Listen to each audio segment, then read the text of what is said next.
chocolate. 98.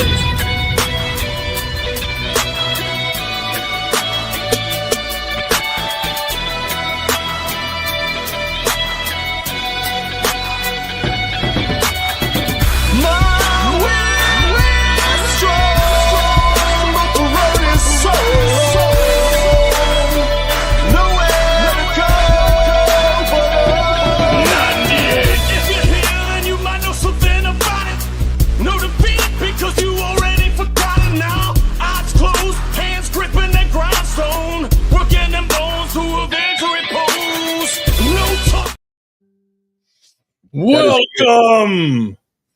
That was a good intro. I love that intro. 98 Arm Wrestling Podcast. Yeah, me too, dude. Our good buddy, Matt Glazer from down in Maryland, he randomly decided to make us that song one day. And I was like, dude, this is awesome. We got our own 98 song. Pretty badass. Love it. Yeah. So we're here tonight. We got Ted in the house. We got Randy. We got Dave Shell, who just got out of the hospital having pneumonia. Yeah, I see the hospital bands on him. Yeah, didn't even take off the fall tags and the allergy tags and the Jesus tags yet. My God, dude, you're just too strong, Dave. Have you tripped or fallen in the last year? And if you did, they slap a fall risk on you. Whatever. Oh yeah, you did have that nasty fall on your face. Well, no, that was a couple of years ago, but the one where I went down on my garbage can about last September, I think. Remember the one where you fell on your face and it looked like you got collagen implants in your lips? Yep, that was the one. That was at least 2 years ago. Collagen injections. Anyway, we're here. I don't know if anybody got to see the new Arm Gods release video. Oh, Lord have mercy. Holy Lord Jesus, is that controversial? Yeah. But hey, Devin loves it, so that's all that matters.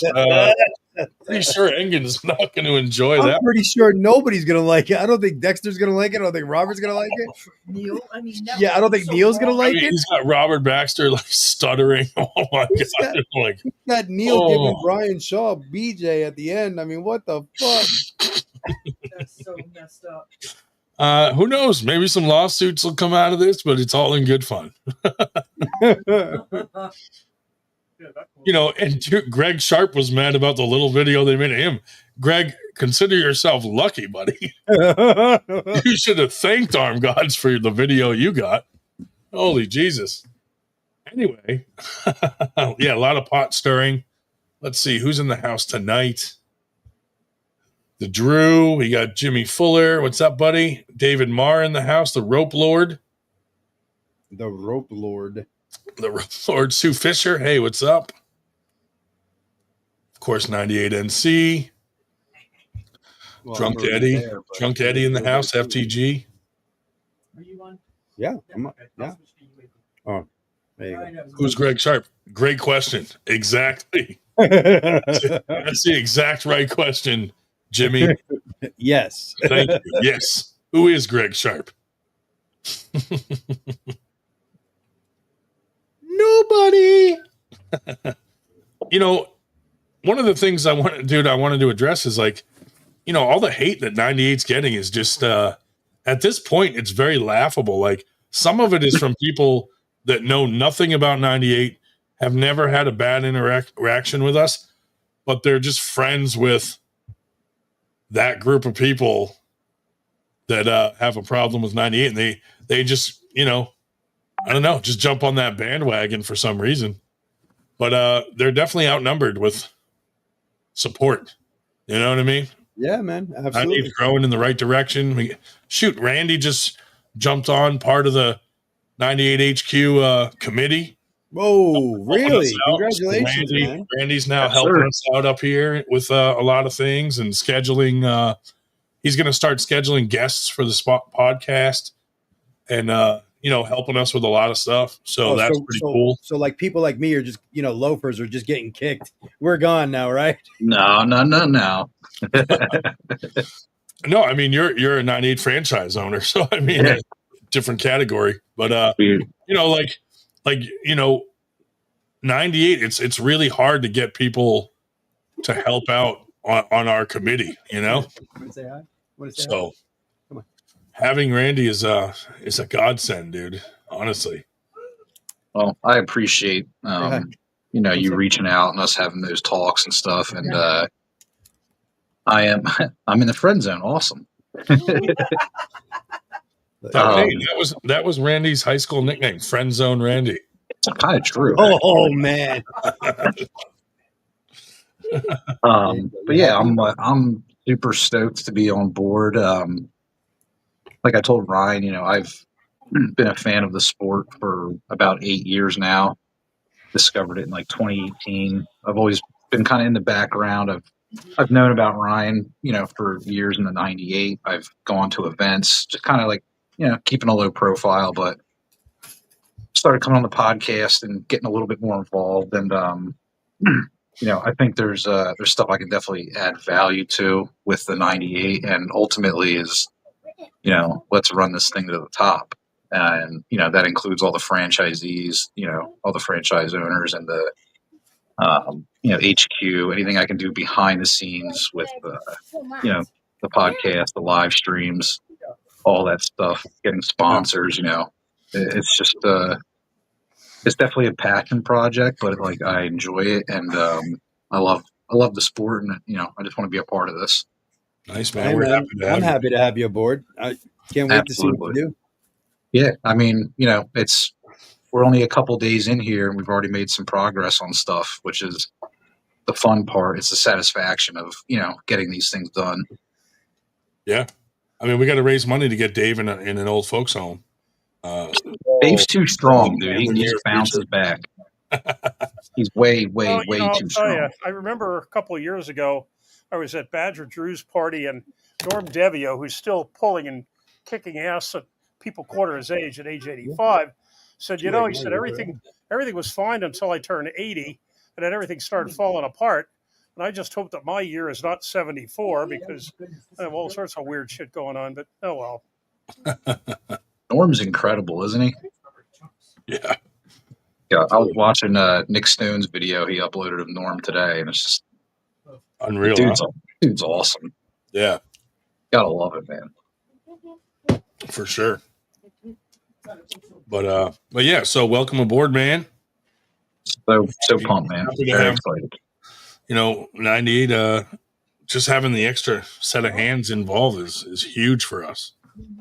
Yeah, I'm excited. I can't wait for August 2nd. It's creeping up real quick, so I was going to be there before I joined the committee, so nice. I'm going to be there anyway. Let's go. Yeah, if you're local to us, definitely come out August 2nd. We're having that tournament with Mikey from Pro Gear down in Florida. He's coming up. We're going to do like a first timers. Usually, we always do novice at our events, but we're doing this first timers thing where we're doing like full weight classes that we do for like AMs and Pro for just first timers. So hopefully we can get a lot of we've gotten a lot of feedback from first timers. So hopefully we'll get a lot of guys in there and gals, and then we're just gonna go right into our tournament. I did two separate. I know there was some confusion because I did two separate event pages, but I did that so that I could promote the first timers thing in groups by itself to get first timers to come, and then promote the event itself to regular arm wrestlers. Yeah. It caused a little bit of confusion for some people that were like, "Oh, it's a different tournament on the same day," but it's the same event. Just we're doing first timers class bigger and first, and trying to get. It's our way of trying to grow the sport with Mikey from down in Florida. He had some success with it down there. Yeah. So, anyway. As you said at our meeting the other night, you've been basically advertising it in non-arm wrestling areas. You think people might be interested. Yeah. Yeah. I mean, we could say it's for virgins, but I don't know if the same type of people would show up. Is it a super Would be. No. Oh, nice. John and the boys coming up August 2nd, dude. Awesome, man. Awesome. That's awesome, man. I got to shout out to those guys because they drive quite a ways to come to our tournaments down here. Yeah. And, very supportive, and always happy to have them come. Awesome, man. Yeah, But, if you're in the tri-state area, or beyond, take the trip out. Let's hang out, meet some new people, get some practice in. Pull in the tournament. Absolutely. I'm just about done the website. There's some final tweaks we got to do because actually Randy found out last night that on Chrome it shows the banner at the top of the main page a little wonky. So I got to play with that, and I messaged the since this was our last day for 3 updates to the website from the website company. So isn't that beautiful? Yeah, so I emailed them, and so luckily everything I did in this last email they're going to see to it. So they got to look into that. They got to look into some of the shipping cost issues on some of the items and stuff like that. So anyway, the website will be out soon. It'll be great. Brian Through the Fingers podcast in the house. They're from Alberta, and they have the Through the Fingers podcast. So if you watch podcasts and you like arm wrestling, go sub, go watch their videos. They have a really chill, awesome podcast. And we're in the works of getting them on board as one of the 98 franchises. So that's pretty cool too. And then who knows, Alberta might become a state. So, yeah, we never know, do we? We never know. So we might be an international brand for a second and then right back into a national brand. Yes. So we'll see what happens with that. Maybe they'll end up being the first territory or something. No, we have territories already. Alberta. The franchise territory. Congrats to Alberta for winning the team trophy. Oh, wow. Very nice. Canadian Nationals. It looks like they had a good turnout. Oh, sweet. Brian did get hurt, though. I hope you're okay, Brian. I saw you tweet something there. Hopefully you didn't do anything serious. But, yeah, that was unfortunate. That's rough. Sorry, man. Yeah. Did you see Schubert? She said this was too professional for him. He'll be back at 2 a.m. Yeah, that doesn't surprise me. Let's go 98. Well, let's welcome Brian Shaw to arm wrestling too. Yeah, absolutely. Dude, anytime some of those guys get involved and can bring their platform and mix it into ours and get eyes on arm wrestling, it's so good for the sport. Now, I'm just hoping that we don't do to this poor guy what we did to Larry Wheels and just scare him away. Scare him away from the sport. So, let's be gentle with this guy. He's a giant influencer and could get a lot of people and eyes on the sport. Let's keep him around. It's going to be hard not to throw him to the wolves when he's literally, even Devin's trying to back it down a little bit, but in the same respect, he is the strongest amateur on the planet. So it's kind of hard. Oh, pretty bad reffing. That's not good to hear. Well, listen, Brian Shaw, bad reffing. August 2nd, come to Domestic Disturbance, dude. Oh, yeah, there you go. Yeah, dude, yeah. There you go. Yeah. Enter the First Timers Club. Enter the First Timers. Can you imagine, dude? Just like Joe Blow off the street gets there and he has to go against Brian Shaw. Yeah, there's not one amateur in this country that could even touch that man. So, oh God, no. That if he develops that press, oh my God, then there's going to be very few pros in this country that could touch that man.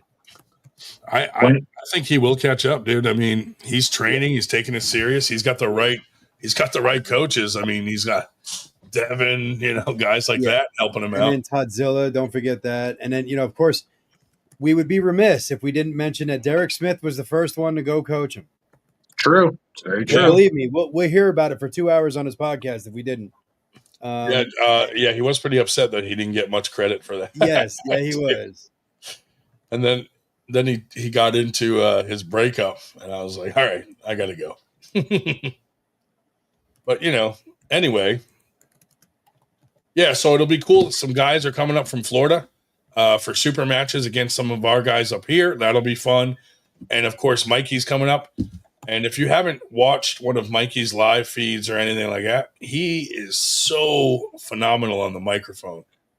Just his announcing skills and doing brackets. So when he wanted to team up on an event, we were glad to do it, and definitely go check out Pro Gear Arm Wrestling.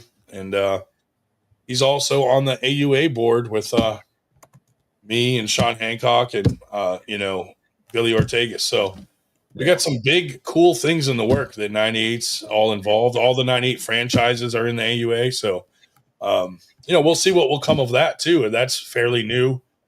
See what direction that goes in. Did you boys watch the Canadian Nationals? Yes. That's how we saw Brian get injured. So we were worried about Brian's injury. So what else we got here? Co-host Zach Monroe, right? And left national champ. Nice, Zach. Congratulations. Nice, dude. Awesome. That's impressive, dude, because Canadian Nationals is huge. Like they got their shit together up there more than we do down here for sure. Because they all come together for that, where the United States hasn't figured that out yet. So, personally, we're always striving to, like, hey, it would be awesome if we could catch up to Canadian Nationals. So, like, that's like a benchmark that we're always trying to reach, which we always fall short, but it's still nice to have that up ahead of us. Like, oh man, wouldn't that be awesome if we could catch up to that? But yeah. Anyway, that is so weird. I know my wife just typed the comment. My wife just typed the comment and it didn't show up. That's interesting. Where? In chat, because I could see it on her screen, but it didn't show up in chat. Dude, sometimes so two things happen. Sometimes YouTube will block a comment, and then sometimes StreamYard will. That's it depends. crazy. Like if there's a key word they don't like, or they think it's like an insult or something. No, she did a smiley face. There was no insult. Weird. Did it show up on YouTube? That's what I mean. Like, I don't see it on YouTube. I see it on her screen. Oh, YouTube might have blocked it. Yeah. Yeah, that's weird. Very weird. Randy Reddington. But their algorithms kick out are so damn stupid. Yeah, that's a compliment. Are so damn stupid, Ted. I mean, honest to God, I had a woman asked wanted to know what was going on downtown in a small town, Boston town.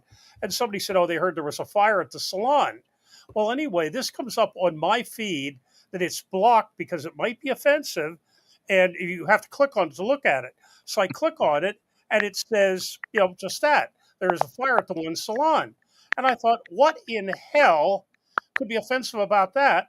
Right. And I put it up, and somebody said, oh, well, in some quarters, salon is used to mean a group of homosexuals.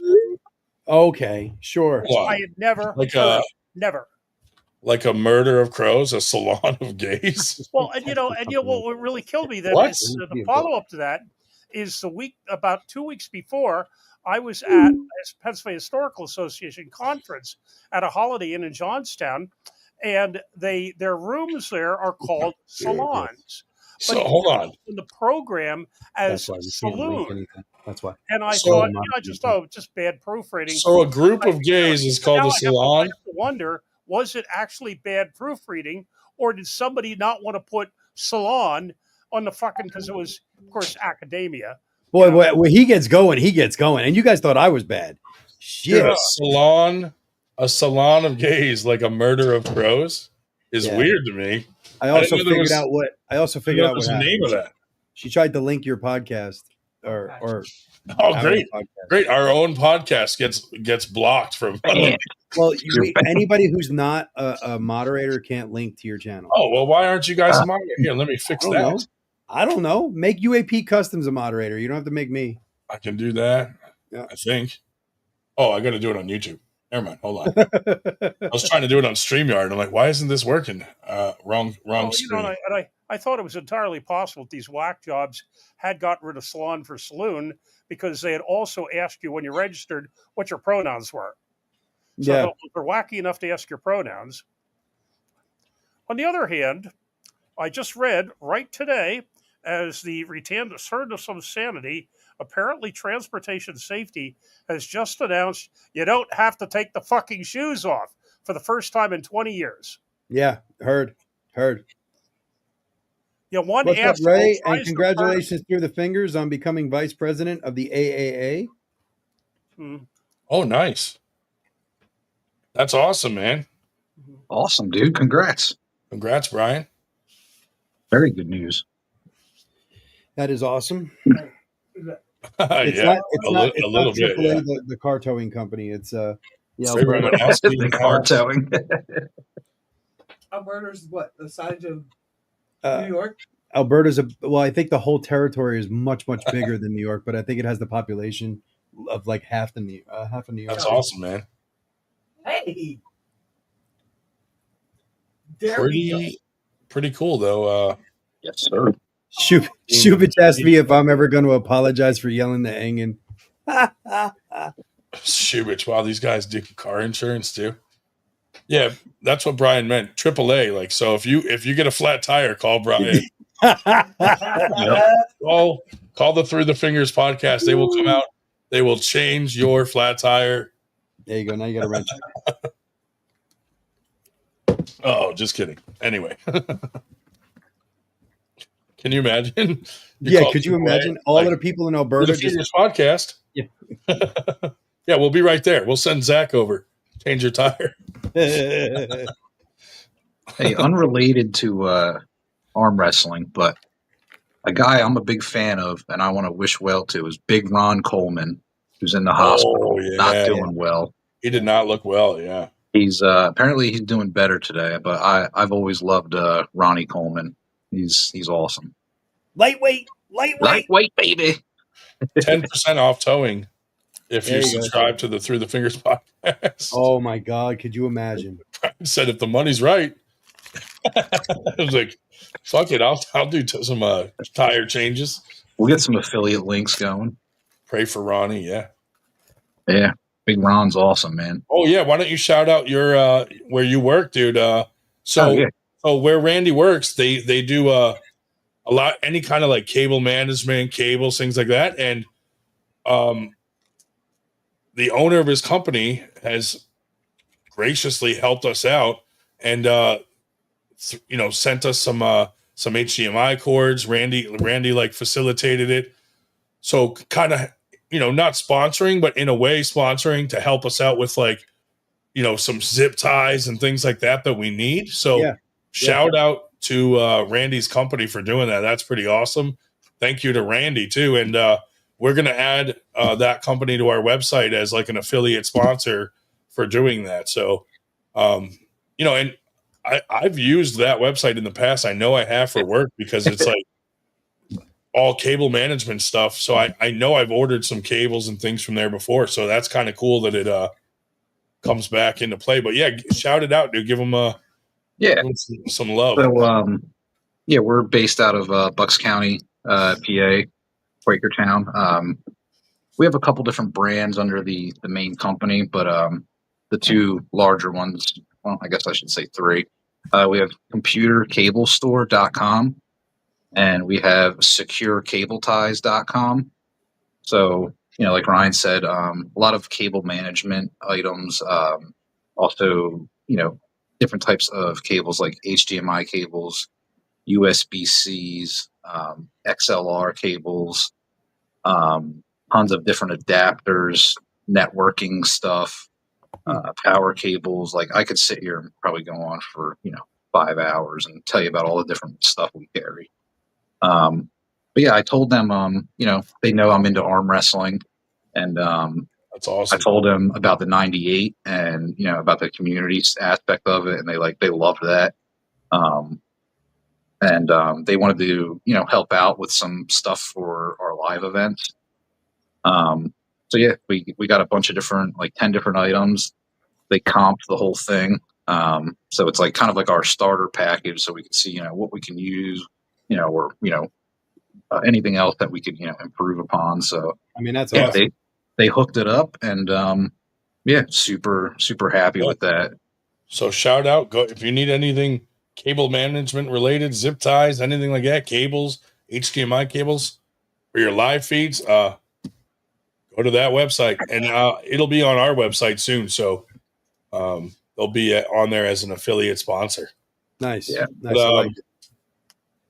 man, Marcus and the Arm Gods crew, White Wolf, all these guys, dude, that video is epic. I mean, I got so many messages from people today going, holy shit, did you see the Arm Gods video? And I'm like, oh yeah, dude, that, I mean, Engin is probably swinging from a fucking swinging from a noose tied to a ceiling fan. Man, I don't think it's just going to be Engin, though. I'm telling you. I mean, they insulted everyone. So, like I was saying before, Greg Sharp, consider yourself lucky because the little cartoon they did of you was a compliment compared to this video, dude. Jesus. Oh, my God. That shit was hilarious. I mean, that's like a 15-minute movie, dude. Like you're going to a movie when you watch this, and the amount of work I know that these guys put into that, Marcus.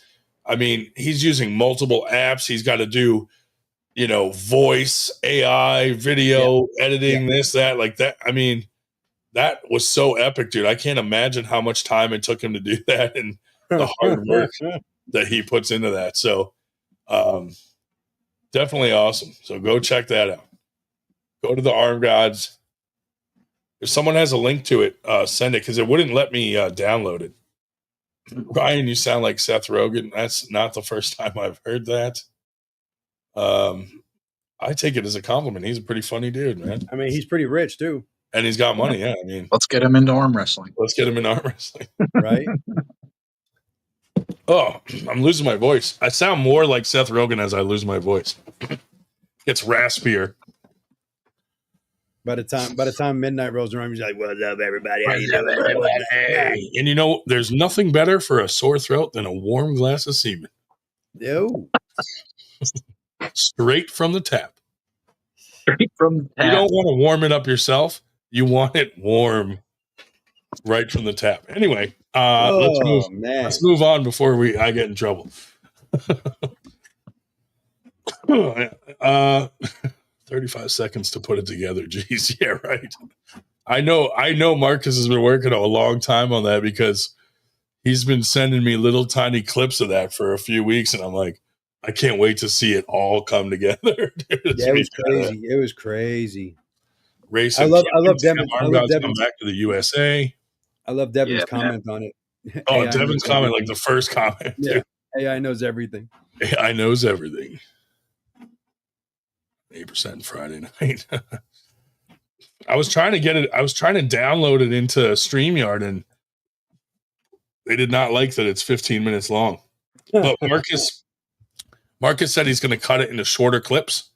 So when he cuts it into shorter clips, I'll be able to put those on, and we can kind of play some of them and stuff. But yeah, I mean, if we're all going to go down, we might as well go down together. Oh, no. Same ship. Can someone link this video you keep talking about? Yeah, if someone has the link to it. How about this? Just go to Arm Gods YouTube.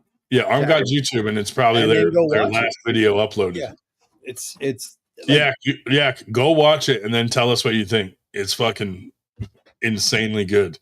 Well, considering that he just said, would you agree that Engin's a fantastic guy? He's not going to like that video very much. Oh, he's being sarcastic. He's being sarcastic for sure. His eyebrows are going to catch on fire. He's going to be so mad. Oh my God, dude. Maybe on the 98 website, coming out the ears, like 1 ounce bags of Engin's eyebrow hair. Just when I thought we turned the page. We're back. Dead, sorry. No, you're good. You're good, man. I get it. At this point, I get it. Just type in Arm God's channel. Yeah. But yeah, dude, awesome video, Marcus. I'm sure it's gonna get mixed reactions, but I mean, just the work that there it is. There's a link. Just the work that he put into it is crazy, dude. So honestly, my wife was sitting here going, at what part of the video are you going to be in it? And I'm like, I hope not. X-Man in AI. I hope I'm not. Because the phone call I thought was going to be in there. Oh, I thought the phone call was going to be in there. Dude, when I was the first few minutes, I'm like, oh, there's going to be a clip of that. That's what I'm saying. I wonder if Engin has a small hog. I mean, if I had to guess, he does seem to be overcompensating for something. Shit. Yeah, Armguard missed that one. No, they didn't. Oh, here we miss it. go. I'm glad. No, Vitaly has $1 million organization paving the path for his visa, yet still Vitaly cannot see the light of day to get this shit together and come to complete sad fail USSR. All righty. I have no, no, Marcus, you're good. You I are have no, so good. Don't I have worry no about background info on this, but Ted, I it forgot. just seems like he does not want to come to the USA to pool. Oh no, yeah, for sure. No, he hates the USA. It's obvious. And Yeah. if you read between the lines of what he says, he absolutely hates the United States. I mean, And all the matches he for that, sets up, fuck he's you. hoping that we're going to get our ass kicked. I mean, Yeah. You know? Yeah. Terrorist. But He smells I like don't know. Engin smells like curry and C4 explosives.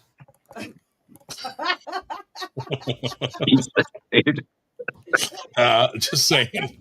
Just saying, if you're going to check someone out, FBI. It is kind of honestly with matters. the Vitaly thing. It's Amazing kind of sad, video. you know. I really want to see that match. Vitaly is a scrub. I do too, but you know, I'm so sick of it. I said it before. I'm just so sick of these Europeans whining and crying. They will not promote themselves. They will not help grow the sport. They will not sit there and do anything to actually make the fan experience better. Yeah. It's all about we got to do it our way or no way. And you know what? Fuck you. That's Maybe not the way ICE the world is not works. letting Engin in. Yeah. We need to build a wall. We need to build a wall around Turkey. I think we already helped Turkey build a wall at one point, didn't we? Yeah. And the thing is, too, like we want these guys to come to the States. Like, come, like let's. Yeah. You're welcome Absolutely. here. Just come, like, come arm wrestle. You're welcome here until you commit a crime or a rape or something. Then you're out. Well, then you're only welcome by half the country. Yeah. 98 will not ban you for your crimes. I just want to see. Are we back to spelling Turkey like Turkey again under Trump? Under Biden, they were spelling like Turkiye or something. Because I think that's the I think that's the proper way to spell Turkey. Actually, EYE, right? Yeah. I think it's EYE or some shit like that. Because I think they pronounce it slightly. They don't really say Turkey. They say Turkey or something. I forget how they say it. You know what? When he can speak my language perfectly, I'll learn how to say his country perfectly. Yeah. When he trims those eyebrows, then I'll fucking learn his language.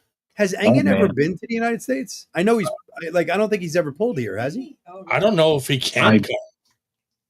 I get there's speculation that he can't come. Yeah. I started a rumor that he threw acid on one of his ex-wives. Terrible. It didn't. You started that rumor? It didn't gain traction. But I heard rumors that he can't get into the country. I don't know why. Well, I don't like. I don't want to say. I have zero proof of that. Just to be totally clear. Carolyn said she heard Camille is his new PR manager. Yeah, that would make sense. It's all Devin's fault. If I could talk about that Engin thing too, I always thought it was strange. Like, he was never coming over here, but with a guy, being the face of your organization, kind of from the management perspective, you would want him to come to your events. You know what I mean? Yep. So it was always kind of weird. Like all these big events are happening in the States, and then he's still over there. So that definitely kind of sucked. You know what I mean? Well, somebody said he lived here. Where did he? And what time? Like what years? Yeah. Because I've never heard of this that he lived here or that he pulled here or anything like that. Never. Yeah, I'm not. I don't know any of the background on it.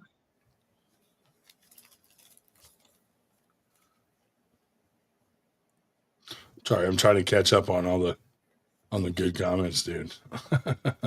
Yeah. I believe it's Turkey. Oh man. Hey, what's your I keep forgetting his damn name. Kevin something or other up there by you? Kevin Kaylor? Yeah. He did frigging good in the Keystones. Dude, did you see him beat Brandon Elsazer? I absolutely did. And then I watched him. Can we look? I know Kevin's a better arm wrestler than me, but Yeah. can we please get him to learn the art of getting in the fucking straps? Please, I know, for dude. the love of God. Yeah. How do you get caught once? You know, like you're trying to slip, or you are slipping, and then you go to regrip, and he what's his face? Storm grabs you and hooks you and brings you down. Okay, I made a mistake. He does the same thing the second time. Dude, Like, Latimer was yelling at him about that. And then Paul Lynn comes to practice last week and he's like, same thing. He's like, dude, you got to get to the strap. But Kevin did say, like, and Paul Lynn agreed. His Storm's ability to keep you from slipping by just holding on to like a fingernail is insane. So he was like, it is really hard to slip from Storm. Better at it. Kevin's got a big hand. He can get the hell out of there. I know Kevin is so good, but he's one of those guys that's so humble and like doesn't have like the full, like he doesn't have a lot of confidence in himself. And everybody else, even Paul Lynn, is like, dude, you have no idea how talented you are for someone that's so new to the sport and just genetically gifted. And he's so good. He is really good. He's really good. I mean, we had Kevin Kaylor. We had an event and Jordan Sill came out and Kevin in the tournament got him too. Like Brandon, he's right there with Brandon.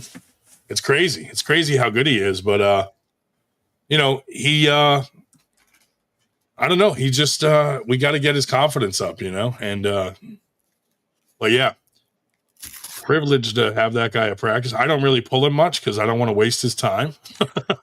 Well, he looks to be amazing. When he beat Brandon, I was like, oh God, this guy's the real deal. Yeah. And then, when he went up against Storm, I was like, all right, this is going to be fun. And okay, you got beat the first time, you didn't let go. I saw that, okay, whatever. And then when he did it the second time, I was like, slip for God's sake. Like, come on, man. Yeah. I mean, Paul said like when Storm won, he was cheering for Storm because he didn't think he wasn't 100% Storm would beat Kevin. And I was like, that's a huge compliment to Kevin. Yeah. From Paul Lynn, considering Paul Lynn's training partner as well. I know. Yeah. But Paul has a lot of confidence in Kevin. So that's pretty cool. Kevin's a bad man. Yeah. How long has he been pulling? Because my wife just asked that. A few years. Yeah. I remember at all the Knuckles Up events, me and my buddy were going to, Kevin was pretty much at all of them. Yeah. And he was who's this guy? Every time we go to another one, he's like, yeah, it's Kevin Kaylor. I call him Kevin Killer personally. I mean, I have a video clip of we were at Morocco's practice and, he got on the table with Travis and Travis gripped up with him and just went, no, we need a strap. He was like, no. I love when you see Travis do that in videos. Yeah. He'll put the strap on and go grip. straight to the strap. Yeah. Or sometimes he'll put the strap on even and he grips up with the guy. He goes, yeah, we're not doing that. He takes the strap off, but he just walks away. He just knows, I want to grip up with Travis is right just to see it, just to feel it. Because is right. Yeah. I'd never, my left is so injured right now. I wouldn't even want to touch anybody's left right now, but my 5-year-old could probably smack my left around. But my right, I'd like to see, I don't think I could beat him, but I'd like to see, where the difference is. Yeah.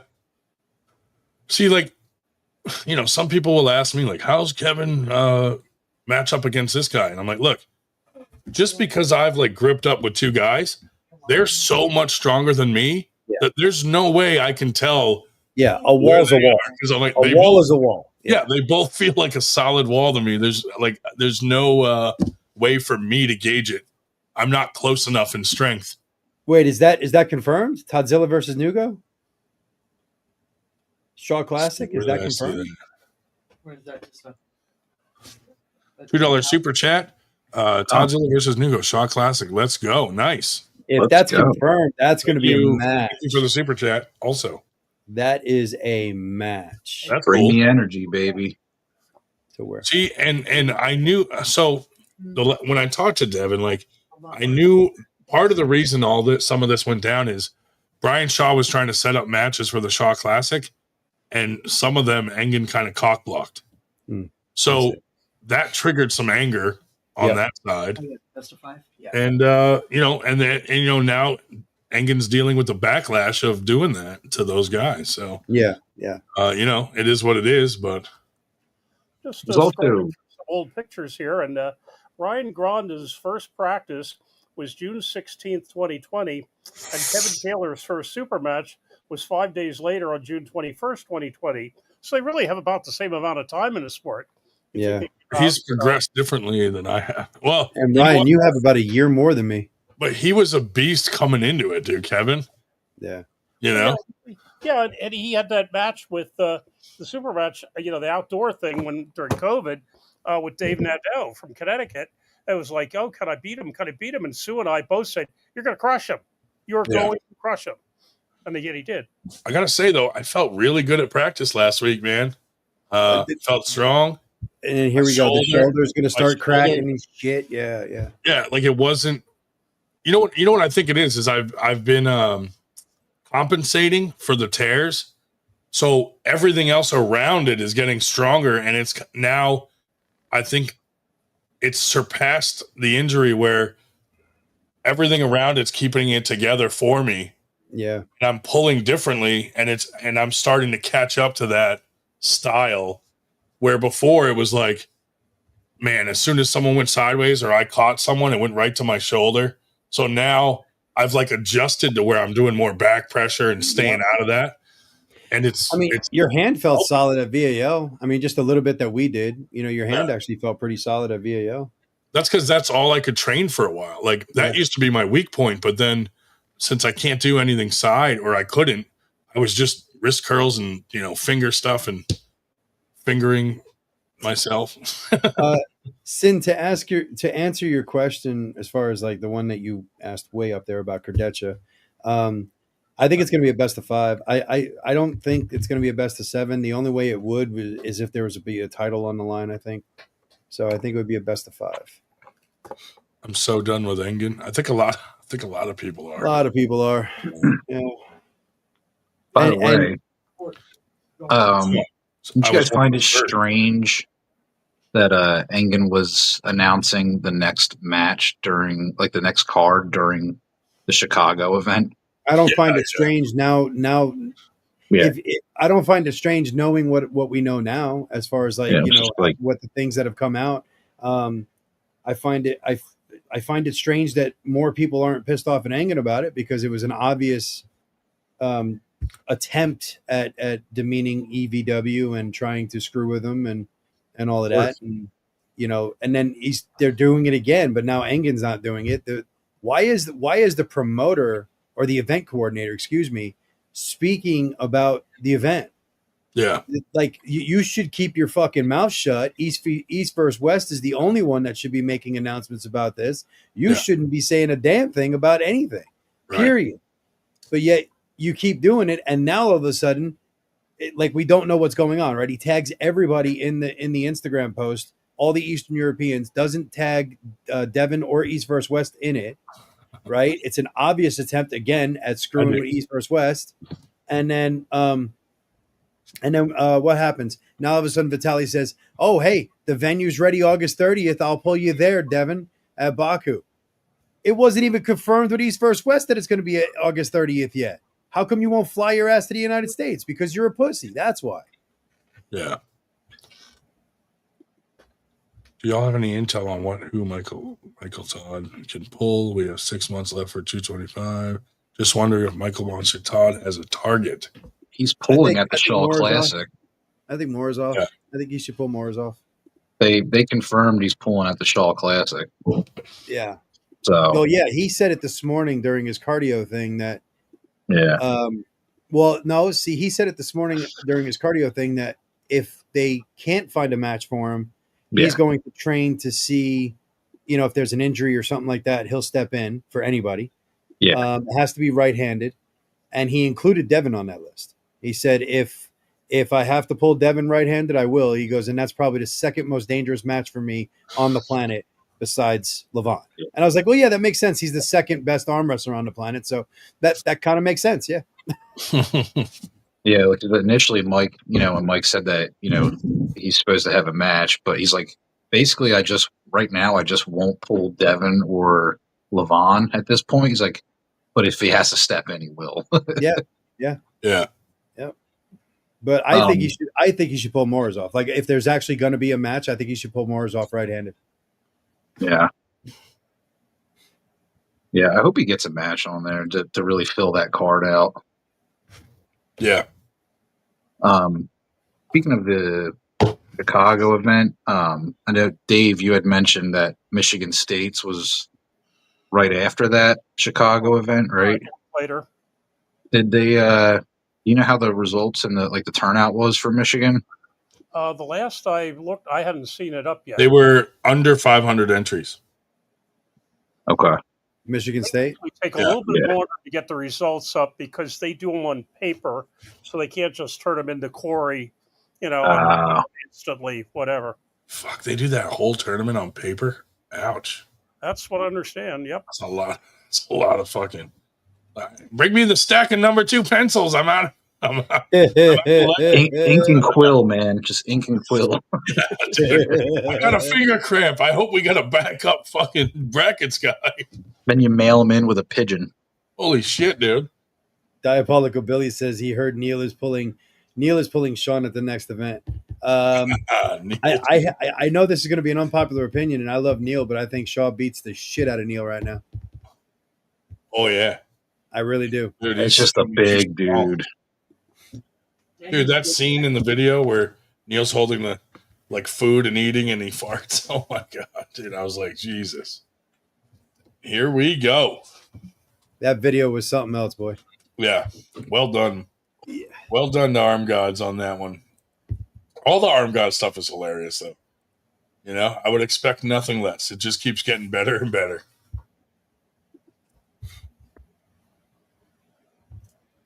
Controversial stuff. I was like 30 seconds in the video. I'm like, holy shit, they compared him to Hitler. Oh, yeah, dude.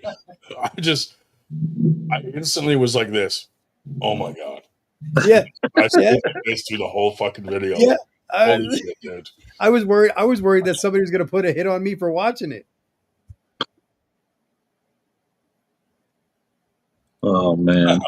Hey Marcus, didn't Ryan used to have an Arm Gods logo on his backdrop? Do you think he's secretly going to East versus West? I could actually hold on a second. I can add. I set it up different because I redid my background, but now I can add. Wait! Don't do anything for free. Is Arm Gods giving you money? Are they? Yeah. There we go. Look, Arm Gods. Oh, you put it on my logo. What the fuck? Go put it down over by Randy.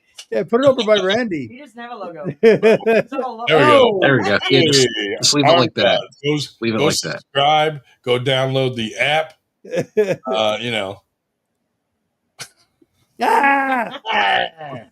Can you just picture the noise that he's making right now? No, he looked a lot more red when he called me. He looks like Gargamel, dude. It's like, anyway, that's not nice. Yeah, I will bet that he looked a lot more red when he called me. Nice. Woo. I don't know what's going on here. I'm hallucinating. Oh, man. Anyway. Terrible. It's that mask. Oh, Dang. man. That's the one that Jody likes, right? Yeah. Devin has it now, though. So I can't believe he said that on the podcast last week. About the mask? When he's like, Jody likes when I wear the mask. Can you imagine? Like, Jesus, dude. So Dave Shell sent me a video, 2 videos. One of Harlan and his new girlfriend, this big fatty, and then 2, him banging her naked on the bed, and he's videoing her, and she didn't know she was being videoed, and she like turns around and she's like, "Are you videoing me?" And he's like, "Dude, fucking awful." I wanted to burn my eyes out. Dude. Like, why am I seeing this? You mean Harlan the racist? Harlan, the racist dirtbag, scumbag, women hater. To be clear, he does not send this to me directly. He sent and he's homeless. Stuff, but those came by way of David Kotlow, ace troublemaker from Texas. Yeah. Why would you just send that around to people? Like, what is he thinking? Weird, bro. He's homeless now too. On a side note, the two gay guys that he lived with that he was paying for rent with weird activities kicked him out because the owner was like selling the house, the property, so they all had to move out, and Eric became homeless.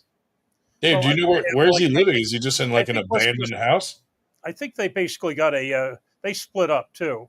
They had got a gay divorce or something, and so instead of gay divorce.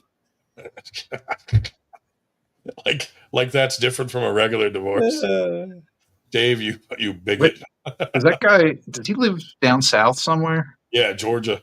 Georgia, that's right. Well, we don't judge all the Georgians off of Eric Harlan. Just Eric Harlan is a racist. Or the South. We know of. Yeah, or the South. Sorry there, guys. Not everybody in the South is racist. Not even a lot of us are, actually. Yeah. It's actually very, very much frowned upon down here. Yeah, so anyway, I think he's homeless, but the only reason I brought him up is he's considering coming back to arm wrestling, and last I heard he was banned from everywhere, but there are some leagues that have not heard of old Eric Harlan. So if you're one of those leagues down there, just remember he's banned from almost everywhere for being a racist, and he really badly attacked Candy Passmore and a lot of the other women in the sport. Not cool. So keep that in mind if there's someone out there that's letting this loser come around people. You know, I wouldn't let him around children or dogs. It was with Jody, yeah. Right. So he's not the one that showed his backside, is it?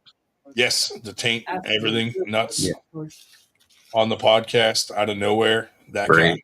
Very great. So, yeah. But, just a reminder that he probably shouldn't be in the arm wrestling community, honestly. Loser.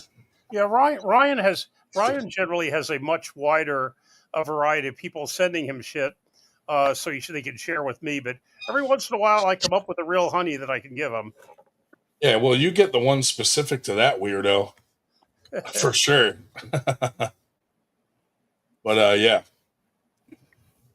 definitely that guy needs to be shunned. He's like, we're not about banning or shunning people from the sport, but when you're verbally attacking women and calling them the C word and this and using the N word on podcasts, there's no good that comes from that for our sport whatsoever, and there should be no room for it. So, honestly, the C word, in my opinion, although bad, paled in comparison to the attacks on Jody and all of that shit. Oh, so, yeah. I mean, everything he did was just ridiculous. For me, don't get me wrong. Obviously, Candy's a friend, but the C word is not going to emotionally damage her for the rest of her life. Being called the N word could. So, yeah. You got to be like Dave Schell and just hate everybody equally. Yeah, there you go. Hey, do you know why all gay guys are mean? Oh boy, why? Because they're fucking assholes. Quite literally. Randy's dying. Look at him. There we go. There we go. Hey, never reprimand me again. I was so pure and innocent, to be perfectly honest with you, until I started reading that AWU crap with the famous William Palmer. I didn't even know what the difference was between a top and a bottom. Yeah. Well, now you do. Yeah, now I do. And then, what's his name? This retard, Scott Wynn, just constantly poking 98 for 2 weeks, and I tried to ignore it. Finally, I kind of let him have it a little, and then now all of a sudden, he's the victim. Yeah. I'm like, dude, you poked me in 98 for 2 weeks with your lame jokes.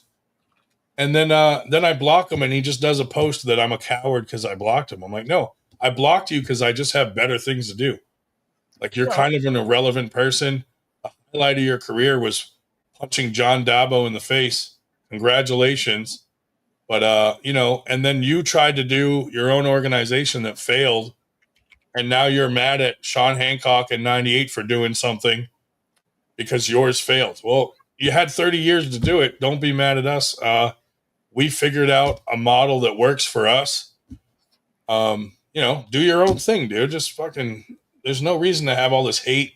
Same with Tim Talmadge, all those guys, Greg Sharp, banding together to try to like derail our event out there, and Ray Cody. All of them have messaged Ray Cody privately and been like, "Oh, we're friends with you, but we don't like, you know, 98 or AUA or whatever." You're not his friend, because a friend wouldn't care about that stuff. You'd go support this guy's event. He's got big sponsors into the event, and what you guys are doing are making a sponsor who wants to throw money at arm wrestling, who has offered all of you guys also to throw events at his location and to sponsor your events, and you're making this guy not want to sponsor arm wrestling because of the drama that he's seeing. He's like, what is with the sport? They don't want this money in the sport. So I'm just saying, like, some of these guys need to think about, you know, maybe they think they're zinging 98 when they say this stuff or they do this stuff, but we don't care. We're not even on the same side of the country as you. What you're hurting is Ray Cody, who you say is your friend, and you're hurting the sport because you're preventing a really good sponsor from wanting to sponsor the sport. So I just want to throw that out there, that think about your actions. Like, you know, think about who you're actually hurting. You're taking away money from the sport, which is something this sport really needs, just because of your ego and your hate for one or two people, and you're willing to throw all that away for that cause. Well, they would actually have to give a shit about they would actually have to give a shit about the sport first. And that's the problem right there, is I don't think they do. So exactly. So I mean, don't get me wrong, you're right. It's just, it's one of those things where if they don't actually have the same alignment, meaning that like caring about the sport first, caring about the pullers first, that kind of stuff, and all it is for them is about you know, their name being at the top of the marquee, and you know, promoter this, promoter that, then absolutely, you know what I mean? That they don't care about any of this. Like what you're saying, even though it's right, they don't care about it, because for them it's just about how can they hurt everybody else so they can get more prestige and more ego and more money.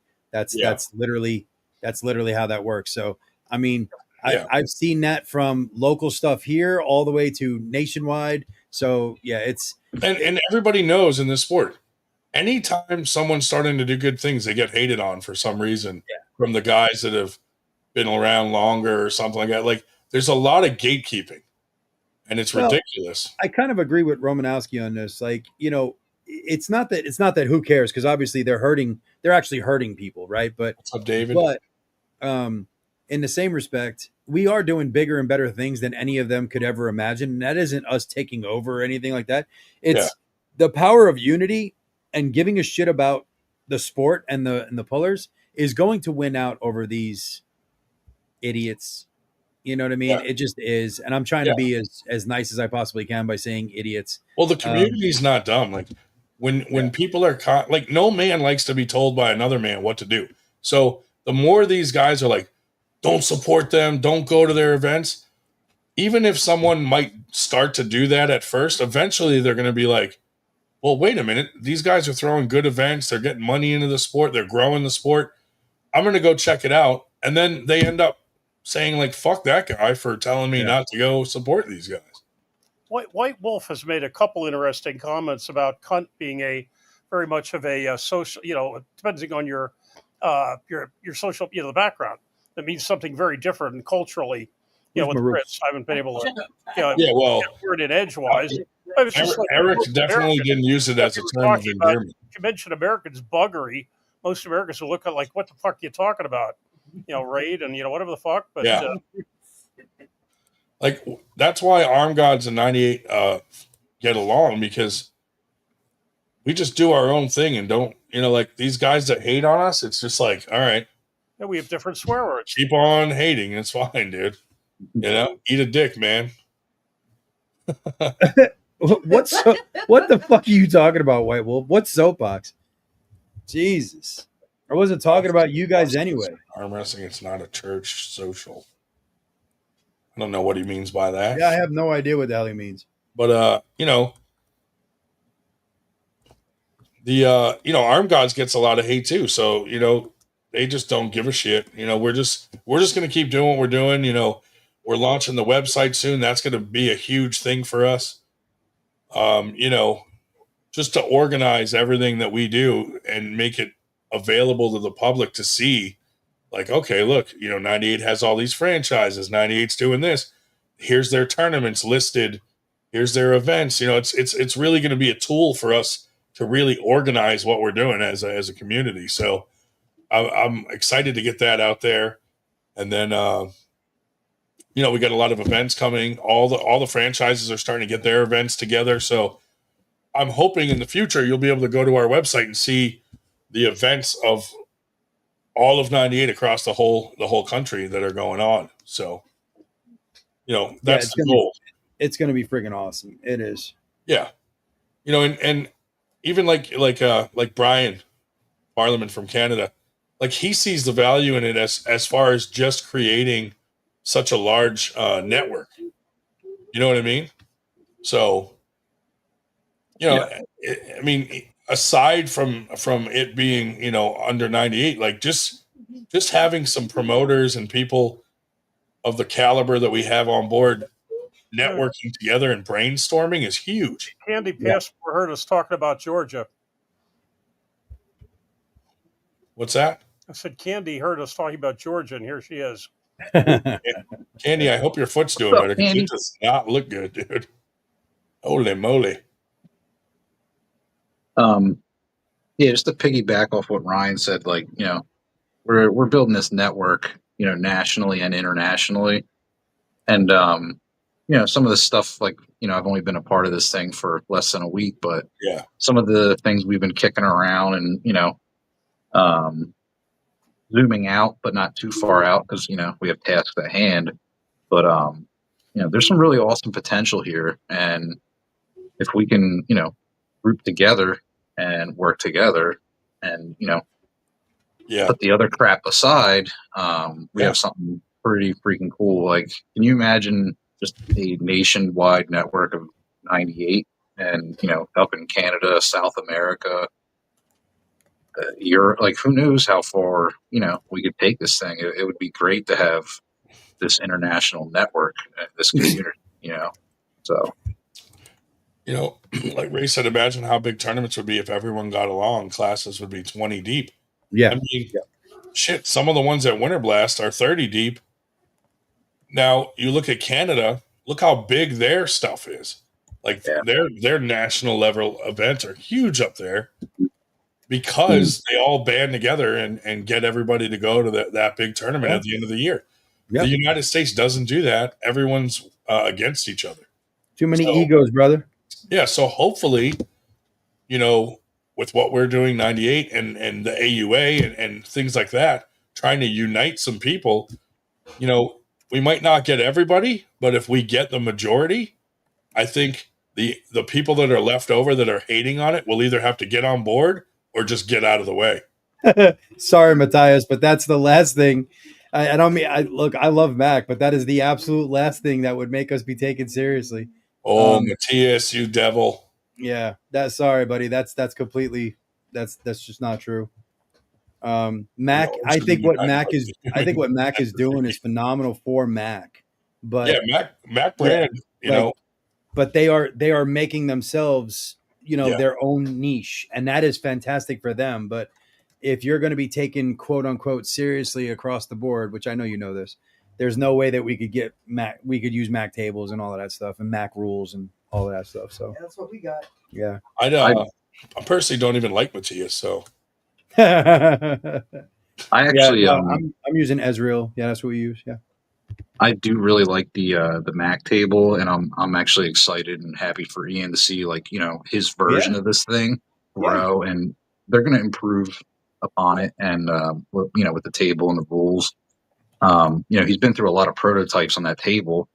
So, definitely support Mac. Check out their stuff, and who knows, Yeah. where that table could be in the next 5 years, or what kind of improvements they're going to make. So definitely keep an eye on it. It's pretty cool. No, I want to see them expand, but I mean, Yeah, it's exactly. unless it becomes the new arm wrestling, which I don't know if that's what Ian's trying to do or not. You know what I mean? Like, I don't know. Unless it becomes the new arm wrestling where it takes on WAF and it takes on IFA and all that stuff, it's just going to be its niche thing, and it'll grow really big in that niche. But I don't think it's ever going to take over anything, and that shouldn't be a bad thing. I think people should be happy with success. It doesn't have to be worldwide success. You know what I mean? Oh yeah.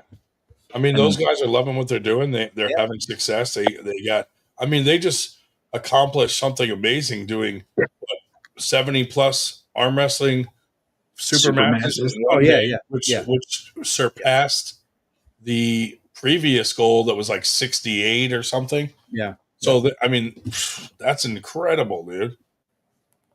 I can't imagine. I fucking get nervous when we do 10 super matches, let alone fucking 70, dude. Yeah, 70. I mean, like anything over, like for us, anything over 10 for an event just makes no sense because, it's time consuming usually. See, and that's the whole thing. Like Mac has their own rules with their own table and that kind of stuff. So it's more of honestly, it's more what I like to watch, which is, Wild Wild West type of arm wrestling. You know what I mean? It's just go, so, that's how you can save a lot of time is just really the athlete that is better at the setup is usually going to win. And I'm good with that, so. Yeah. But yeah, it happens, it happens fast. I wish success for everyone. So, arm guys, whether it's Mac, whoever, hope you all have success. Just don't hate on other people that have success. You know what I mean? Like, let everybody here's the funniest part is the guys that hate on us, we're not even their competition. Like most of those guys hating on us, like Greg Sharp, cater to like more of the 2% level guys. We're not even in the same ballpark or after the same demographic. We're not in competition yet. We get the most hate. Like if anybody they should be hating on, it's other people going after the 2%. Like that's your competition. We're not your competition yet. We get the most hate. It's hilarious. Yeah. It's like they have 98 like the Trump disorder, like fucking they just have derangement syndrome. They just hate 98. It's great. Billy Ortega said it best, man. They hate us because they ain't us. But now let's be honest, Ryan. A lot of them say, "Oh, I love 98. I just hate Ryan Grondin." Yeah. You know why? They hate me for the same reason they hate arm guys. If you're doing something wrong, I'm going to fucking say that it's wrong. And Ted's realizing that fucking lately that when you say someone's doing something wrong, you get all kinds of hate. Yeah. But you know what? You know what I say, dude? Like people say like Devin's the spear of the sport. Well, 98% is the shield. And we're going to protect the average arm wrestler from these assholes that are ruining the sport. There you go. But anyway, he took off. FTG to those guys, know? Right. If you're hating on any other promotion trying to ruin their events, I just don't have any respect for you whatsoever. She can't reach it. No.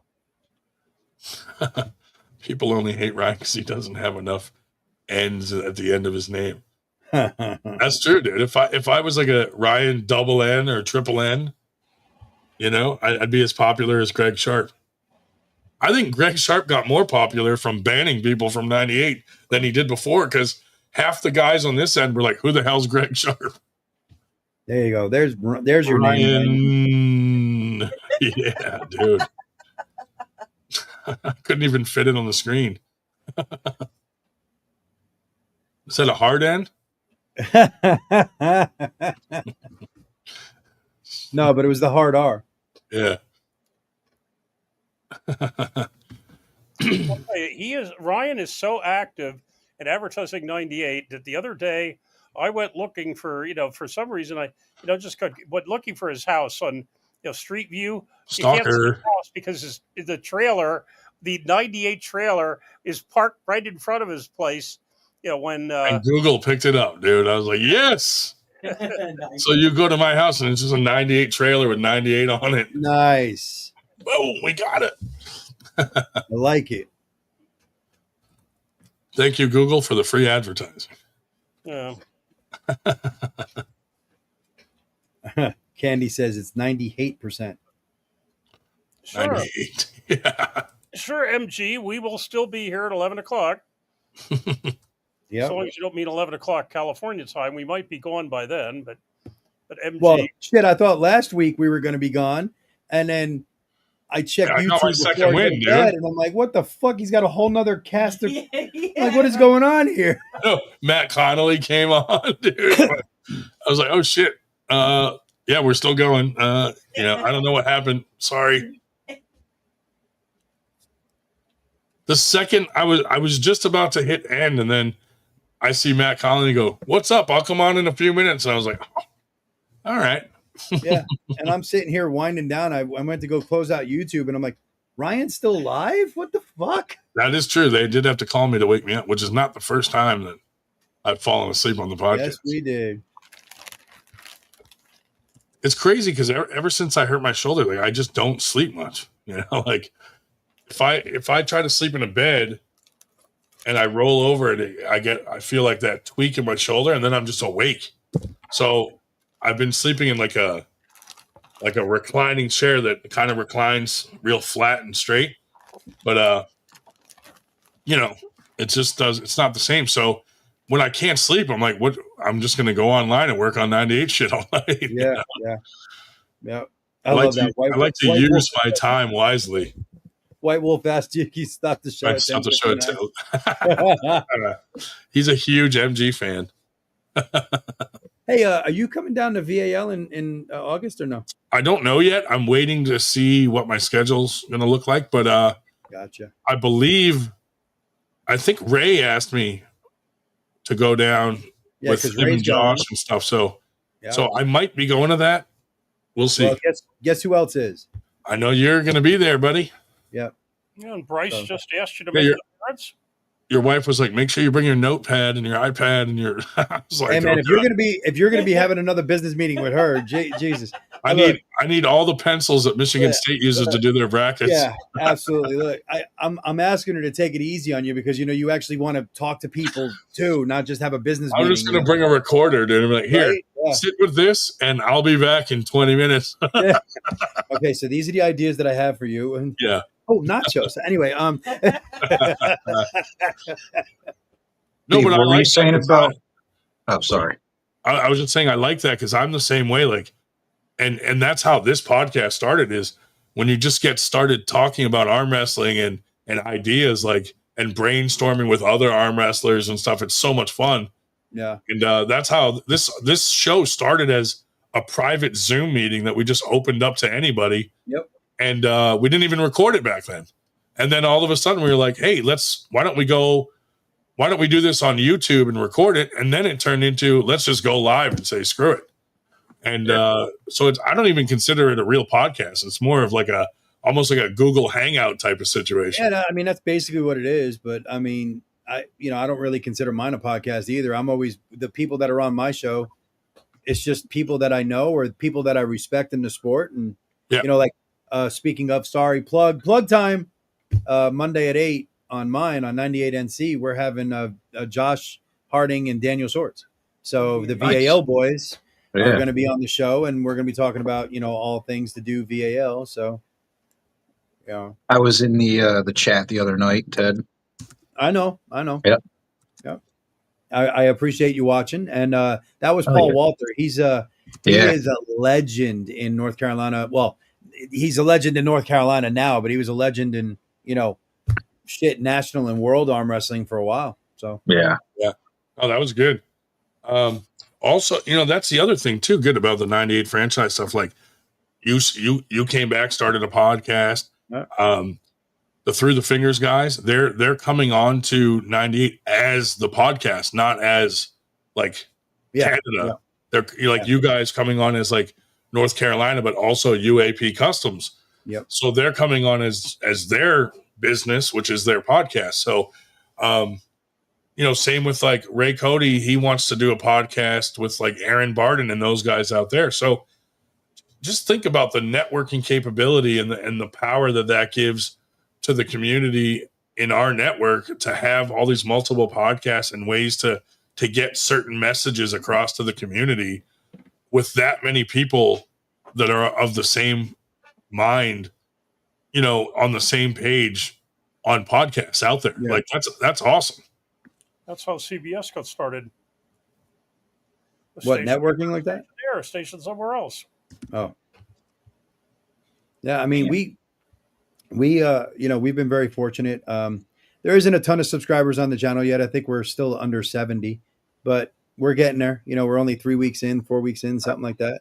And, we're pushing it out as much as we can. And, like I said, this week we'll have VAL. And then what I'm starting to do, like, which really sucks because like my team captains are both going to be at my practice tomorrow and they've both been on vacation. One got married. The other one was on vacation. So, the high horsepower guys weren't really there. And now they're going to be there tomorrow. And Sunday, I'm actually going and starting my quote unquote 98 NC tour, which I'm going to train with another team in North Carolina. And I'm, after we train and all that, I'm going to sit them down and we're going to have a small interview about their culture and how they train and, what their schedules are like. Are they going to be hosting any events? Or they, what events are they going to be attending next? That kind of stuff. And then I'll do a video about that, as well. And then the week after I'll be back at my team. So every other week I'm going to see my team. And every other week I'm going to be going to a different team in North Carolina and trying to just basically grow North Carolina the best I can. Yeah, that's awesome. That's really cool. Thanks. We'll be checking that out when you upload that stuff. Appreciate it, man. Yeah, it's going to be awesome. Well, we'll celebrate first super chat. All right, MG.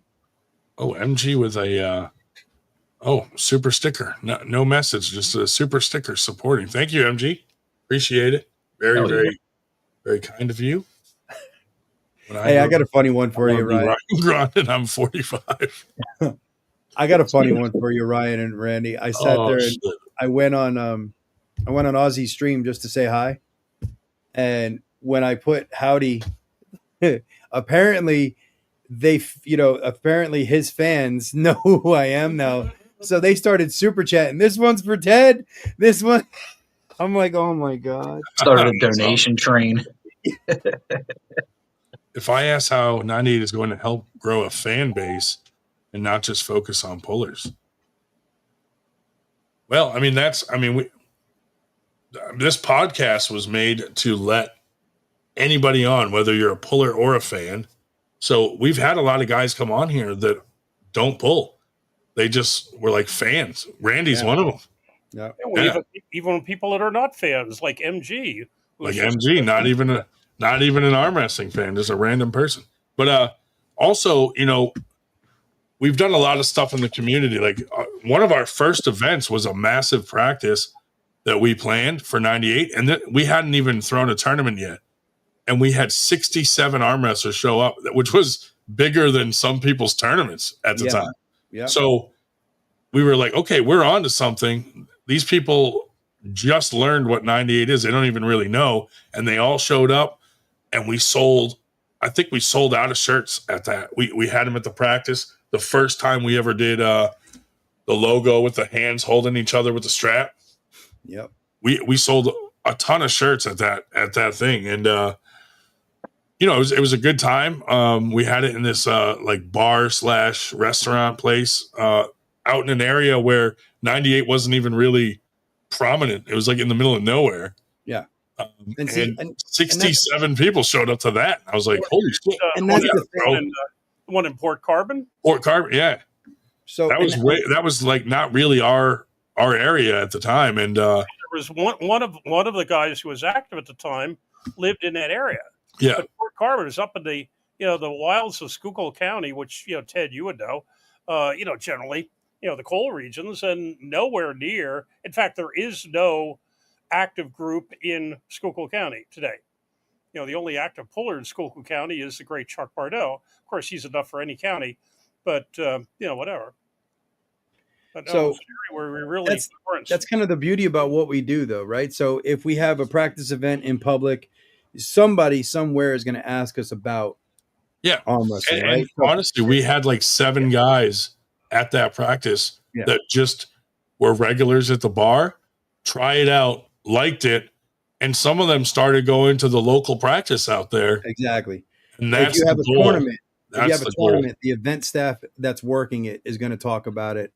Everybody that's there is going to talk about it. So it's kind of an organic thing, right? Like I do hear this so much, and maybe it's time for me to, soapbox again. I don't know, but I hear this. No, I hear this so much, and I'm not talking about Dave. I'm not like coming at Dave, but like, grow the sport, grow the sport, grow the sport. Well, if you do it artificially or you try to force it, it's never going to happen.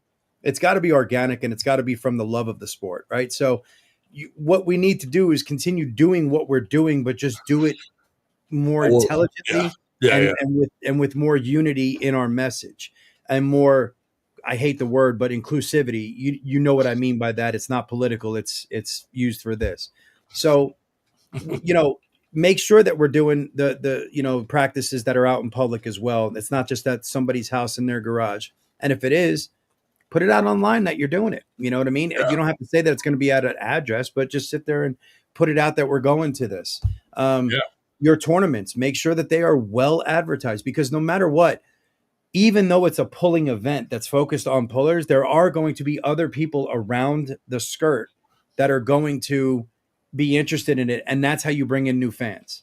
If you have kids, get them involved in it. And guess what they're going to do? They're going to talk about it to their friends. And before you know it, now you've got your kids talking about it in high school or middle school or something like that. And you've got kids coming to your practice and stuff like that. So it really is just organic in growth. We cannot force it. We cannot do it artificially. It's got to be organic, but that's kind of the fun about the 98 is the grassroots and how we do it slowly and at a good level where we're not trying to go out over our skis and be the next Dana White or Engin Terzi or something like that.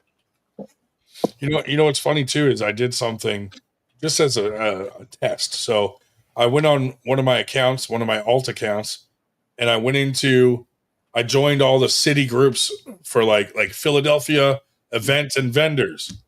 And I posted in there and said, hey, I throw events in the area. There's sporting events, tournaments, stuff like that. I'm looking for vendors. If you'd like a table at our event, they're $50 a piece. I got over 100 answers. So if you're a small promotion out there and you're trying to raise money for your promotion, that is a way to raise money from your promotion that doesn't come from the pullers or the sport. Yeah. It comes from outside the sport. So a simple thing like that, having a few people come up and set up a table with their, the things they sell, it makes the event better too, because then when you're waiting to pull, you can walk around, meet people, and then that's fans coming into the sport too that you're inviting that could become fans of the sport or tell people about it. That's a way to try to get fans from outside the sport. Not to mention, we are our own best promoters in everyday life. Yeah. If you talk to somebody, we're guys. We get asked all the time, that you see a bicep vein or, oh, do you lift? Actually, I'm a competitive arm wrestler. Oh, really? You know what I mean? And now you're promoting the sport. You're growing the sport. So because no matter what, you hate arm wrestling. White Wolf for the 2001. The extra cent, dude. Thank you, buddy. I fucking hate arm wrestling. So other than her flashing her tits and being an arm whore, I completely respect MG. Arm wrestling is the best drinking sport on the planet. Okay. Darts are close second. www.armgods.com. Thank you for the super chat, buddy. But dude, darts is another sport that's really fun. I mean, I actually love watching darts. Darts, dude. Axe throwing. Yep. all sports like that, arm wrestling, it's all fun, man, and they all have good communities. Even look at cornhole now is blowing up bigger than arm wrestling, dude. Jesus. No, it's a. Well, we have a group in, Cornhole's got fucking sponsors on ESPN and shit. And we got, man, yeah. They're doing it right, dude. Fucking A. Well, we have a group in Pennsylvania called Axes and Arms that does both the axe throwing and the arm Sue Fisher goes to axe throwing every Tuesday night. She's in the league. She loves it. Yeah, see, there you go. So, Dave, Me and the workers were pulling in the parking lot waiting on supplies to get ready. Nice. That's the way to do it, man. And me and Randy were talking the other day about something that we've been talking about doing for a while is just going to set up in a gym lobby or like out in a park, a public park that has a lot of traction, and set up a table and have your normal weekly practice out somewhere like that in your neighborhood and get eyes on the sport, get people to see you guys on arm wrestling tables and spark them to come over and ask what you guys are doing, how to get into it. A lot of people don't know that arm wrestling's a thing. Yeah. They don't know that there's practices almost in every city. They just don't know it. And then, you got guys like Billy Ortegas ruining the sport. It's my one sole mission in life. Billy, what'd you think of that Arm Gods video? I messaged you. I was like, holy shit. Dude. So many people messaged me about it today. And I was like, dude, it's like a full-length movie, for Christ's sake. Yeah. Yeah, that was intense for sure. Well done, Arm Gods. Yeah. Yeah, I had an interesting lawsuits pending. Interesting post by Clint. I'm probably going to mispronounce his name, Clint Moley, with Kevin Palco. Clint Moley? Moley? And he said, Kevin Palco and myself introduced the sport of arm wrestling to more than 850 people in public settings over the past year and a half. Below are some pictures from 4th of July last weekend. Can you guess how many injuries have resulted from these 850 arm wrestling interactions? How about 0?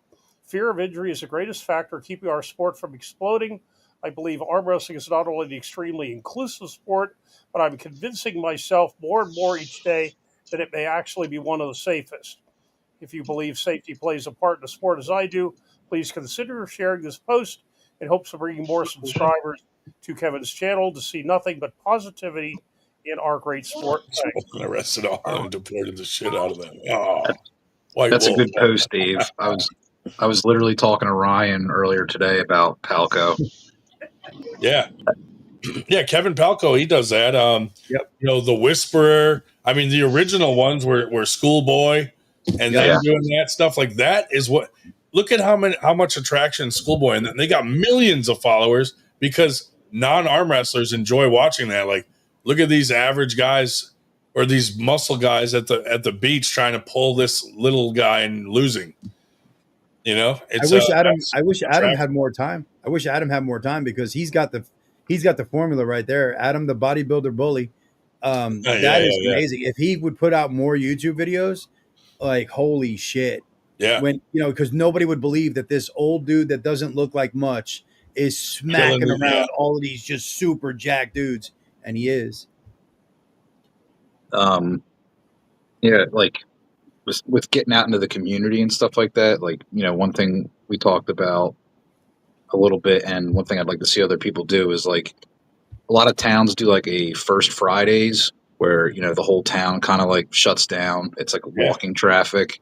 That's a good place to do it. Yeah. Talk to your local township. Be like, just be like, hey, can I bring a table, an arm wrestling table, and yeah, you have to get a permit or something, whatever. I went out to the First Friday in June with you did. East Liverpool, Ohio. Yep. They do it from May. East Liverpool does it from May to September inclusive. And like in my town, they do a farmer's market like every Saturday morning. They shut down like at the center of town. Walk around, it's like, hey, talk to your township or whatever. Maybe you might have to pay something or something. set up a table, arm wrestle for a while. Like almost every town does an event like that, like, you know, on a weekly or a monthly basis. So, you know, definitely encourage people to do that. And that's something, you know, we want to do as well.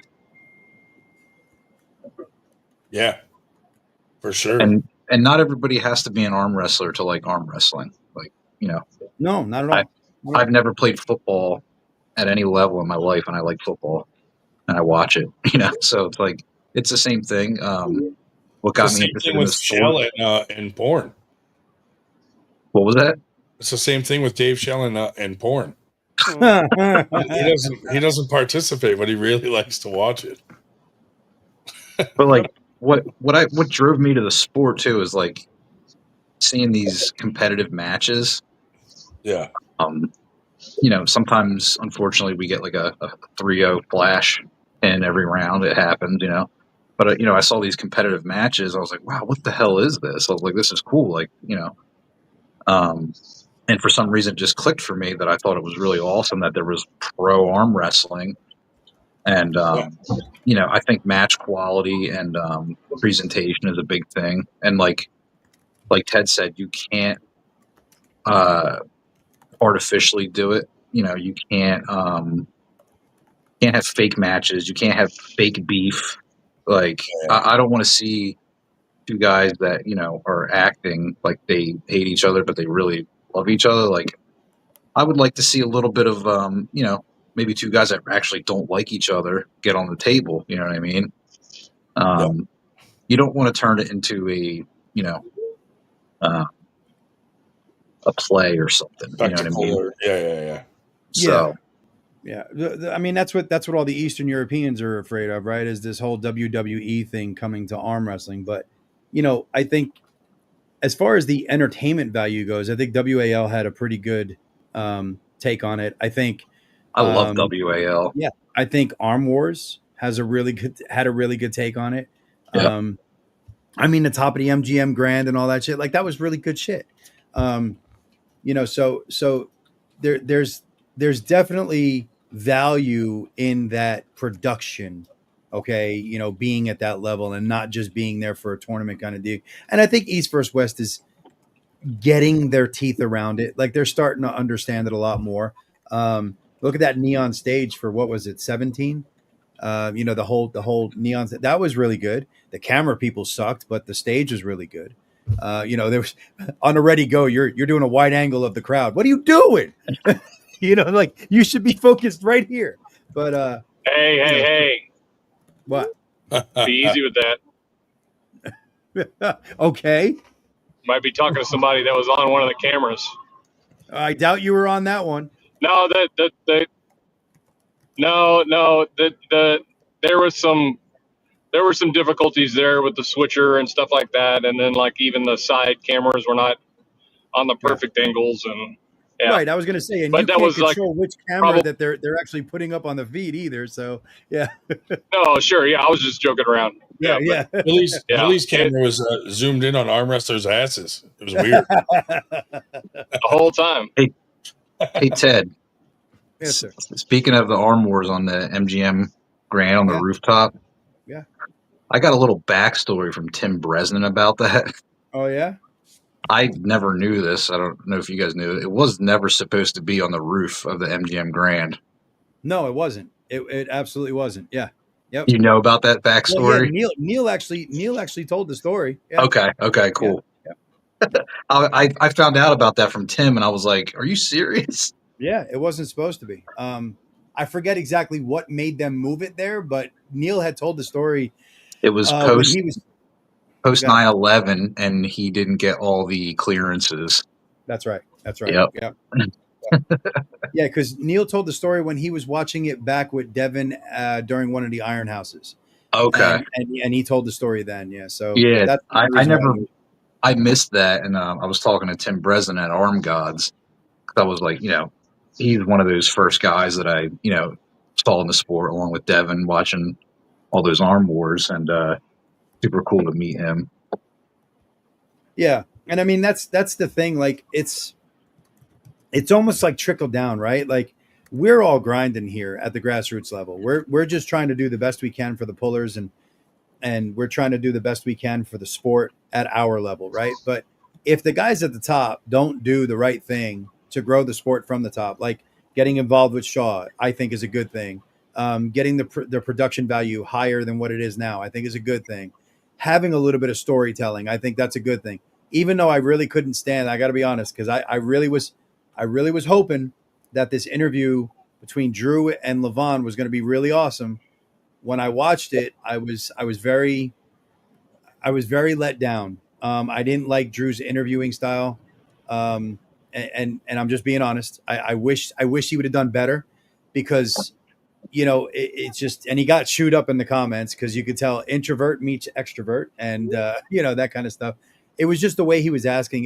You could tell it was very forced and very just loud. It was almost, how we have a thing as humans where if somebody doesn't understand our language, we talk louder as if that's going to help them understand it.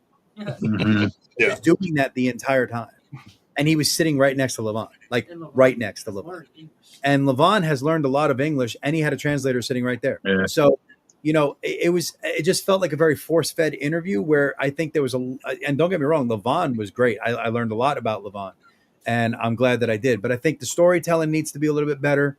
I think that, all-encompassing needs to be a little bit better as far as the sport goes. But as long as they keep doing the right things at the top, we are going to see organic growth at our level as well. And then if everything explodes at the top, we just continually stay consistent, and we will continue to see some organic and growth. It may be slow, but it'll be better than, nothing. So I just think that, as long as we put the pullers first and the sport first, we'll be all right. Yeah. Yeah. Stop banning athletes. All right, fellas, I'm going to hop off. I'm going to mess around with some ideas for the 98. So, Buddy. Yes, sir. He likes to do it in the nude, Take so it he easy, doesn't want to be live. Yeah, White Wolf, right, I'm guys. actually gonna, I'm gonna disagree with you as far as what you said there. The mainstream, I don't know why. I don't know why you would say that, honestly, because arm wrestling was hugely popular, like back with John Brzenk and back with certain promotions. I mean, there was big sponsors. There was ESPN. There was all kinds of stuff. So I don't think that it has anything really to do with what the mainstream and all of that stuff. Yeah. What are you on your way to work, Billy? Yeah, just left practice. I'm heading to the house. I got to get ready and then head into work a little bit later. Nice. So How was practice? Good? So the question is, how did we have any groups down there that got hit by the weather? I don't know Texas geography well enough to know where Guadalupe River is. No, so that basically that here in San Antonio, everything was just north of us, about an hour to 2 hours or so north of us. And then, of course, all down the Guadalupe. So we didn't have any kind of like teams or anything like that were directly in the path of any of that. But Yeah. It's rough. That's good. Yeah, that is a rough situation, man. Yeah, I was in Johnstown, Pennsylvania during the flood of '77, and when water gets moving, it just doesn't. Nothing stops it. No, you can't stop it. I was in a basement apartment, 500 foot above the river level, but only halfway up the mountain, and so the half up, the water was just coming down and cascading around basically at the height of a fire plug around our place, and just whatever. Well, like I heard a story this morning, and hearing this is pretty much kind of I guess pretty much guarantees that it may be possible that some people are never found. Like there was I think it was like a fire chief's truck or something like that was literally buried in like 10 feet of gravel. Jesus. Once they started, everything started receding and everything like that. All they saw was standing up on its side, basically, and all they saw was like the top surface of it. And when they dug it out, like Yeah, so there's no telling. There's probably bodies just buried under 5, 6, 7, 8 foot of gravel here and there. Sure. Hmm. You know, On a 0 from 1 to 10, what would you score the Arm Gods video? Ruthlessness as an American. You're different because you deal with me daily. Yeah, what do you guys think on 0 to 10? How ruthless was that video that Arm Gods made? Well, I answered it. I said it based on the video. I thought it was an 8. I mean, dude, when like you said, like when it came up comparing him to Hitler, I'm like, oh, here we go, dude. This is gonna be a video. well, you know, my hot take on this is I think a lot of people need to stay out of it.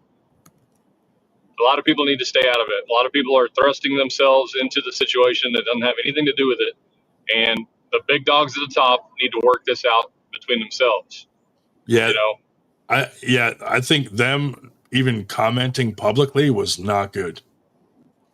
Yeah, like they gotta. Like they're doing these. They're gonna go releases. back and forth, and yeah, that kind of stuff also needs to stop with them. You know, doing it live, and like we don't need the community doesn't need to know the back and forth between Engin and Devin. We pretty much already have it. Yeah. Right. So what are we gonna do from here? Or is Engin out? Is Engin in? Is it gonna work? Like the big dogs, Robert and Dexter and Engin and all them, they've got to work it out and figure out whether or not they're going to part ways or they're going to work it out.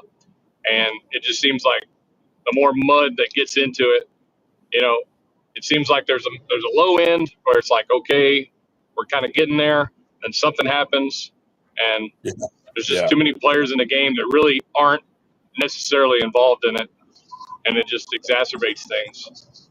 So, yeah. Dude, I don't like know if you noticed, but I did the right thing this week and blocked someone, and then I got shit on for blocking. Did you notice that? Of course, I know. I know you did the right thing. I know. And then I get shit on for blocking, and I'm a coward now. Like, come on, man. Well, I mean, look, people say things when they have nothing left, you know. So yeah. When there's nowhere left to go, nothing you're doing or saying makes sense or holds any merit, then you know the insults come out. And look, if you're gonna throw mud, just be ready to catch some back.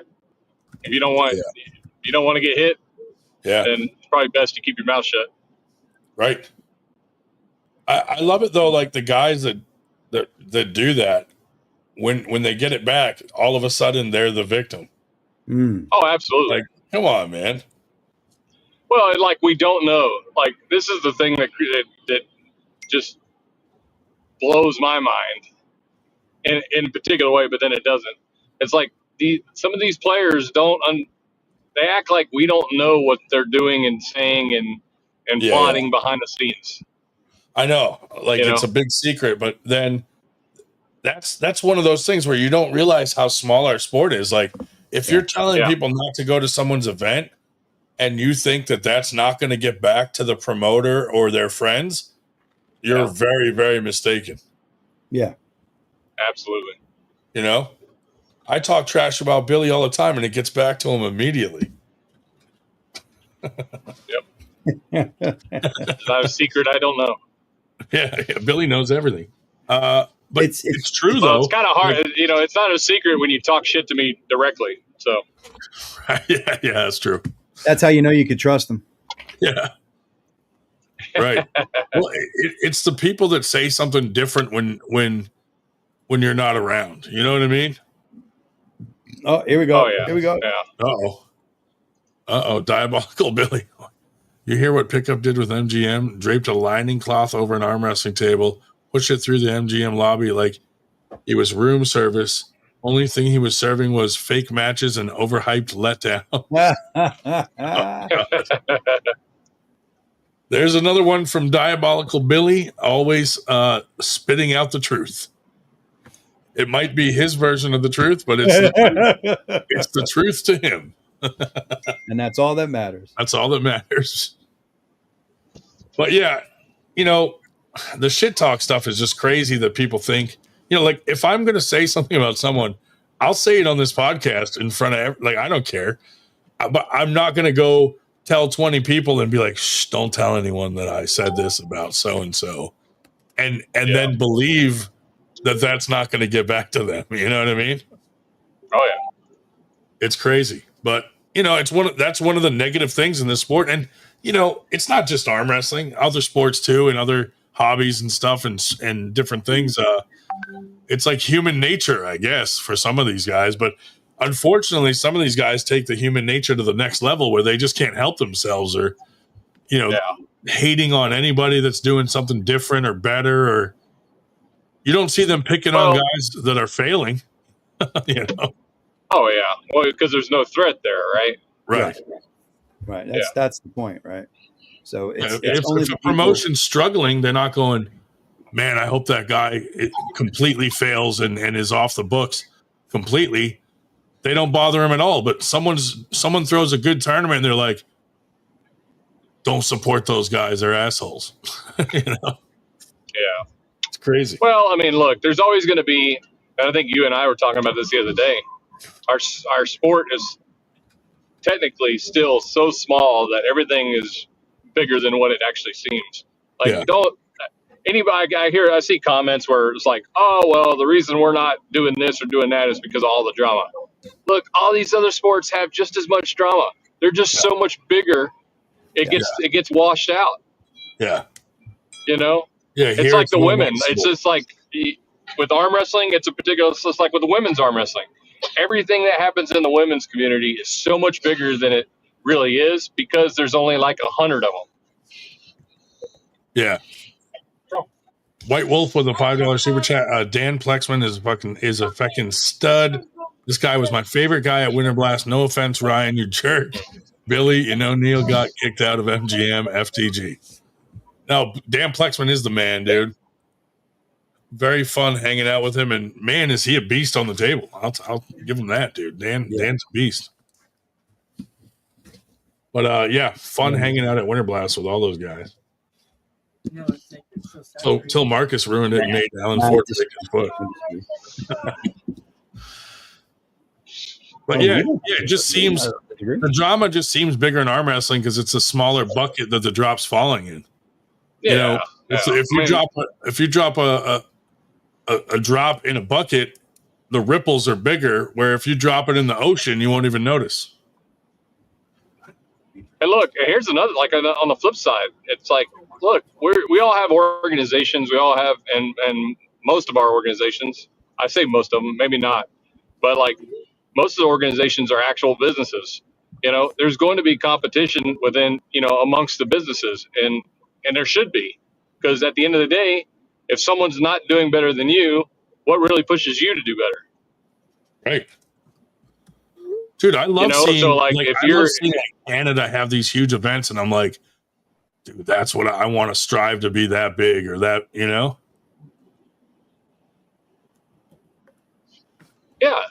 So, I mean, I think competition amongst organizations and stuff like that, even like on a business level, I think can be healthy. Now, it's like, you don't have to actively go out of your way to try to kill somebody's event, but at the same token, you can always do things to try to be better.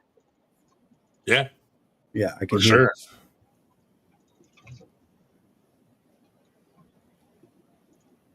I don't know. What do you guys think? Like, do you agree with that? What the what Sasquatch said? He said, Billy, it's so saturated too with pop-up tournaments. I mean, half of me says, 100%. Every okay. So here's what I think. Half of me says pop-up tournaments are still growing the sport, and half of me says that as long as they're that same half says as long as they're quality events, then they're not doing any harm.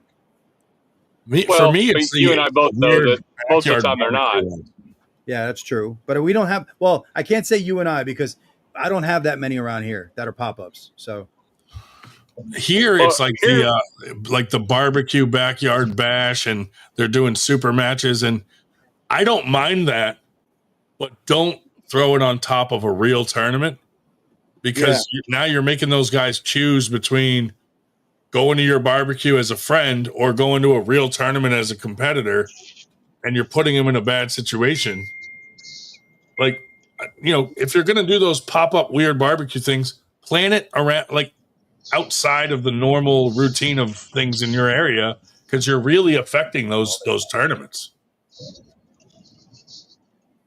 And that's not I'm not saying that because you're affecting a tournament financially. I'm saying those pullers, that go to tournaments and are trying to get points and rankings and this and that, will, if they pass up on that because they feel obligated to go to your barbecue practice, that's not good for them either. Like, Well, you're putting them in a weird situation.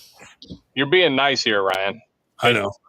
At the end of the day, it is about financials, and it really just depends on, all right, so Ted, take your Camel City, right? You guys do payouts based on entries, correct? Yeah. The more entries you have, the better it is for the pullers. If you've got these little pop-up events that aren't offering anything of value, and I say that because this is what the community says they want, right? They want payouts, they want better awards, they want all this stuff. But then if you've got 10 other little pop-up tournaments not offering any of that, now Camel City doesn't have the classes deep like they should be. Well, that in turn, that's a value that isn't being able to be provided to the pullers for that event. Yeah, so it is growing. Yeah, I agree with you. It can grow that way, but the community needs to decide what they want. Yeah. At the end of the day, if they want a tournament every weekend, a couple hours apart, where it's only 15 or 20 guys, and we're just shooting darts in a bar on the weekends, cool. If that's what they want, I mean, that can happen.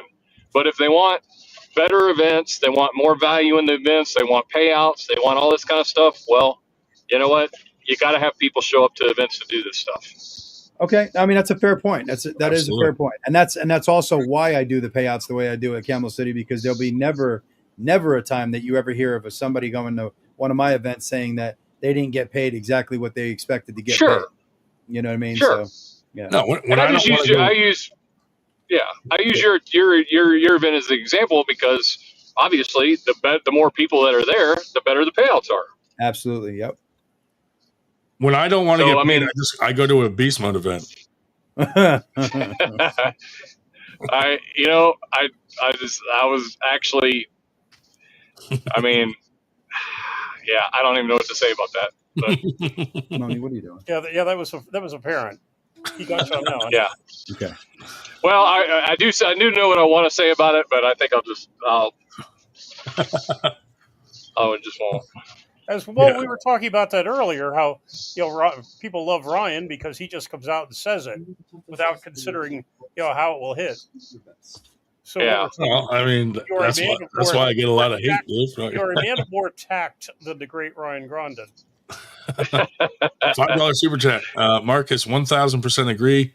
Fucking Crowbar Jones and the Diabolical Billy would destroy the arm wrestling world. These guys never seen Crowbar. Thank you for the super chat, White Wolf. Marcus says that arm wrestlers are the worst at helping promoting, and he. That is true. Like guys won't even promote their own fucking matches. It really is crazy. In the grand scheme of things, how that actually is the truth. It really is. Like you would think that people would want to, especially at a super match event, you'd want to promote your own matches. I will say we are blessed in the Virginia, West Virginia, North Carolina area, because those guys, man, when they get a match, it is all over the feed. Like everybody is promoting it. So that's good. We've got a pretty good network here, but I do see that like across the country and even internationally. We were talking about it earlier with East versus West. The Eastern Europeans will not promote anything of themselves at all. They just won't do it. Yeah. But they want all the top money and they want all the prestige that goes with it. Well, it's like you want to be on welfare. You want to sit on your couch and do nothing, come in, pull one time, and then but you want all the perks of somebody like Devin and Levon, because Levon's always on social media too, and Schoolboy and all the people that are working hard to promote themselves and build a brand. You want all of the money off of their backs, and then you're going to give them shit for what they're doing. Yeah. It actually should, like when you get to that particular level, and like your promotions are like EVW and some other, super match promotions. I mean, that should be an object of the contract. It's like, hey, Yeah. there's an expectation that you're going to promote this event through your own, your own vices, which in turn will help you, which will help the event and allow us to, pay you what what we're going to pay you. Yeah. Real quick, Ray Cody, glad you're with us still. Yeah. Ray had a medical scare there, and I'm glad he's okay. Yeah. Sure. But back on track he is, and back to spreading the hate for 98. There you go, spreading the hate for 98. Hey, I heard no one. I love the way you put that. I love the way you put that. I'm glad you're still with us. Jesus Christ, man! Like, well, dude, I mean, that's no joke. Like, No, I know. When I was offline for a little while, and then I came back on and saw his wife's post. I was like, "Oh shit!" So glad he's okay. Get back shortly, guys. All right, buddy. Glad he's okay. Let me see. What did I miss here? You should hop on Sasquatch. I think there should be 2 big national tournaments a year. Other than that, do Vendetta all day. I say that because it's hard to move for ranking. The people we are chasing don't even show up. Yeah, that does suck. There's so many guys like with this ranking stuff that they hide to keep the ranking, dude. It's great. They won't compete and they hold on to that ranking spot, which is kind of silly considering the sport is arm wrestling and you have to arm wrestle to, I don't know. Why would you want to get to a spot and get a ranking and then just hide? Because the ranking means more than the sport. Yeah, that's ridiculous to me. Yeah, but it's what egos is, man. It's just egos. That's what it is. It's just egos. That's part of the problem is, White Wolf saying arm wrestlers only about me. It's true. Like if arm wrestlers supported the sport, the promoters, and they promoted themselves properly, this sport would blow up really quickly. But guys don't even we'll make flyers for guys and send them out and they don't even share their own flyer to promote their own match. It's crazy to me. Yeah, it's crazy. It really is. And I mean, even a tournament, right? Ray's in the house, dude. Hey, don't you let your blood pressure go up. Oh, he's not on the treadmill. No, I got happy pills to keep it down. Oh, nice. How you feeling, man? Not too bad. I don't know. I mean, I don't know how much people know about seizures, but I ended up having 2 seizures. I had one Tuesday night, and I had another one Wednesday. I'm tired from it. Yeah. It usually takes me a few days to bounce back and get kind of whatever normal is, get back to normal. Yeah. Well, glad you're doing all right, man. Well, yeah, man. Glad you're on your way back to normal. Appreciate it. Yeah, I go in. I'll be going in next Wednesday to do what they call a neuro scan. Yep. And everything, and find out exactly what's going on. So. I do like the way your blinds are set up. It's like you're in this heavenly light, and everything is just. You got this glow. I'm actually at one of my teammates' houses, and I forgot. I forgot it was Friday night, so I'm like, oh shit, I got to get in there. Yeah, they don't have time. Ray, walk towards the light. Yeah, right. Don't go towards the light. Don't go towards. It's not your time. Come back to us. That's crazy. I never figured this damn thing out. Why did it just do that? How do I get back to the screen? It just I don't know, but I don't know what you did. You're on it. And, now you're gone. Awesome. Oh my God! You walked towards the light, dude. I didn't mean it. I didn't mean it, Ray. Come back. Oh shit! We lost him. We lost Ray. Dumbass. Okay, he's back. He's back. It doesn't. Ray, we lost you. All I know is I'm sitting here talking, and then it went to a blank white screen. I'm like, what did you just do? And then I hit the back button to come back here, and it took me out. I was like, oh no, we lost Ray. He walked towards the light.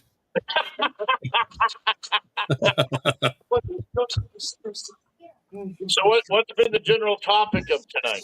Oh, a little bit of terrible everything. But we were talking a little bit about the hate you're getting out there for your event and how these guys should just support it anyway, regardless of whatever they got a hair across their ass for.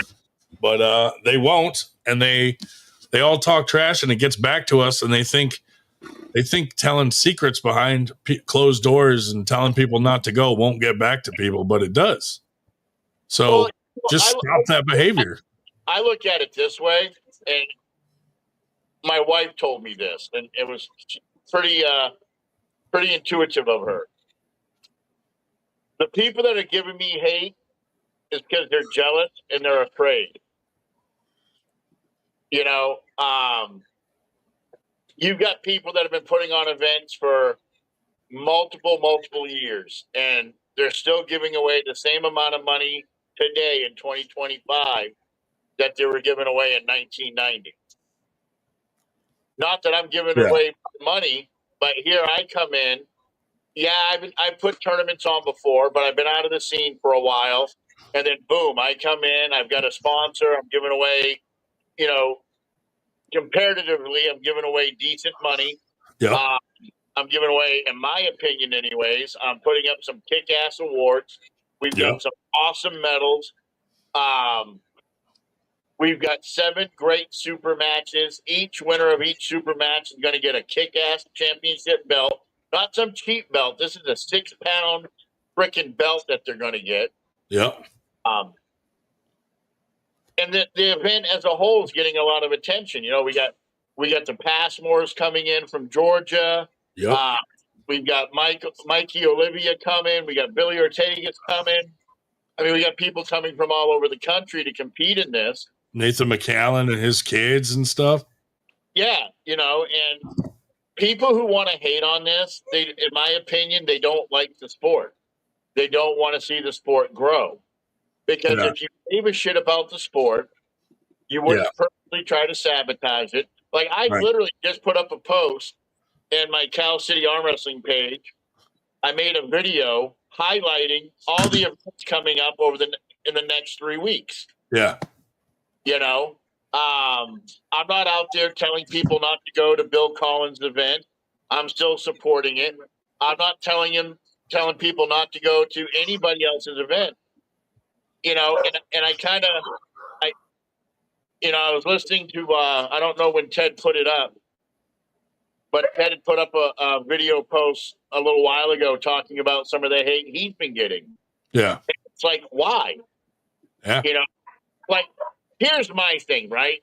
If somebody has a beef with you personally, Ryan, you shouldn't take it out on people that are working with you. Especially on the other side of the country. Right. Exactly.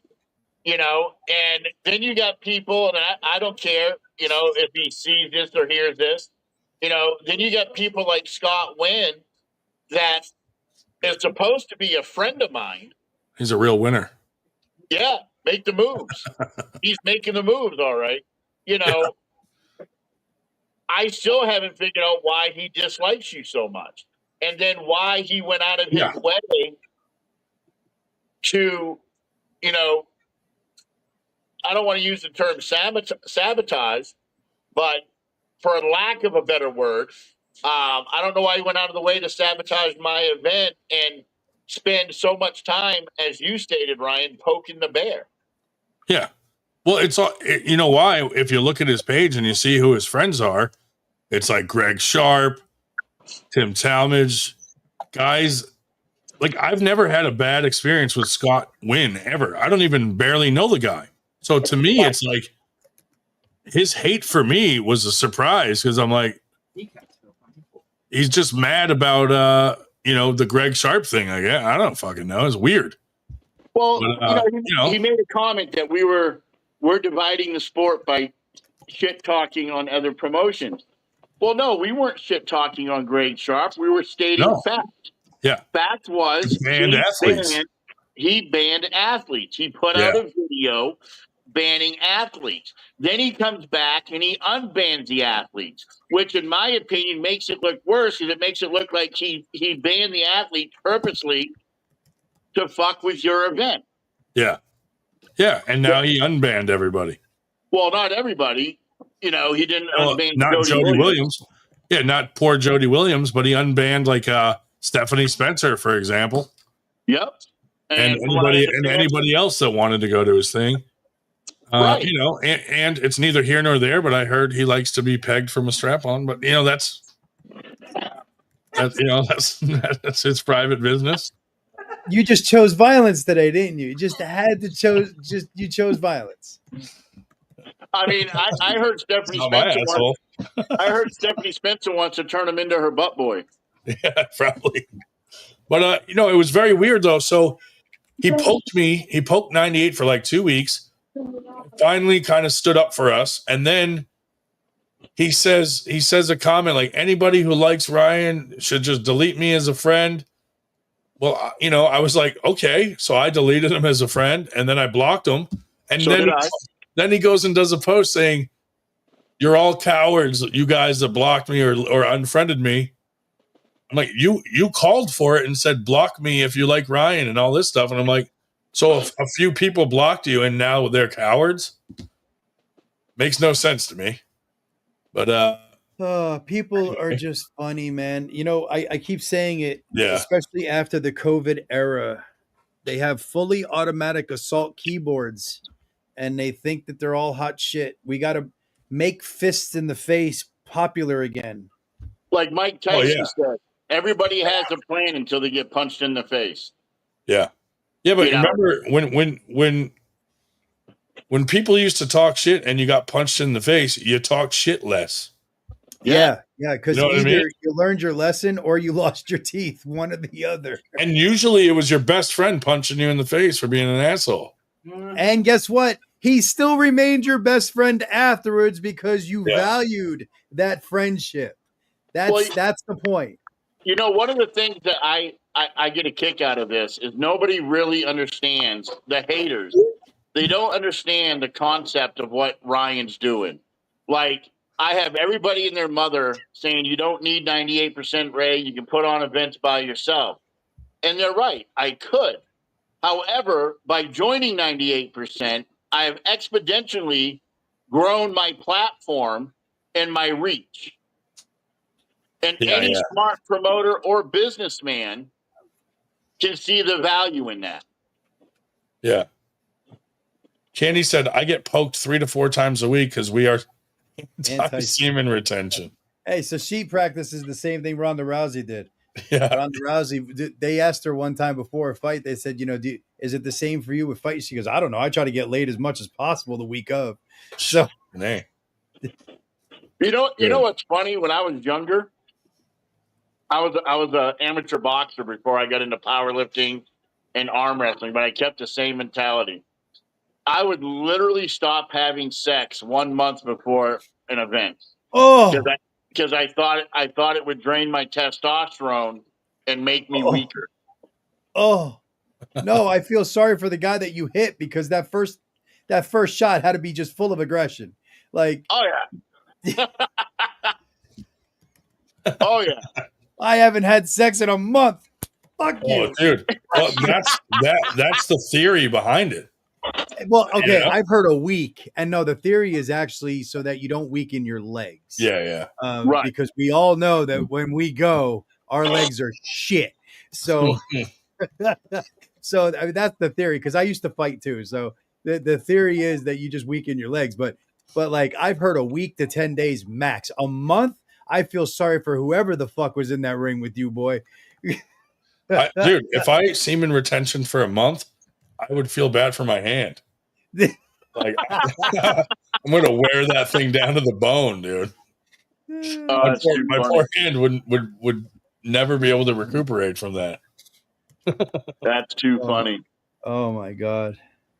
Good Lord. But yeah, crazy. At the end of the day, dude, all the hate is stupid, and that's why I just blocked them. And I had the most productive fucking day because I didn't give a fuck what this asshole was saying the rest of the day, and I just fucking got some shit done and nobody was messaging me like, look what he's saying, because I just didn't give a shit for that day. And Well, I gave my wife your phone number. That way she can send you the screenshots instead of me. perfect. That's a good way to keep your blood is, pressure down. If you're anybody in this sport that's around any of the weird drama, like, you get the screenshots anyway. These guys think that they can talk behind your back, and the screenshots get sent out no matter what. So yeah, I don't know how they think everything they do is private and all this. Like, there's nothing private in this sport. It's crazy. and I speak for myself as well. I don't think arm wrestlers ever graduated high school because the sport is forever stuck into that mentality. Zing it, Ted. It wasn't me. I didn't type shit. That's not me. No, I said she's zinging you. Yeah, she is zinging it. Yeah. Or phone calls. I had to throw that in there. Talk about the other ones. Oh, man. But anyway, whatever. Fuck those guys, because clearly they only don't like what we're doing because it's working, and what they did didn't work. So well, let's go. And the thing is, like I said it in a comment on one of your posts. Scott actually had a really good idea. He actually had a really good concept. But much like this sport does, they'd rather tear it down and criticize it than support it and build it up. Yeah. Scott's idea of the United Arm Wrestling League, honestly, on paper, was a great idea, and it could have really been practical, and it could have worked. But again, nobody in the sport wanted to trust him. Nobody in the sport wanted to, put it out there. And if you look at other sports, like powerlifting, for example, I don't care if you belong to the IPF, APF, USAPL. You, as an athlete, you pay a yearly dues to that organization. Yeah. In order to compete in that organization. Yeah. And that's what Scott was trying to do with his idea. Arm wrestlers pay a yearly dues. That money goes to a year-end banquet where people get awards and whatever. But again, I mean, I don't know what it will take to I believe 98% will do it, but the sport needs to get to where it deserves to be. Yeah. And more than just the 2% need to be making money off of this. Yeah, dude. And I was actually going to say the exact same thing as Christina said right here. It's funny how Scott got all the hate for his idea, and now he's doing it to other guys that have a different idea. Right. He's doing the same thing that happened to him. Shame on you, buddy. Exactly. Which doesn't make sense. The only thing I can think of is, bottom line, as a lot of people do that are swinging from the WSA nuts, is he's bought and paid for. Yeah. And he's much like I am. I was a loyal fan and supporter of 98% before I ever became a franchise owner. I mean, you did get the tattoo on your face of our logo. I did. Wait, get the tattoo. he did what? I mean, see the logo under his eye? It's the 98 get the shield, fuck out of here. You got to move your finger, right? It's the 98 shield right there. No shit, man. Like, that's a fan right Ryan, there. Dude. I fucking love you. It's not happening, okay? I love you, but it's not happening. Ted Ted got it on his nutsack. Well, hey, man. I nobody else knows that. Come on. There, that's already tattooed. I didn't have any room. But when he got that, dude, I was like, holy shit. Like, he said he was going to get 98 under, like, his eye. So I was thinking, like, just a little, like a teardrop 98. And then I see the fucking logo on his cheek, and I'm like, holy shit, dude. That's wild. I was gonna say, you can't be fucking you can't be sitting there shocked about anything. You got the Unabomber on your right hand. All right. That is true, dude. I don't want to hear argue there. He's right there, dude. Because that's his explosive hand. That's my explosive hand. I got my ex-wife's face tattooed on the head of my dick. Oh my god! It's not even midnight yet. It's not even midnight yet. Oh man! Like, why is my new wife kissing my ex-wife? Oh my god! Could you imagine? Well, at least my wife has someone to talk to when I fall asleep. Oh god! So now that it's just me and you, Ray's an asshole. Oh my god! Oh man, that's funny. So why'd you break up with him?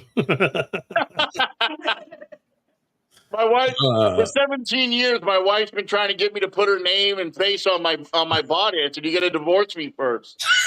Yeah, that's funny.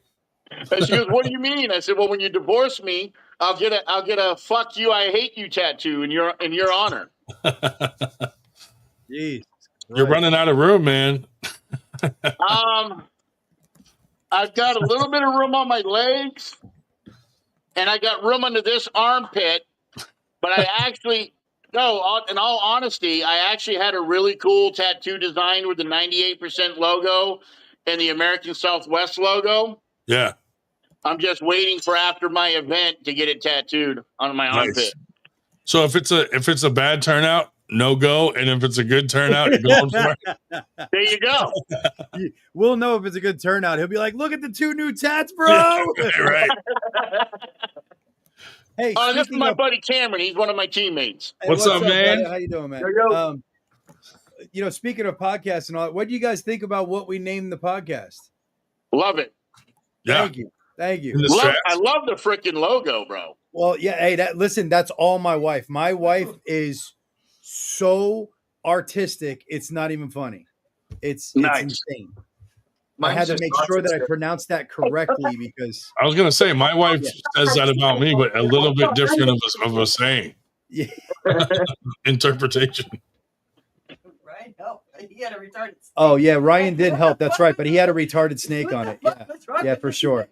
For sure. Someone hit me up and goes, "What kind of snake is that? Is that even native to the United States?" I'm like, "What do I look like, a snake expert? I don't know." Fucking cobra. No, it's not native to the United States.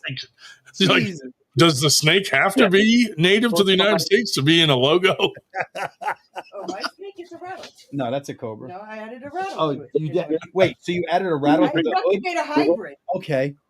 So yeah, it's not even a real snake. It's got a cobra hood with a rattlesnake tail. It's got it all. 98%. BB King's wife wanted to get him a surprise for his birthday, so she got big letter B tattooed on each cheek. And when she bent over to show him, he said, "Who the hell is Bob?" That's pretty funny. That's a good one. I don't know if they'll be able to see you or not. Holy shit. Hey. Is that your better half back there? Well, never mind. My better half is over here. Oh, that was your better half? Okay. Yeah. All right. Hello. Yeah, I'm back here. Oh, hell yeah. I don't know if you're going to be able to join on that one, but I got the webcam right there for you. I'm trying to join on his big TV so I can actually see you guys. You all some ugly motherfuckers. I wouldn't do that, dude. Jesus. Yeah, you don't want to get any closer to this at all. I wouldn't do that, dude. Make sure you get my thin side. Oh shit, there isn't one. Damn, look at this Inception. We're watching us. Hey guys, Ray's looking to know how he can join from my computer. So he would have to get off of this. He'd have to get off that and go to the link. Yeah. If you go to YouTube, the link to this is pinned at the top. Okay. So you got to sign out of here, Ray. Okay. Yeah, because we're hearing all the reverb from watching it also. Yeah. Well, that's Inception for you because, you've got us watching us. Yeah.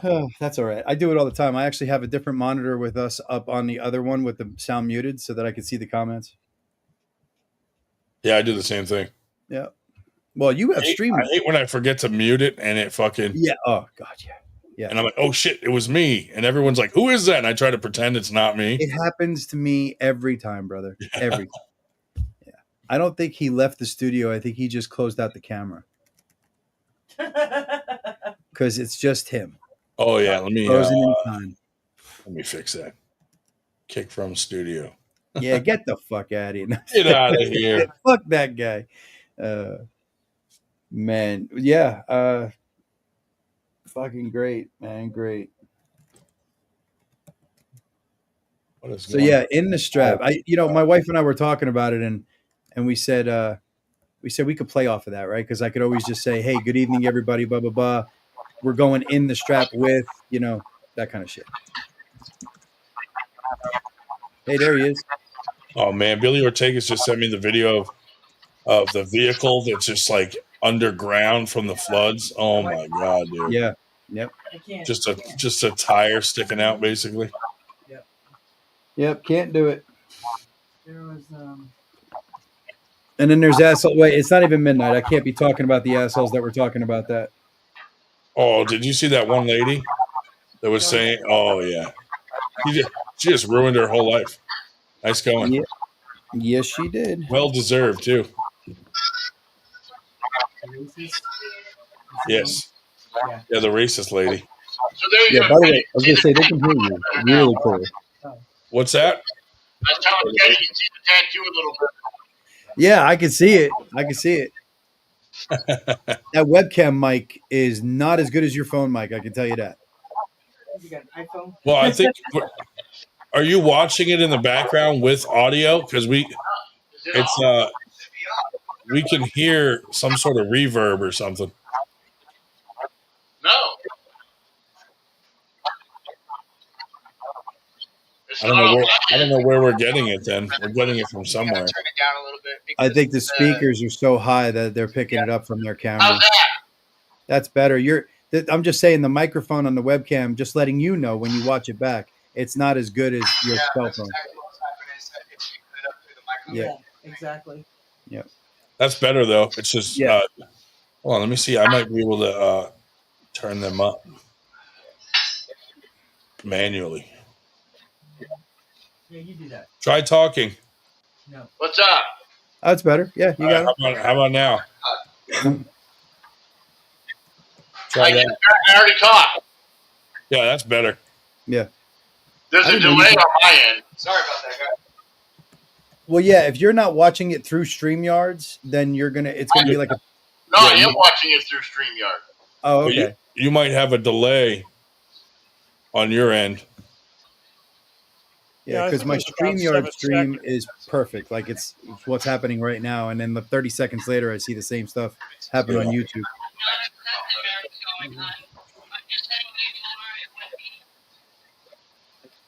White Wolf is launching the Bullshit Arm Wrestling channel. The Bullshit Arm Wrestling channel coming soon. Nice. I thought we already had that one. It has the Enigma of Rage after it. I'm sorry. Did I say that out loud? Yeah. It's the 98% arm wrestling channel. No, that's cool though. They're coming out with a channel. I can't imagine, dude, if it's going to be filled with like memes and stuff like that, like they're doing. Yeah. Oh my god. Is White Wolf ever going to tell us who he is? Dun dun dun. I got to meet him at Winter Blast. Yeah. Yeah. Super cool. I probably have met him and just don't know. Yeah, it's possible. Super fun guy, man. Super nice guy.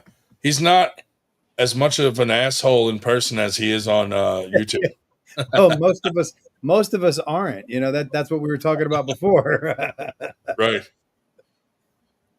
But yeah, so much drama in the community. Like I was saying, it's one thing for the drama happening at all of our levels, but when it happens at the top, it's kind of like it's different, because it's like, man, that should not be happening up there. But but in the same respect, I mean, but most sports have it. It's egos, right? At least we don't have people that are multiple time felons, still in the news every day. You know, they're not going around beating the shit out of people and getting caught drinking and driving and all that, and it's not making national news every time somebody does. Yeah. You know, I love too how many people have said that arm wrestling has saved their lives. Like, you know, maybe they struggled with addiction or alcohol or, you know, depression, whatever the case.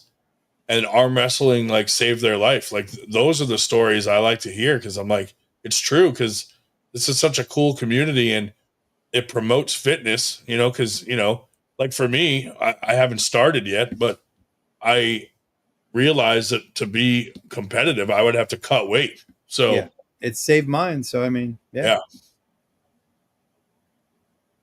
On my end, it sounds like you are all talking at the same time. That's interesting. We are definitely not. Yeah. Yeah. But we are all masturbating. I mean, it is true that Ted almost never shuts up, but you know, on the other hand, whoa, Dave, that one was queued up for him. I expected something.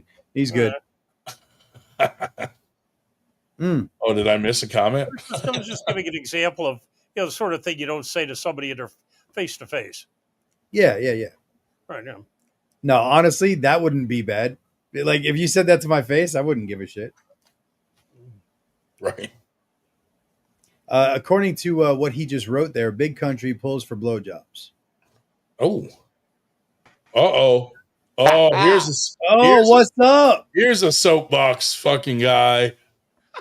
What up, y'all? Who's ready for the facts, dude? These are the facts. Let's go. He's gonna be spitting some facts. We need some facts, dude. We were talking about a little bit of the up, hate, everyone? The hate and drama in the sport right now. I heard you like your coffee mug, Jody. I enjoyed it today. Thank you very much. I saw the video. That was great. That was a great video, man. Glad you liked it. So y'all want some soapbox, huh? Hell yeah, dude. Sure. Well, what's the topic y'all talking about? Well, we were kind of defending you in your situation with the WSA stuff and, you know, not getting as much support that we feel that you should be getting with that situation. But, you know, we don't have to talk about that if you don't want to. Well, you know, let's go ahead and say this. Ray, good to see you. Good to see you, my man. And everybody. How about this? If for some reason in the planets align and Greg Sharp and I had a conversation and we broke bread, we made up, hey, it's good. Sorry for all the BS. I'm open to that. But I will never compete at this event again. I still won't do it. Yeah. You mean you're open to becoming friends again and being on talking terms, but not competing? Correct. Gotcha. I don't mind. I mean, like I said, I'm not a mean person, but at the same time, it's like, you know, eventually over time, let bygones be bygones. But I would never compete at his event again because I still think what he did is wrong. And there's more stuff that went down as behind the scenes that it's like, are you kidding me? And then, you know, this latest BS, it's like, you know what? I'm over it, you know? Yeah. Well, we're with you, buddy. Well, I'm assuming, what part did you talk about first before I continue? Well, like, you know, smart, like, man. There's a lot of guys that are his buddies, you know, like Scott Wynn, for instance, that 98's never done anything to that man, but he came out and just started poking 98 like crazy for no reason. And then, let me go ahead. Should I start now? Yeah, start on that one first, I guess. Hold on, let me sit up. I'm about to get live in a minute. Hold on for a second. Here we go. Okay, so here's the thing you gotta know about Scott Wynn, right? And I'm assuming that he's upset about the AUA, right? So here, I'll give you guys a history lesson. Is Scott watching? I hope Scott's watching. I'll give you a history lesson. Scott Wynn, that guy, he's been in the sport forever. You know, he knows his sport. He has knowledge. He's been around a lot of, you know, prominent arm wrestlers over the years. I remember 2019 at the Arnold Classic, and he was about to put together a, you know, what was called a UAL. Now, he can't poke fun at you guys for saying, hey, you stole my idea, where we all know UAL came from Bill Collins, right? And Robert Drink. So UAL stood for Ultimate Arm Wrestling League. Well, his UAL stood for United Arm Wrestling League. And I think I still got the ball cap up there. Well, at the time, his goal was to unite everybody because, you know, everybody made fun of the United States because we had multiple nationals. And to this day, I'm, you know, flabbergasted that we can't figure it out. But that's neither here nor there. So his main goal was to go ahead and do that. Now, at the time, I think his goal was that it was going to be a membership fee of like $25 a month or whatever. Now, I didn't know where that money was going. I know if it was going to tournaments or what have you, but nothing ever really came of it. Now we go forward. Hello, Candy. How you doing? Texas Arm Wrestling League. Now going forward, years later, you know, here's Sean Hancock, Billy Ortegas, Ryan Grondin, Mike Oliva, and even Bill Collins all got together and says, hey, you know what? We should go ahead and create a league and to where, you know, we can get one national. And here's my thing. I would love it to be one national because I'm talking to my friends up north and they figured it out. That's why they're getting like 500 plus entries at a national because they only got one. But I guess there's some rumblings about that down the road. And that's another topic for another day. But, you know, I would love to do that. And if that's the case, that's cool. And if I'm not mistaken, I think Sean Hancock released a national for next year. Okay, that's what, 4 of them now. Like we don't need that many. We don't, because we got the Unified Nationals, which, you know, let's be real. They don't get the numbers. I'm not pointing the finger at nobody. You just don't get the numbers. I think because, in my opinion, you don't promote it as such. You know, IFA promotes their nationals, which is what it is. And, you know, I'm an IFA guy, but even I will go on record and say, look, you know what? I think the training wheels need to come off. And what I mean by that is that I understand why they did how they did things to, you know, to get the organization going, meaning that anybody that shows up to nationals is automatically on Team USA. I totally get that. But now here we are in year what? I don't know, 6 or whatever, 6, 7, whatnot, of the IFA. I think it's time to scale back and say, hey, now we're going to go either top 2 or top 3 on the podium can make Team USA, because you got to take a step back and ask yourself a question. Are all the other countries underneath IFA doing the same thing? Are they just saying, okay, anybody can go? Because that's not fair, right? So there's that. And then with the Unified Nationals, it's like going, you just don't get the numbers there. And, you know, when you get, you know, classes where it's either uncontested or you got 1 or 2 people, but you can't sit there and brag about I'm a national champion when you didn't pull anybody. But we do have athletes that do that shit. So I understand that. I mean, I wish the IFA would scale down that, because, you know, I want to go to IFA Nationals next year. Hell, I want to go to IFA Worlds, which, if I'm not mistaken, is going to be in Tokyo, Japan next year. So I want to do that. What's up, Paul? Paul Passmore jumping on, dude. Yeah.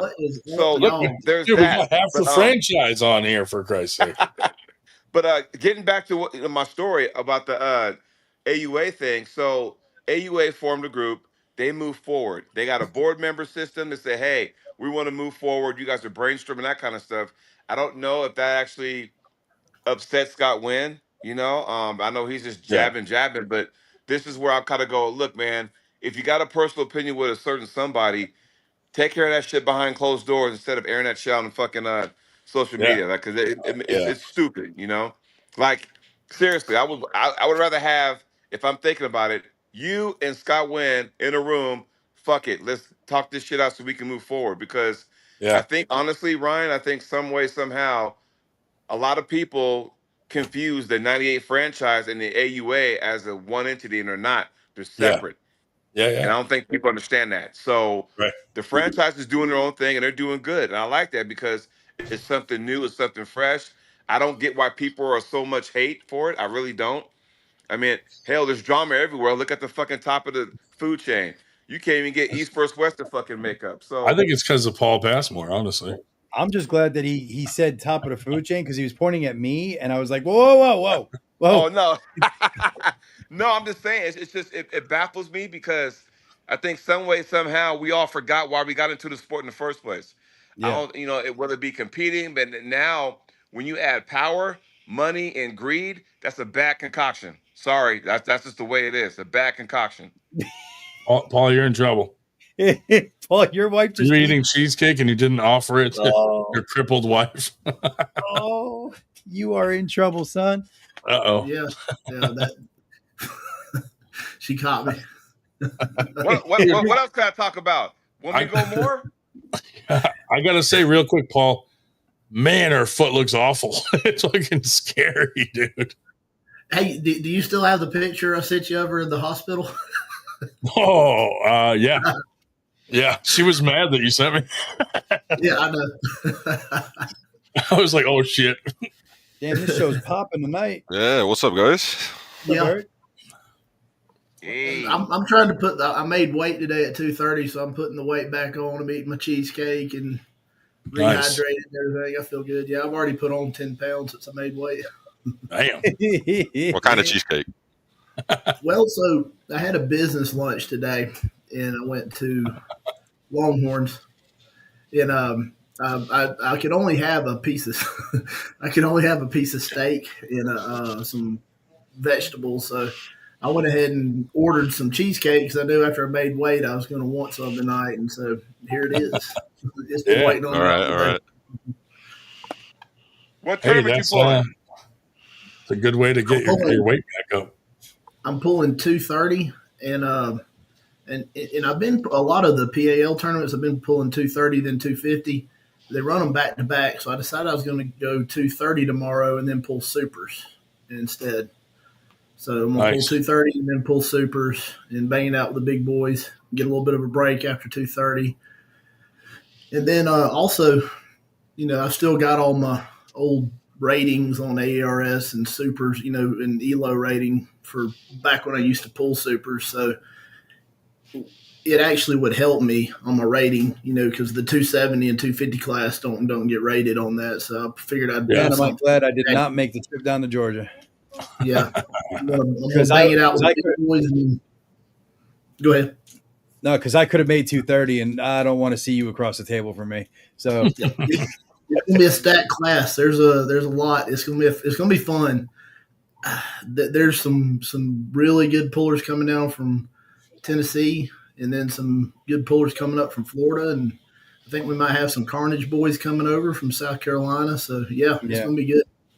We had one Jordan Landry talking some massive trash about Georgia coming up from Florida. He's going to take us all out. So I was like, "What class you pulling?" He's like 230. I said, "Please make sure you do. It should be fun." Yeah. Nice. It's funny how that works. I remember, because now he could probably do it, but I remember a young buck named Bryce Meadows from West Virginia saying that about Camel City one year. He said, whoever's in the 220, thank you for keeping my trophy warm and all of that stuff. And he came in and he didn't win the 220 that year, but next year, oh boy, you better believe he came in with a purpose. And I believe he pulled 231s because we switched over to the East versus West weight systems here. So he pulled 231s the next year, and he did very, very well. I want to say he took first, but yeah, it was just a year apart. Like he bit off a little more than he could chew the one year, and then the next year is like, yep, he did it. Yeah, I've learned to not talk a lot of shit. I don't really say much before the tournament. It's easy, but I learned the hard way because, if you talk a lot of shit and you just go get starched, it's way harder to walk it back than if you didn't say much. You can talk. Yeah. If I do talk shit, I'll talk shit during the match to somebody that talked shit to me once I got them. But no, what was Paul, that you said? Do you know a guy named Goga? Paul, have you ever pulled a guy named Goga? He's a beast, Goga. Yeah. Yeah, he's like 220-ish Georgian dude. And he's going up against Robbie Russell, right-handed, in August. And I just from all the tapes that I've seen of Goga, I've got Goga being the favorite, but of course all the people in Robbie's camp are telling me I'm nuts. But I've pulled with Robbie several times, and word has it he's gotten a little bigger, and he should be in my class tomorrow. So I'll probably be pulling him in the 230 class tomorrow. Okay, Robbie, that'll be a good one. When? Bryce and Robbie are pulling when? No, Bryce and Robbie are pulling left-handed. That's going to be the same day, August 23rd. And then Goga and Robbie are pulling right-handed that same day. Yeah, that's a stacked day for Robbie. That is a stacked day. Yeah. I mean, Bryce's left is no joke, and there's not going to be a weight cap. So because Bryce said I'm not cutting back down to especially down to 198s or 209 or something like that to try to take your rank or anything like that. He's like, I'm gonna stay up or where I am, so it's like 230, 235, whatever. And Robbie agreed to pull him there. So and Bryce told me, he goes, if he could beat my left at that weight, then yeah, he's a better man than me. Like, it's just I walked through the bedroom a minute ago when I saw my freaking brothers Raymond and Jody on there. I was like, I gotta hop on for a minute and say what's up to these Hell guys. yeah, dude. Raymond, what's up, man? How you doing? Can you hear me? I felt bad for him. Like, he's still alive. Let's get him on the podcast. Raymond, can you hear me? Your volume's off. Raymond, are you muted? We can't hear you, Ray. Raymond, he's got a little bit of a delay, so he might not. No, we can't hear you. We can't hear you, Ray. Oh boy. Here we go. Dude, when he first came on, he was in front of the window, and it looked like he was shining down on us from heaven.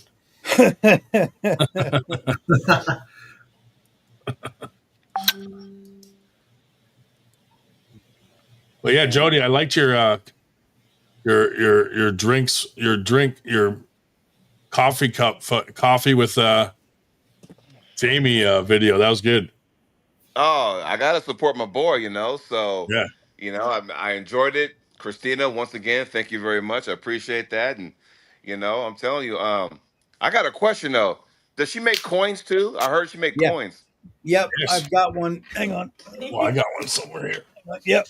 So she made me this one. That was my my referee's coin, my challenge coin for my ref. Oh, okay. Yep. So what logo do you need to? What logo do you need to have for her to make that? Whatever you want. You could literally give her like two logos, one for each side, and she can make it. Yeah. Nice. I can hear you, Raymond. Whatever you just did, I can hear you. My 98% one. Yep, there's a 98.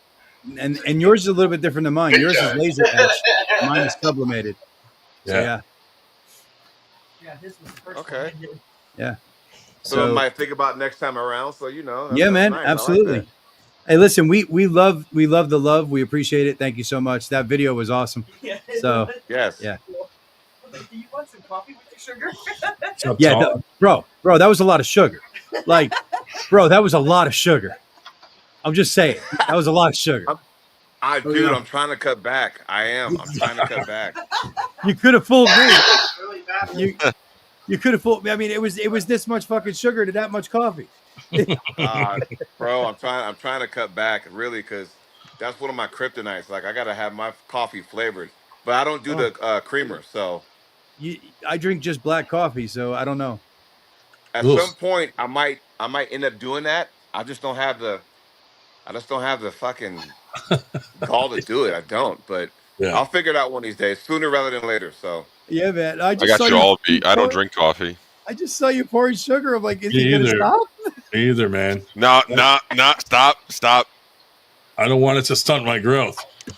Okay. I thought he was gonna go somewhere else. It might be a little bit too late. Did you drink coffee a lot when you were growing up? I'll bang on this table while my mom's sleeping downstairs. When I was a super heavyweight, I drank a lot of coffee with a ton of sugar and cream. Now I pretty much just drink water. Yeah. Well, according to your wife, she stirs your coffee because she's so sweet. Oh. Yeah, I just if I need something sweet, and I just tell her to dip her finger in it. Wow. Now she dips her toe in it. Jesus. Not her toe. Definitely not her toe. Dude, when I saw the scar on the side, like the stitches, I was like, holy shit, dude, this is crazy. Like, I didn't expect all that. Yeah, I wanted to go run and hide the first time I unwrapped that thing. Dude, I bet. I mean, I was like, oh my God.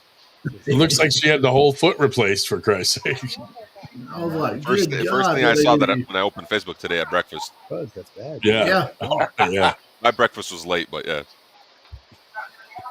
My daughter just got a fortune cookie that said "never give up," and I was trying to explain to her that's a good. Hell thing. Yeah. Hell yeah, dude.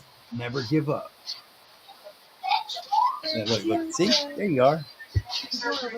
See, there you are. Keep going. My name is Monique. Hey, Monique, what's up? Was that everybody or just me?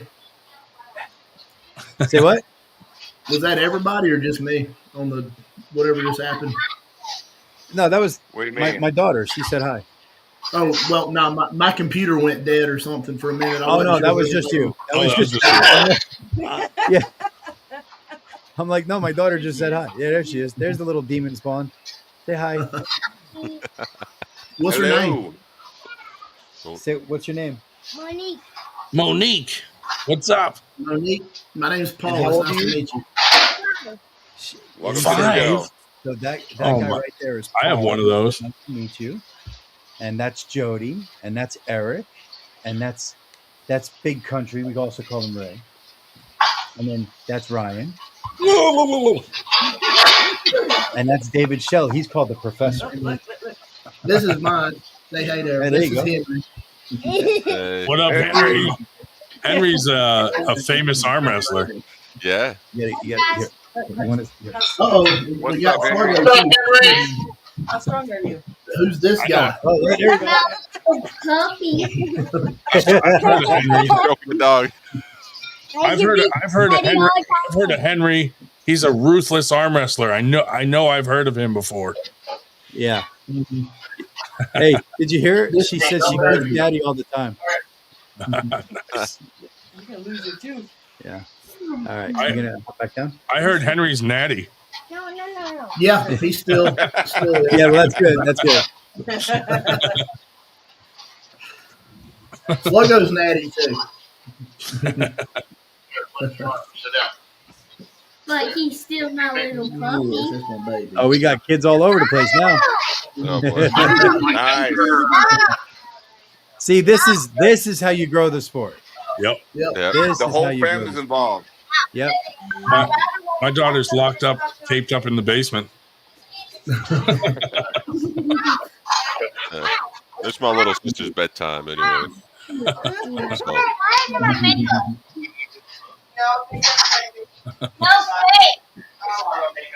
See, Jody, zero Yeah. sugar. Zero sugar, see? Yeah, I need to make that transformation, you know? Good luck. That's a rough transition right there. It really is. It really is a Yeah. rough transition. But I don't eat any sugar anymore, like at all. In anything except for my Friday nights. I get my little cheat meal in. I have my little bag of Swedish fish every Friday night, and that's it. Hey, I tell you what, how about tomorrow? Because tomorrow's Saturday, I'll go ahead and make a fresh pot, and then I'll pour a whole a mug in there, and then I'll just drink it straight. No sugar, no nothing. There you go, Yeah, brother. I want a There you go. reaction. I want a reaction video of Jody Yeah. just drinking black coffee, dude. Hey, listen, I'll share it with you. You know what I mean? I got my 98 mug right here, man. I'll share it with you. Oh, I don't have one. See, my wife makes all of this shit. My wife makes all of this. She's amazing. Yes, she is. Zero sugar soda is very bad too. You don't want to encourage insulin resistance either. Yeah, Drew, one thing or another is going to kill you. I just pick my poison. That's all. Yeah. That's true, you know.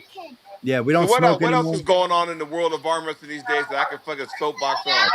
Did you get to watch the Arm Gods video? Yeah. Yeah, I did see that. What'd you think of that? You know, I'll say this. So, with the Arm Gods video, you know, apparently they have a lot of time on their hands to, you know, make these videos and stuff like that. And it's almost like a TV show. You know what I mean? Like they're getting longer and longer. It's like a TV show almost. You know? Yeah. But I wonder, because I know when are Arm Gods at 98 supposed to join forces? When is that supposed to happen? Well, we've talked about that in the past, obviously with Marcus and but like when Winter Blast ended, they had a lot of events coming up, and so did we. So we kind of were like, if we're gonna do something like that, it has to be really well planned. So we didn't want to just like half-ass it and start doing stuff. So maybe 2026, something like that, where we can plan it for a while and then make it happen properly. But it was hard. It's hard to like fit that in with them already having a planned schedule and us already having a planned schedule. And then this whole franchise thing happened, which that changes things too. Now all my focus has been on that for a little while, and they were going through launching their app. So, I think just scheduling differences and stuff like that also have been playing a part in, follow up of some stuff. Well, here, not to put them on notice, but I see White Wolf in the chat. White Wolf, what's up, man? But I'm wondering because back at Arm Gods, I didn't see you hanging out there. Sorry, buddy. Back at Arm Gods, Paul Passmore was told, "Hey, Paul, remember when you were told by Arm Gods that you would they would fly you to Ireland? Like, whatever happened to that?" I hadn't heard anything back about it. I know I was supposed to have a big match in July, and I really don't know what happened with it. But yeah, we shook on it, agreed to it.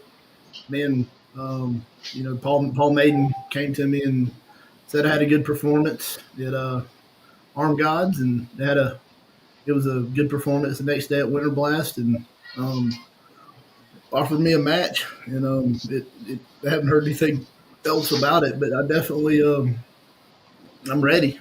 Candy got her passport. We're ready to go whenever. I don't know what happened. I didn't get any follow up on it. Definitely still up for it though. Yeah, I mean, I was just kind of curious because, with Arm Gods, like whatever happened with all that, are they still going to do it? Because I think Paul Cruz was talked about that. Like, they had a match for him, and I talked to Marcus, and they're going to fly me out there. And Jody Williams has to come to November 1st tournament in Arizona. What's that? I said Jody Williams has to come to my event November 1st. Damn it! I'll be your bodyguard. I'll protect you. Come on, Jody. I'll be there, buddy. Paul's going to be there. Ray, Sue Fisher, bunch of people. Yeah, you guys know how I feel about that. And like I said, it's nothing against, the promoters or the tournament itself. So it's Ray's fault. I blame Ray. Billy, you on your way to work? Yeah. You blame me for everything. Yeah. That's because the rest of the community blames me for everything, so I need someone to blame. Yeah, I don't get that. Like, dude, that shit bothers me. When it's Hey, if Jody and I can become friends and become friendly with each other, anybody can. There was a time where I wanted to beat Jody up. Yeah. Oh yeah, but it goes to show you though. It goes back to the ego thing. Like every promotion wants their brand to be the one. It's like there's too many of us. You don't have to, but you can do stuff differently, right? So like, what sets apart the 98s? Because hey, we're franchising. Nobody else is doing that. Awesome. That way you guys are kind of under one umbrella. You guys are coexisting. You guys are not, talking trash behind one another. That's great, and that's what we need. But yet, what are you talking about? Paul Passmore is ruining arm wrestling. What are you talking about? Oh wait, he's here. Oh wait, I'm sorry. How you doing, Paul? I'm horrible for the sport. enemy of the sport. Right. Because what gets me is that you got promoters out there, and when someone goes to a promoter, goes, "Hey, can you promote, this arm wrestling event?" And they're like, "Okay, what's going on?" If they really want to dig deep and see all the backlash and stuff, why do they want to get involved with that? You know what I mean? Yeah. So that's what it comes down to. Why get involved with all that? And like I said, look, it's just as a small time promoter, Jody, all I want to be is the man for the time that my event starts to the time that my event ends. After that, somebody else can be the man. I just want to be the man for that short period of time that my event is running. Like literally that day. That's it. That's it. Right. Yeah, I'm jumping into promoting just to help the sport and help grow the sport. And I make my money with my jobs, and I'm not looking to make anything. I'm just looking to have fun. This is my social life. I'm here with you fine gentlemen talking and having a good time on Friday Oh night. yeah, It's a good family sport. I enjoy it. We all enjoy it. I do it for fun. Um, the way it is, there's really not a lot of money in it from any angle. But as long as I could not lose money and promote the sport and have a good time, that's my motivation. I just enjoy competing and just having something to motivate me to exercise and eat better and all that. And it's something I'm pretty good at sometimes. And then just enjoy the competition, and it's a good thing. It keeps you on your toes. It can make you feeling of wonderful elation, and then also, give you a good kick in the nuts here and there, which I guess you do need from time to time to keep you honest. And, it's just fun. And that's why I didn't, really, if you're in it for any other reason, then this isn't the sport for you. Right. Yeah, for sure. Totally get that. Totally get that. That's why, I just can't fathom when people try to use this sport as a means to like income. Because like going, I can name about two people right off the bat that can make money at this sport. Ain't nobody here. White Wolf, I read your comment. Me and Lee Weber and we shook hands with Paul Maiden. Paul Maiden got us together and said, "Would you two agree to a match this summer, probably July?" And we'll fly out to England, Ireland, somewhere, and y'all have this match. And so me and Lee agreed to it. We shook with Paul. And, I'm not saying it didn't. It hasn't happened yet. I'm not saying it's not going to happen, but we just hadn't heard anything back about it. Is all I'm saying. Yeah, to answer your question, White Wolf, Marcus told me, God, what's that guy's name? His last name is Hughes, and strong guy, good grip, that kind of stuff over there in the UK. He told me I'd be a good. Him and Paul actually said that'd be a good match with him, but I haven't heard anything. So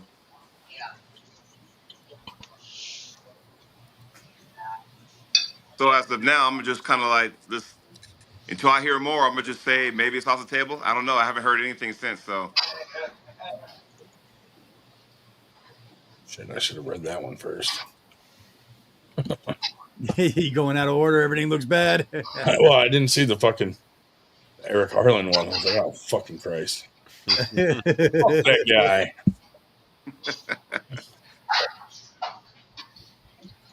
I can't. The image that I got sent from Dave Shell of that guy is burned into my fucking retina. It's terrible. I think that was the point. Oh my God. I wanted to just dig my eyes out with a spoon. Oh, anyway. Yeah, I just refuse to talk about him. Yeah. After all, you are my tribal chief, as Eric says. Tribal chief. My tribal chief. I do have a tribal tattoo. I just don't know what tribe I'm in. You got promoted. That's good. That's good. Remember when everybody got tribal tattoos, dude, and people would be like, "Oh, what tribe are you in?" Yeah, I always would tell them, I'm the chief of the Slapaho tribe. Yep. See, the only thing that set me apart back then was that I actually got it all the way around, and that was the only thing that set me apart back then, because most people would have it like from here to here, from the over the top. They wouldn't go. And it was funny because my tattoo artist, I was sitting like this for like 2 fucking hours, and he's like, "How does that feel?" Because I don't have one underneath my arm. I said, "Honestly, it feels like you're cutting me open with a razor blade real slow. So if you could hurry up, that'd be great." And he's like, "Okay." Tramp stamp, Ryan. Yeah, yeah. There you go. Tribal tramp stamp, dude. Yeah, that's. I didn't get mine all the way, but it's all right though. See, this is my only tattoo. Yeah, I got one there too. Yeah. Hey, you can't see it. There it is. Looks like shit now, but it's a letter C for candy that kind of turns into a heart for a wedding ring. Yeah, mine. Can you read that? Yeah. Hopeless. And then Romanite. Hopeless. Romantic. Okay. Yeah. I had to offset something nice for the Unabomber, you know? Nice. Don't make me show you my ex-wife. Oh God! Yeah, please No, don't. no. You're not doing that shit.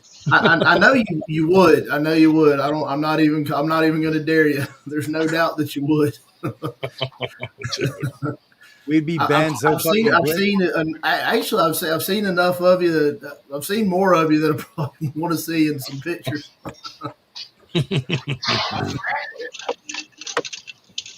Yeah. There's a lot of tattoos I'd probably get removed now, you know? There was several times I was about to get some tattoos, and in retrospect, I'm really glad I didn't. Looking back on it, honestly, I never had the money to.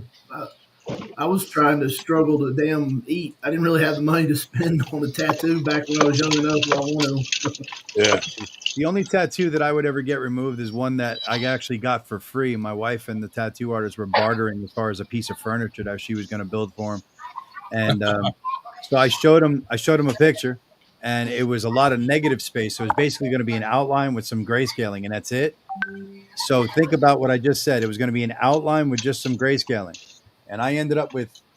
Hang on, I ended up with that. Does that look like an outline of anything? Hang on. That looks a whole lot darker than an outline, don't it? Yeah, what is that? Yeah.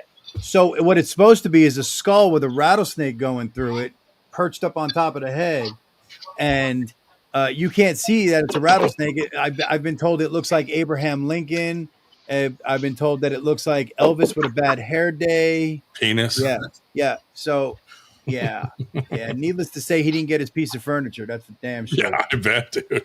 I started falling asleep. That claim to be tattoo artists that are not. I mean, no, don't get me wrong. He's good. I've seen his pieces. He's good. And I mean, like, I was falling asleep in the chair. I was talking to my wife. I was just chilling, like just talking. And the next thing I know, I look down. I'm like, what the fuck? I was like, no, that's not. He's like, you want it to look exactly like the paper. I'm like, yeah.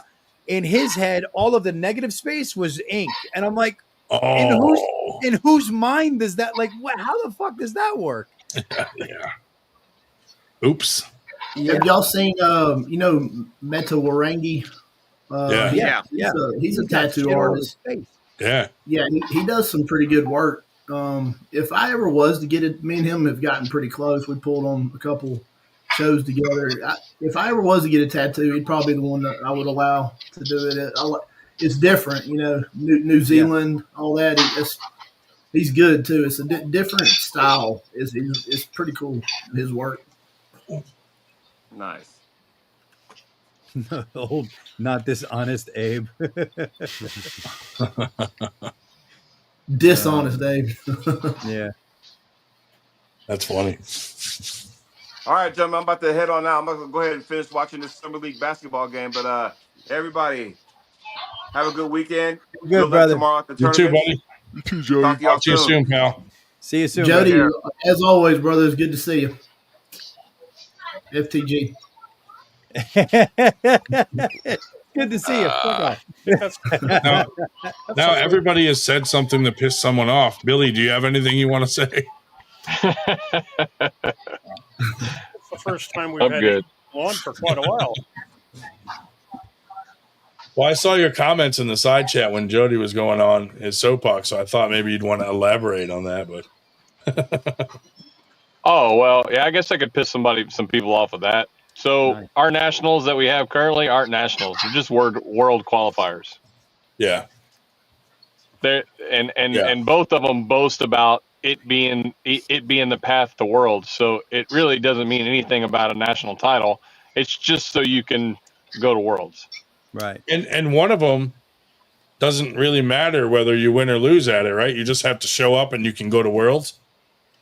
Currently, I mean, I've heard a little bit that IFA was thinking about changing that, but I haven't seen anything officially yet. But currently under IFA, if you go to IFA Nationals, you qualify for Team USA, regardless of how you do. Yeah.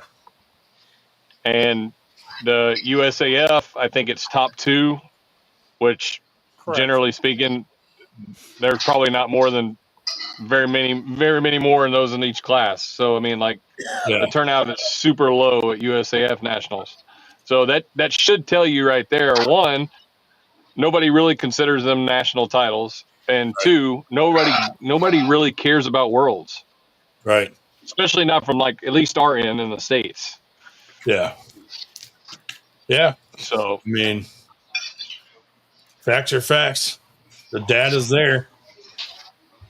You know, and then you it have would be nice. It would be nice if we had a national, like an actual nationals. But Yeah, see, like the Canadian one. Right. But see, I know what'll happen because look, I love this country. You guys know that I am a patriot through and through, but I'm also a realist. As soon as somebody comes up with a good idea, let's say it's Billy or whoever, right? Comes up with a good idea and it's going to be a good tournament and they call it the Nationals, the United States Nationals, whatever. American Open, that's another great name for it, right? Anything like that. The amount of hate and bullshit and pop-up nationals that are going to come out of the freaking woodwork is going to be absolutely monumental. All of a sudden, it's going to be 10 nationals, and no, don't go to his nationals. My nationals is better. Yeah. It's just why can't we just unify behind the fact that we're trying to grow the fucking sport? And whoever has the cojones to do it first, let them run with it. If it's a shitty program, we'll know, and somebody else can step up. But let them at least try. Yeah. Roy Baker has a good point. What are the odds that all the Mr. Universe winners came from Earth? I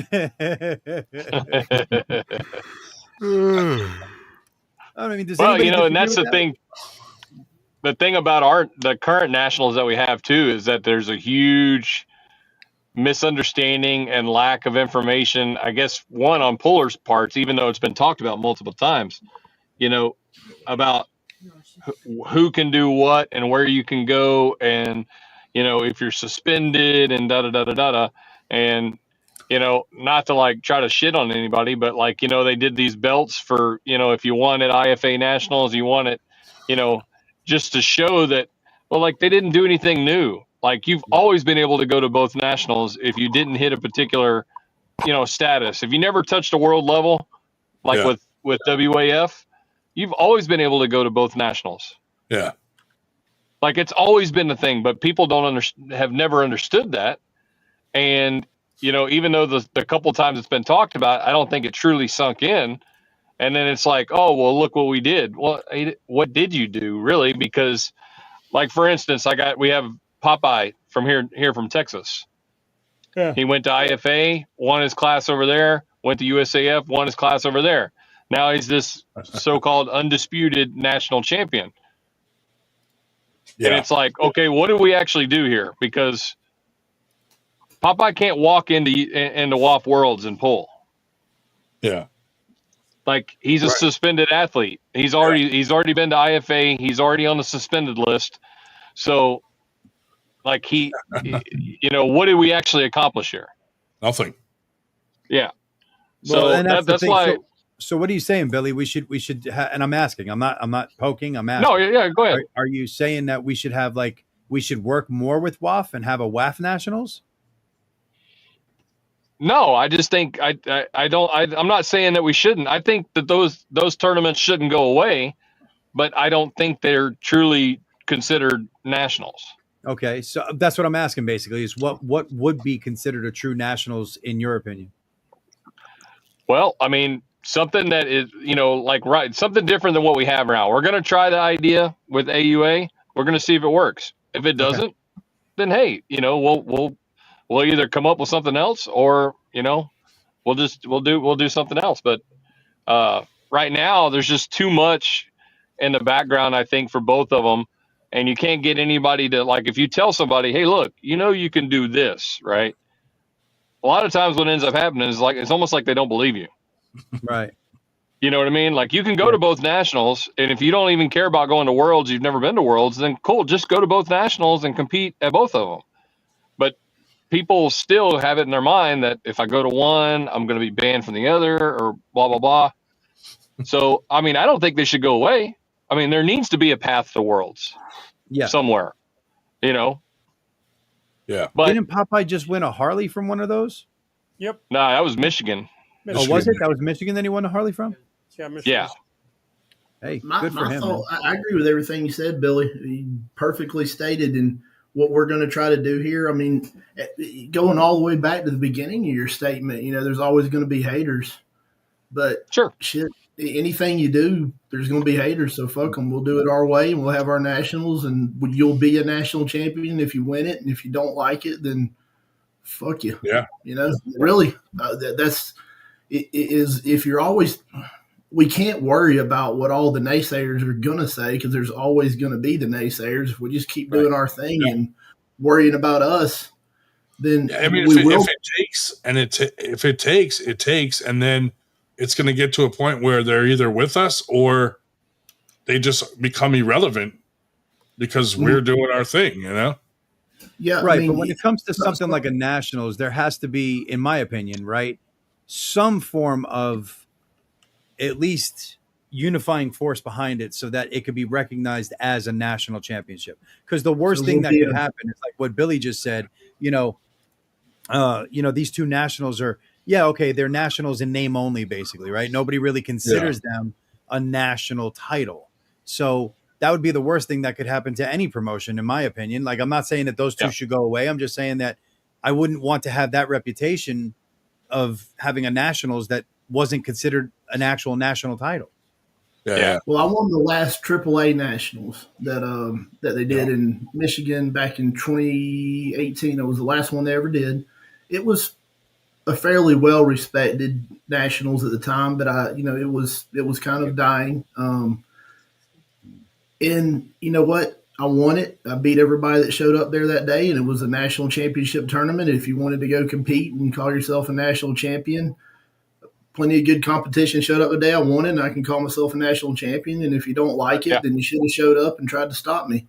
And, when we do our AUA nationals, it's the same thing. If you don't like it, guess what? Whoever wins it is still the AUA national champion. And if you wanted a shot at having that title on your resume, then show up. Jump in. Yeah.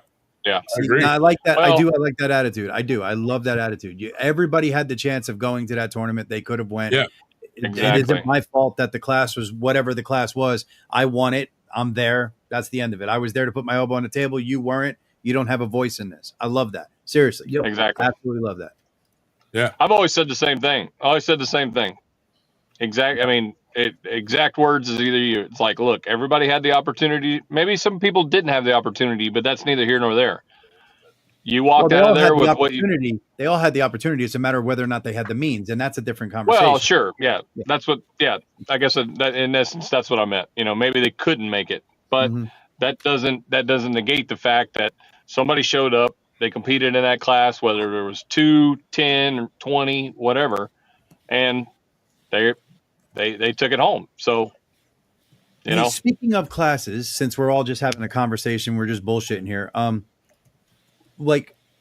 How do you guys what do you guys feel about America, like the AUA adopting actual weight classes that we just basically we just go forward with that, like all the promotions go forward with those weight classes and move forward? Because we have the strict WAF ones right now in America, 220s, 242s, etc., and no real good super heavyweights because it stops at 242.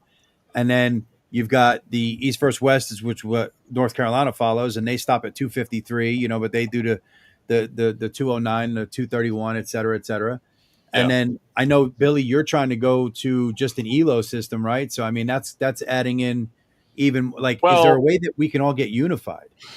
The weight classes won't. I run standard WAF classes, and they won't. Okay. The ELO will just be for the tiers, but there'll be those weight classes within each one of those tiers. Okay. So that makes more sense. That makes a lot more sense. My weight. I pull the 230 to 242, and that class gets fucked with more than any other class. It's very annoying because I'm constantly having to adjust my weight a little up, a little down, cut a little bit, try to put on a little bit. And if we could unify, especially around the 230, 240, I don't really care what it is, but if we could come up with a good general consensus, it would help Especially, there's a lot of people. I've had a lot of conversations with people around my weight. It gets a little annoying having to constantly trim a little or constantly trying to put on. Because, I mean, I just pulled 2 or 3 weeks ago in Florida. It was 242. It's 230 tomorrow. You know, and not having to, you know, being able to really, you know, as a professional athlete, you want to really be able to trim your craft into perfection. So when you're constantly having to adjust a little bit, it throws you off. Even if, you know, at a high level and a certain people, 1% is a mile. So, and that's what I was kind of getting at. Yeah, I agree. If we can come up with a good general consensus, I don't care what it is, but whatever it is, and we all agree to it, I think it would help all the athletes a little bit too. Yeah. And because, I mean, think about it. Like you just said, you're competing at 242 last week or 2 weeks ago, whatever, and now it's going to be 230. Like, in order to be truly competitive at 242, you need to be walking around at 255, 260, right? Mm-hmm. And then you cut down to 242, right? And now for a 230, you should be walking around 245 to 240. You know, and we know this. Like, yeah, unless you're really genetically gifted, then sure, you can walk around at 260 for both of them and not give a shit. But the point is to do it right, you should be 10 to 15 pounds heavier than the weight class that you're pulling in. And, you know, and then cut down to it. So if your weight class has a 12-pound swing to it, you know, where the hell do you go? Do you go to the upper end? Do you go to the lower end? How much of that is body fat? Like you said, we got to fine tune our bodies, especially at your level. I mean, not mine so much, but at your level, we got to do that, you know, to make sure that we're competitive in the classes that we want to pull in. So I really do believe that should be something. And Ryan, I mean, you know, I know Billy, you guys are on the board.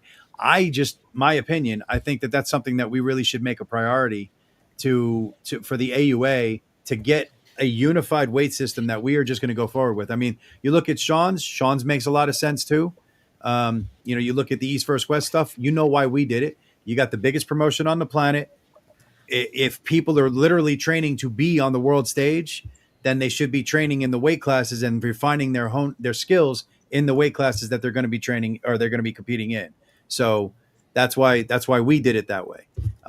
So, I mean, you know, and even the old WAF class, you know, I say old, but, you know, the standard WAF classes, they make sense too, because WAF is the biggest, quote unquote, what the super match guys call amateur, but whatever, world-class amateur or semi-pro or whatever you want to call it, competition out there. So all of it makes sense. It's just a matter of which one are we going to go with. You guys cover me. I got to let my dog out. Yep. So I could tell you that in our discussions at AUA, Sean wanted to go to basically a mandatory.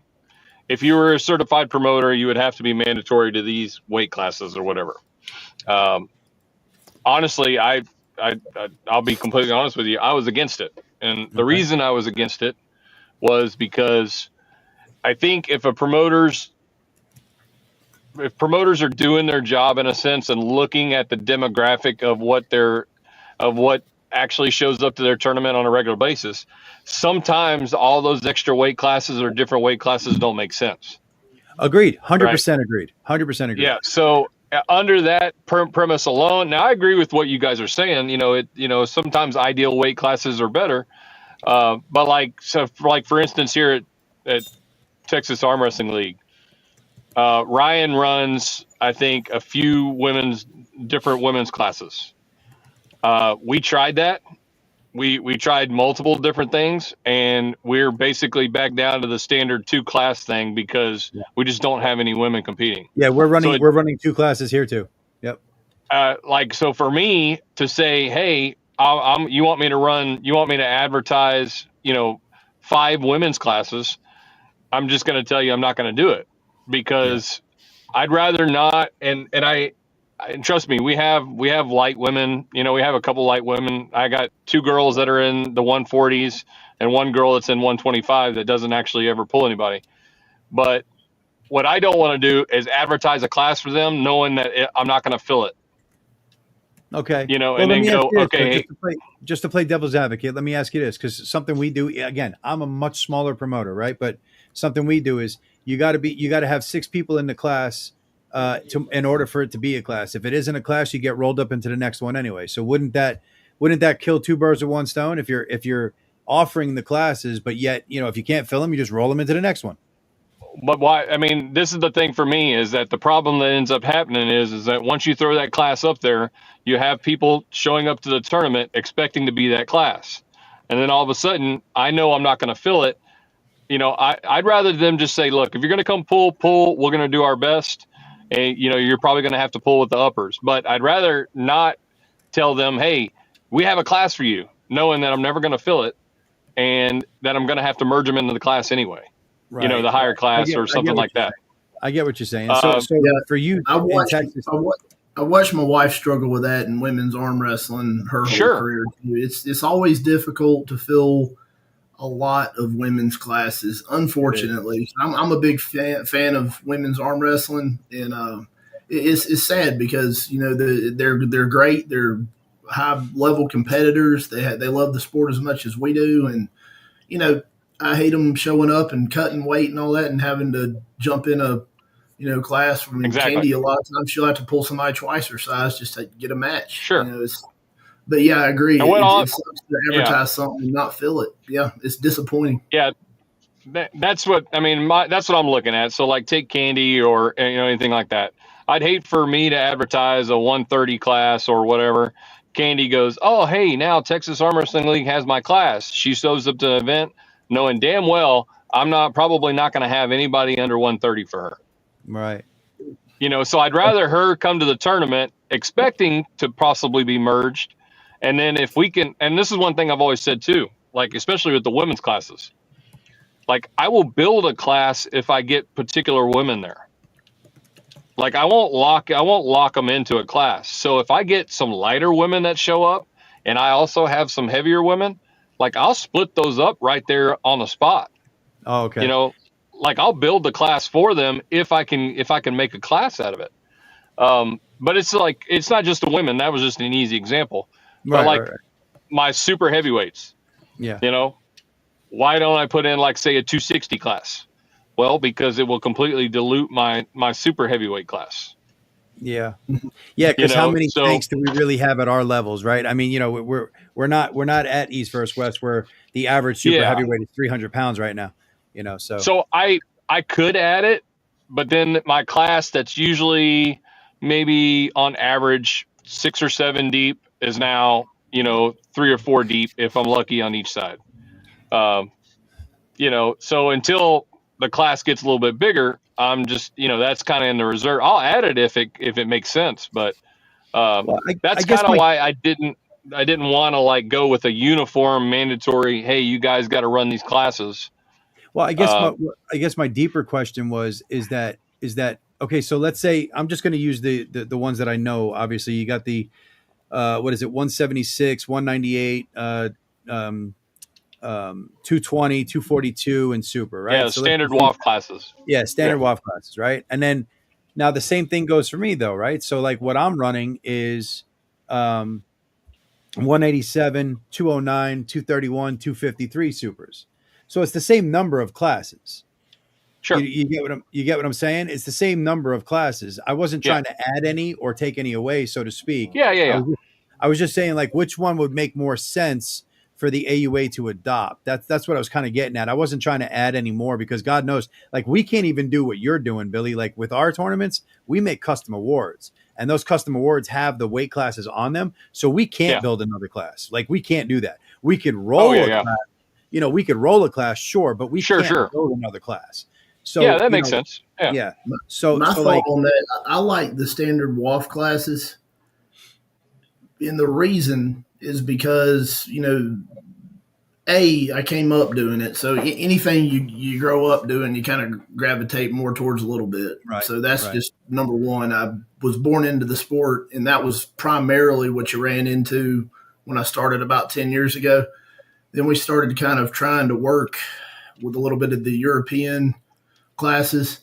But the one thing I did notice when we had the standard WAF, so you had the 220s, the 242s, then the 76s, 98, stuff like that, you tended to have better matches because now, kind of piggybacking off what, y'all were saying, tomorrow, there was a 210, a 230, a 250, a 270, and a supers, and that's going to dilute those classes. And unless you pull all of them, I mean, there's a lot of really good matchups that could have happened that won't. I think, maybe cut it off somewhere around 230, 242, 242 kind of encompasses the 250 down to, and you're going to get better matchups and bigger classes and better competition.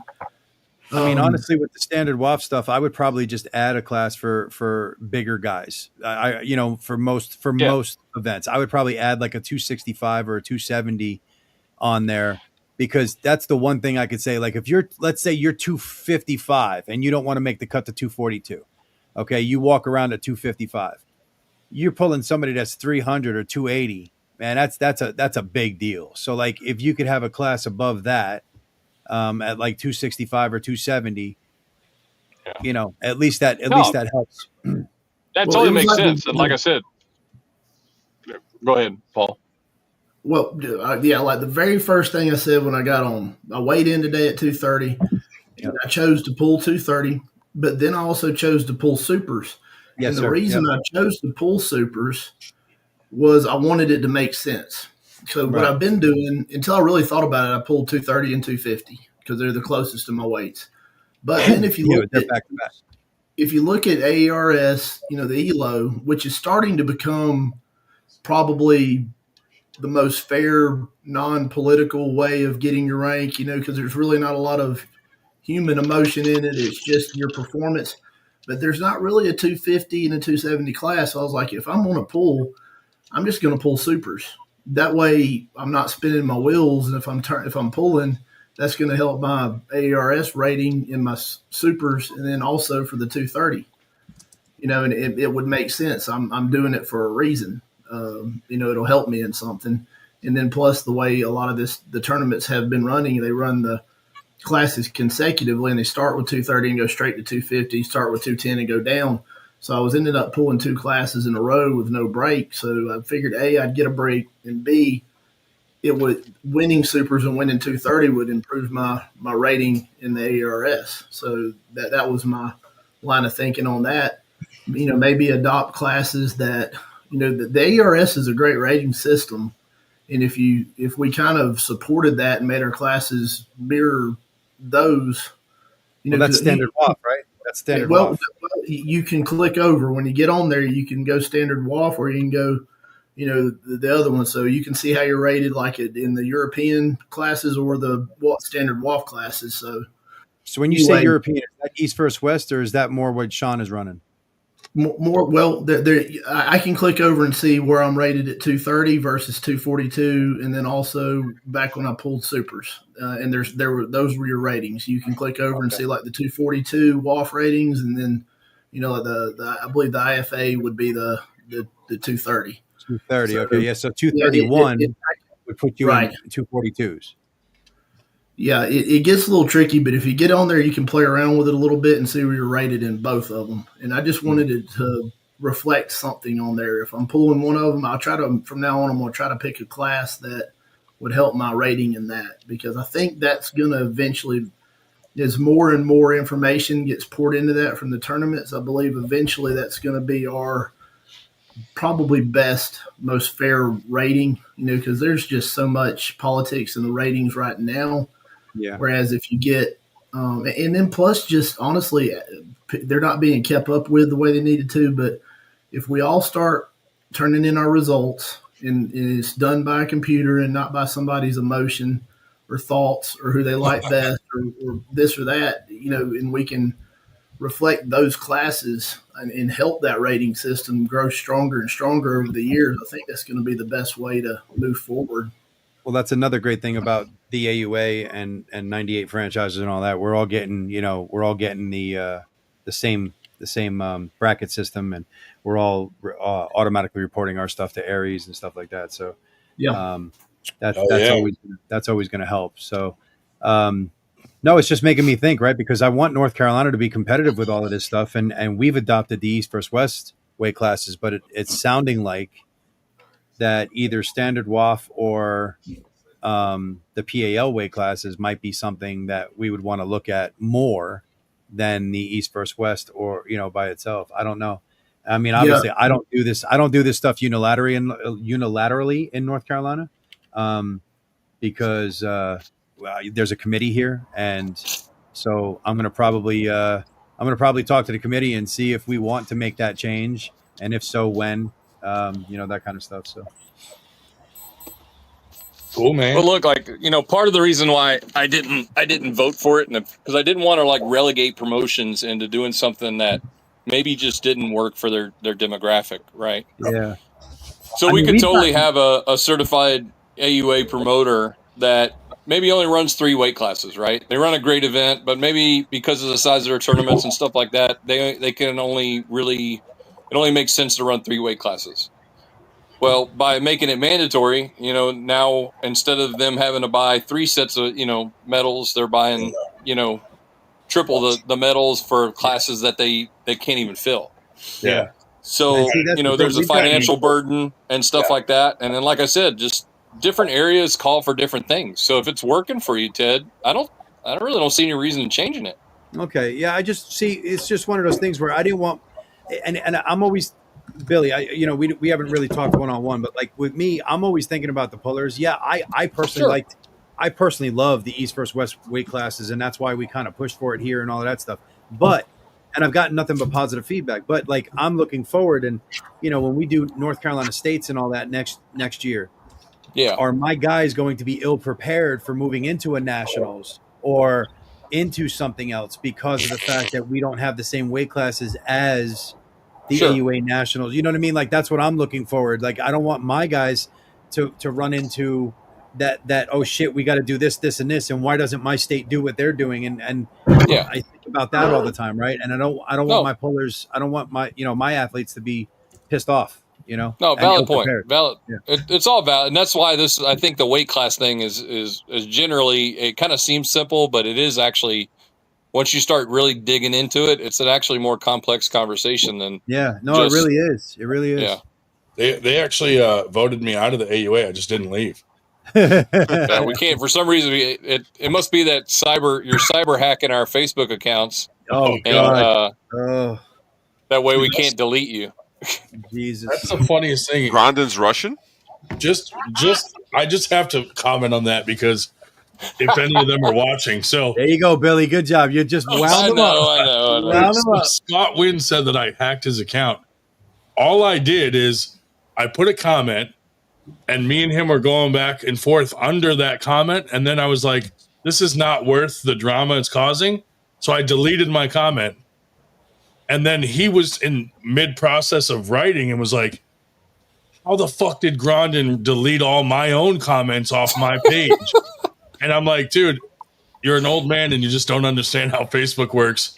When you delete the source comment, they all go away. And I'm an old man, and I've had to have that talk with a bunch of people already. He's like, oh, Grondin hacked my account and all this. I'm like, dude, if I was a hacker, there would be a lot of fucked haters out there. Yeah. I'm not a hacker, unfortunately. Yeah, I had to have that talk with That's what he's telling you.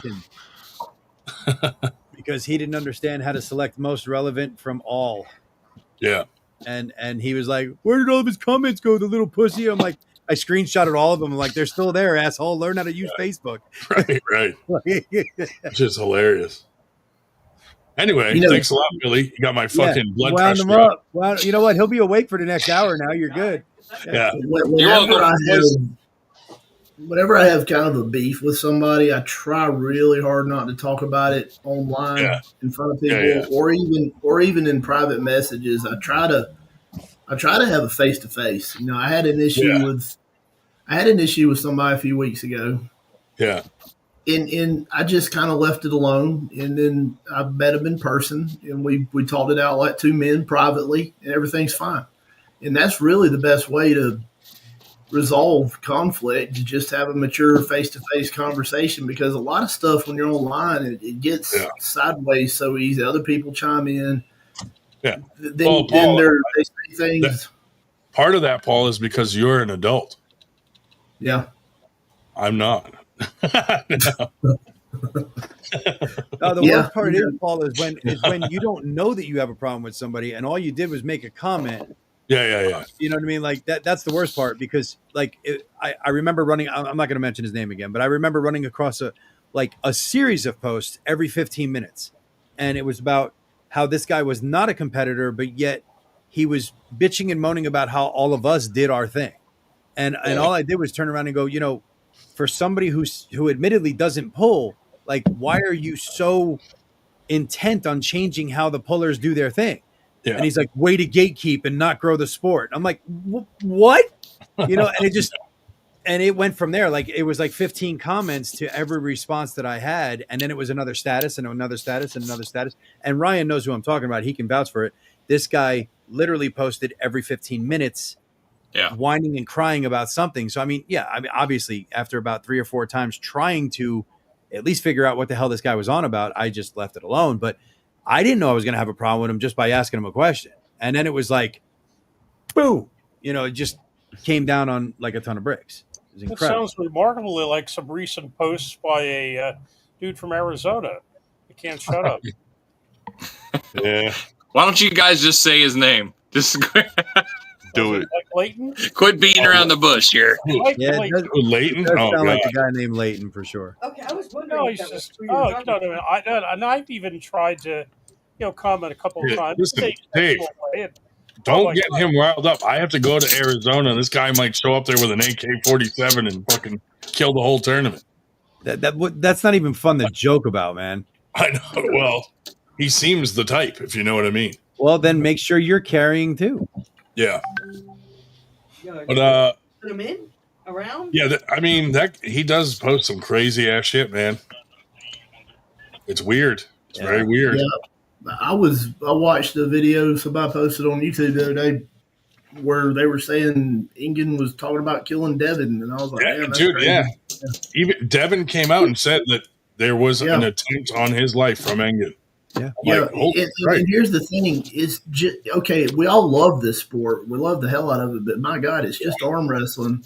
If You're going to kill someone over arm wrestling? Yeah, if you want to kill somebody over arm wrestling, you might just need to go leave the sport and find something else to do because, my God.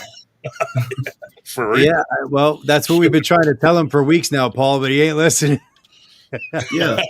We've been trying to tell him to give it up, but he ain't listening. Yeah, I mean, damn, It is true, though, like- don't let it get to that point. Don't let anything get you that tore up, especially, I mean, none of us have to do this. If it gets you that upset, maybe Dude, find and something.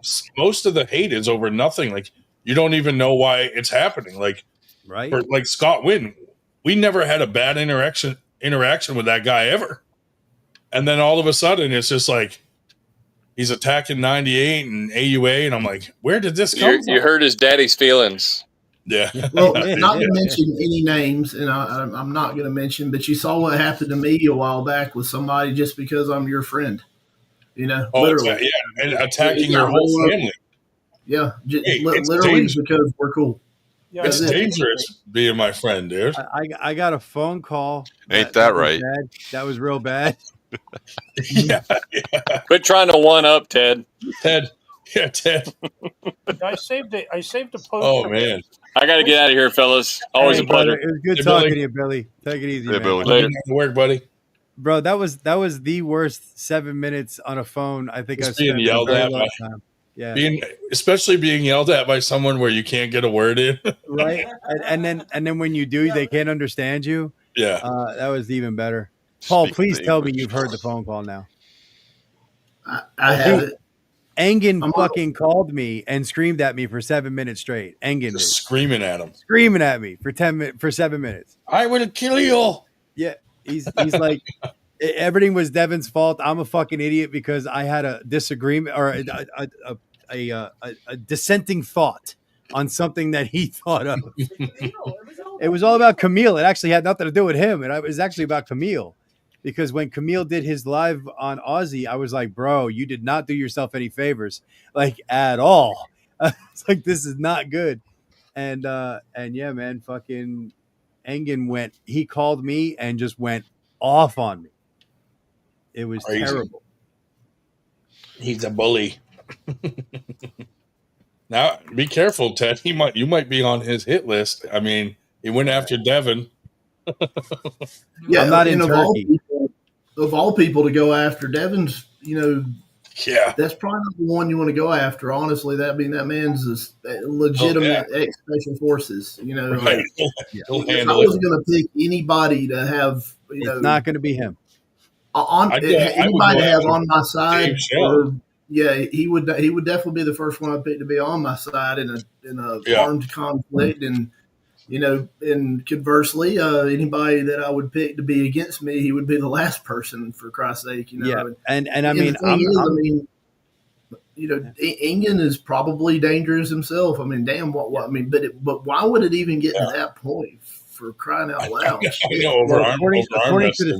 According to the story, Paul, all it was a disagreement, and Devin told him "fuck you" in the lobby, and then he disrespected him. Engin turned around and told him "fuck you, motherfucker." Devin knew, okay, we're in Turkey. I just told basically the leader of EVW in Turkey, "fuck you," publicly. He went upstairs and told Jody, "Pack up. We got to go. It's going to get bad, and it's going to get bad quick." And it did. And within that hour, Engin had already, again, allegedly, we obviously none of us were there. We don't know. But allegedly, within that hour, Engin had already put out a hit on Devin. Yeah. That's crazy. See, I don't want those kind of problems in my life over arm wrestling. I don't want that. There was years ago, there was another particular individual. None of y'all are even aware of this, but he was definitely, without a doubt, connected to the Gambino crime family. And I was bordering along with pissing him off. And I was like, I'll get out in the front yard and fight anybody, but shit, I don't want somebody showing up, knocking on my door and shooting me one day either, for Christ's sake, over arm wrestling. Yeah, and I mean, it's happened twice to Devin, and with Babkin too, because that whole story about Devin wanting a pistol. Yeah, he said, that's the God's honest truth. He goes, I did, because I had valid death threats in a foreign country from people that I knew would carry it out. So yes, I felt very, very secure having a pistol. He goes, I don't even like guns, but I know how to use one. And I feel a lot better with one on me than not on me in a foreign fucking country where people are making death threats. Yes, absolutely. Yep. Do you think Engin paid the assassins with eyebrow hair? Bruh. You got plenty to go around. Yeah, dude. For real. It is what it is. But I agree with you, Paul. I mean, if it ever gets that serious over arm wrestling, like, even if it gets serious enough that we got to go outside and have a man-to-man talk where one of us comes back a little bit bloody and we have a beer, that's one thing. But killing somebody? I've had like at least 4 death threats from arm wrestling, and had a couple people want to fight at a tournament, stuff like that. But other than that, for the most part, the community would not let something go down like that. No. Look what happened when you see things getting heated, people will try to break it up. Not Eric, but most people. You're still sitting in that chair. Shut up. Well, what's I've met Eric in person. That would not be a man you'd probably want to piss off either. He's a very large individual. Yeah. I did my best. I de-escalated the situation. You're still here. You did try. Yeah. You did try. Okay. He said you did try. I mean, you did try, but then I think they were on the verge of turning on him, and he was like, "Fuck Ryan." Yeah, pretty much. Pretty much. I'm not gonna deny that one. All right, I stood my ground. I tell you another one that's I mean, it's no big surprise, but Michael Todd, man, you don't want to fuck with that dude either. Got a bit of a temper. Dude, you see him like doing like fucking roundhouse kicks and shit like that. I'm like, dude, what are you doing? He did box jumps. Arm wrestle. Hey, don't be putting anything about Orlando. But yeah, he could jump straight up onto the I was gonna say, dude hit his shin. We met him when we met him in Orlando. He had fucked up his shin trying to do a box jump basically onto the arm wrestling table at 285 pounds or 290 pounds. Yeah. And he did it, but he wound up fucking up his shin and scraping it on the arm wrestling table. So when I saw him, his whole shin was cut wide open. And I was like, what the fuck? And he's like, yeah, I missed the first jump. 40-inch vertical? Wow. Yeah. He 290 pounds. He can jump onto the top of an arm wrestling table standing in front of it. Yes. Damn. Yep. And when I saw him, he was like 303. And boy, when I tell you that boy was solid at 303, holy shit. Like I tapped him on the shoulder and I was like, Jesus Christ. I forgot my vertical. We used to do that at the gym. We had a group of guys that would do it once in a while. 2.5-inch vertical. Even on my best day, I could never vertical onto an arm wrestling table. I can tell you that. No, dude. No. Yeah. Even on my best dude, day. I don't mean now. I mean ever. I would struggle doing that if the arm wrestling table was on its side. Yeah. Queenslander checking in from the far side of the earth. Yeah. Queenslander. And I can't really disagree with him either. Uh-oh. MG's a liberal. Huh? What? Oh, MG is a liberal? Sure, I'm the liberal. Be careful. With us for a while. Well, you're the quietest liberal I've ever met. Yeah. For real. Having my background in fighting, there's really nobody in the sport that I would be too fearful of. Probably the one guy in this sport that would make me think a little bit would probably be Metal Orangi. If you ever met him, he's a little different. I don't know, just something. You get something about a person when you're hanging out and talking. I mean, we got along great, but we were talking, and he was like, "Yeah, I used to." They have games in New Zealand, and I was my gang's enforcer, and I was like, "That's pretty cool." He goes, "Yeah, they would send me to go beat up the whole other gang." Yeah, some guys have that vibe about them. You're like, this dude kills people. That's pretty badass. Yeah. You whip a whole gang. I mean, and he looks pretty capable. We were talking about fighting technique and some different things. The guy knows what he's doing too. Yeah. So, that's awesome. Yeah. Well, Paul, you're on my list of guys that I wouldn't want to fuck with in the sport. James Reed. There's a handful out there that's got a pretty good fighting, legitimate fighting pedigree in their past. I'm in my mid 40s. I'm may not be what I once was. I probably still got a couple good ones in me, but I did retire from fighting just because, as you get older, you know you're losing a step. Father Time's undefeated. And I found something else I could do and be highly competitive at and still stay in good shape and train for. But I lost the love for fighting, A, and then B, Father Time. You don't need to keep fighting once you're, especially I'd worked myself up to a pretty damn high level. You can't keep fighting at a real high level when you're getting older. You're dumb if you do, Yeah. Amen to that, brother. Amen to that. Father Time catches up to all of us as the champion that we can't beat. That's for damn sure. Yeah, I didn't. You see so many really think about any great fighter. They fought too damn long and kind of ruined their legacy. I knew there would be a day when I was with myself, I needed to get out of it. And the first one that comes to my mind is Chuck Liddell. Yeah, I was just going to say, I see videos of him now, and it's like, dude. Well, I mean, he stayed in the ring too. He stayed in the cage. His iron jaw was the first. Once it went, that was it. He was getting knocked. He was getting put to sleep by everyone. Yeah. It's true though. Age. Anderson Silva. At one point, I thought that guy wasn't even a human being. And he eventually lost. Everybody eventually lost that he thought was Mike Tyson. God, that was my childhood hero, and he took a lot. I mean, I remember when I watched Buster Douglas knock him out, I was like, "What the fuck?" It blew my mind. I thought that guy, honestly, I thought he was invincible, and just Father Time caught them all. Muhammad Ali, everybody remembers how great he was. Arguably, probably the greatest boxer, but people kind of forgot about his last several fights. He was a punching bag. For sure. All of them. For sure. And I mean, the latest one with him and Jake Paul, he didn't lose that one. Oh God! If you actually watch that fight, he was going to tear that young man a new one, and he kept pulling his damn punches because it was in his contract. It was in his contract. You weren't getting paid if you lay my ass out. So staged. I agree. Yeah. Even the Mike Tyson fight, dude.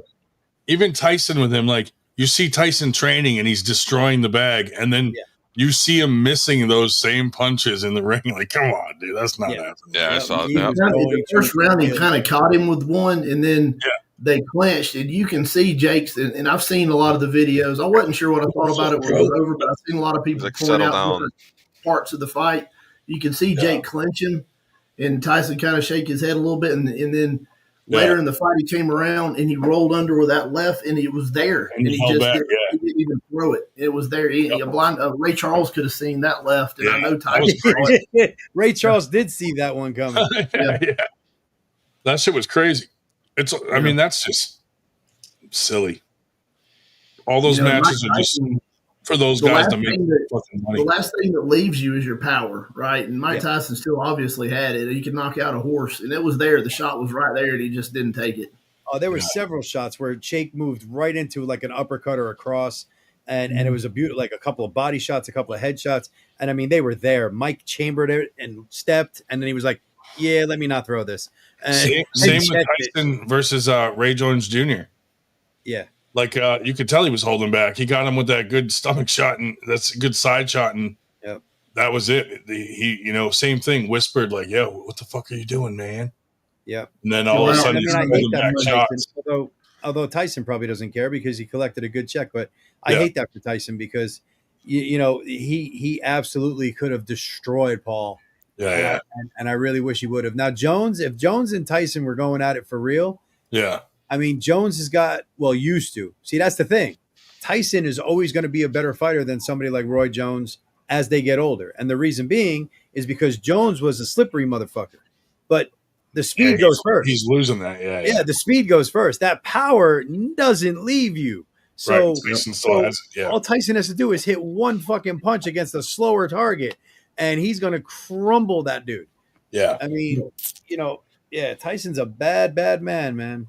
Perfectly stated. It was like Roy Jones Jr. depended on his agility. You could swing at that guy, and next thing you know, he's literally standing behind you, punching you in the side of the head. And it was an amazing ability, but that does go a lot faster than your power. Yeah, and you could tell in the Tyson fight that it had gone. he didn't have any. I mean, he was a lot bigger. He's definitely out of shape. Yeah, he was. Even in his perfect shape, he still would have been slower than he was by a long shot. Being out of shape and somebody that relies on your speed and agility, you're fucked. You're completely fucked. But yet, Paul, on a different note, I would love to get together with you and just have a chat about some of the shit because you've gone through a lot more than me. But I grew up doing nothing but full contact stuff, MMA, all that shit. So, I still love it, and I love to remember it, but I sure as hell don't want to do it anymore. That's for damn sure. Yeah, I do a lot of coaching, teaching still. I help out my son's wrestling team, and we even started a little boxing club. I help hold the pads and teach boys how to move. But I don't wish to ever, if I had to defend myself or help somebody that needed help in a bad situation or something, I could still do it just fine. But I would prefer to never get in a fight again if I can help it. Well, I always tell everybody, Paul, we're a walking, talking Toby Keith song. We're not as good as we once was, but we're as good once as we ever were. Yeah. I mean, like I said, if you put my back against the wall, I'm still all those years of training that didn't go away. They're still there. I might not be what I was, but I can still do really well to protect myself and my family. Absolutely. And I keep myself at a high level of fitness. I'm still limber. I can still move. I still do bag work. It's there if I need it, but hopefully I don't. I've still got my hair, to be completely honest with you. If you ever put me in a situation where I needed to defend myself, I'd probably cut you or shoot you. Hey, amen. And I'm serious. Like everybody thinks of that as a pussy move or whatever. If it's a mutually agreed combat or whatever, then all right. We agreed. But I mean, if it's something where I don't have a choice and you put me into that situation, I'm shooting. If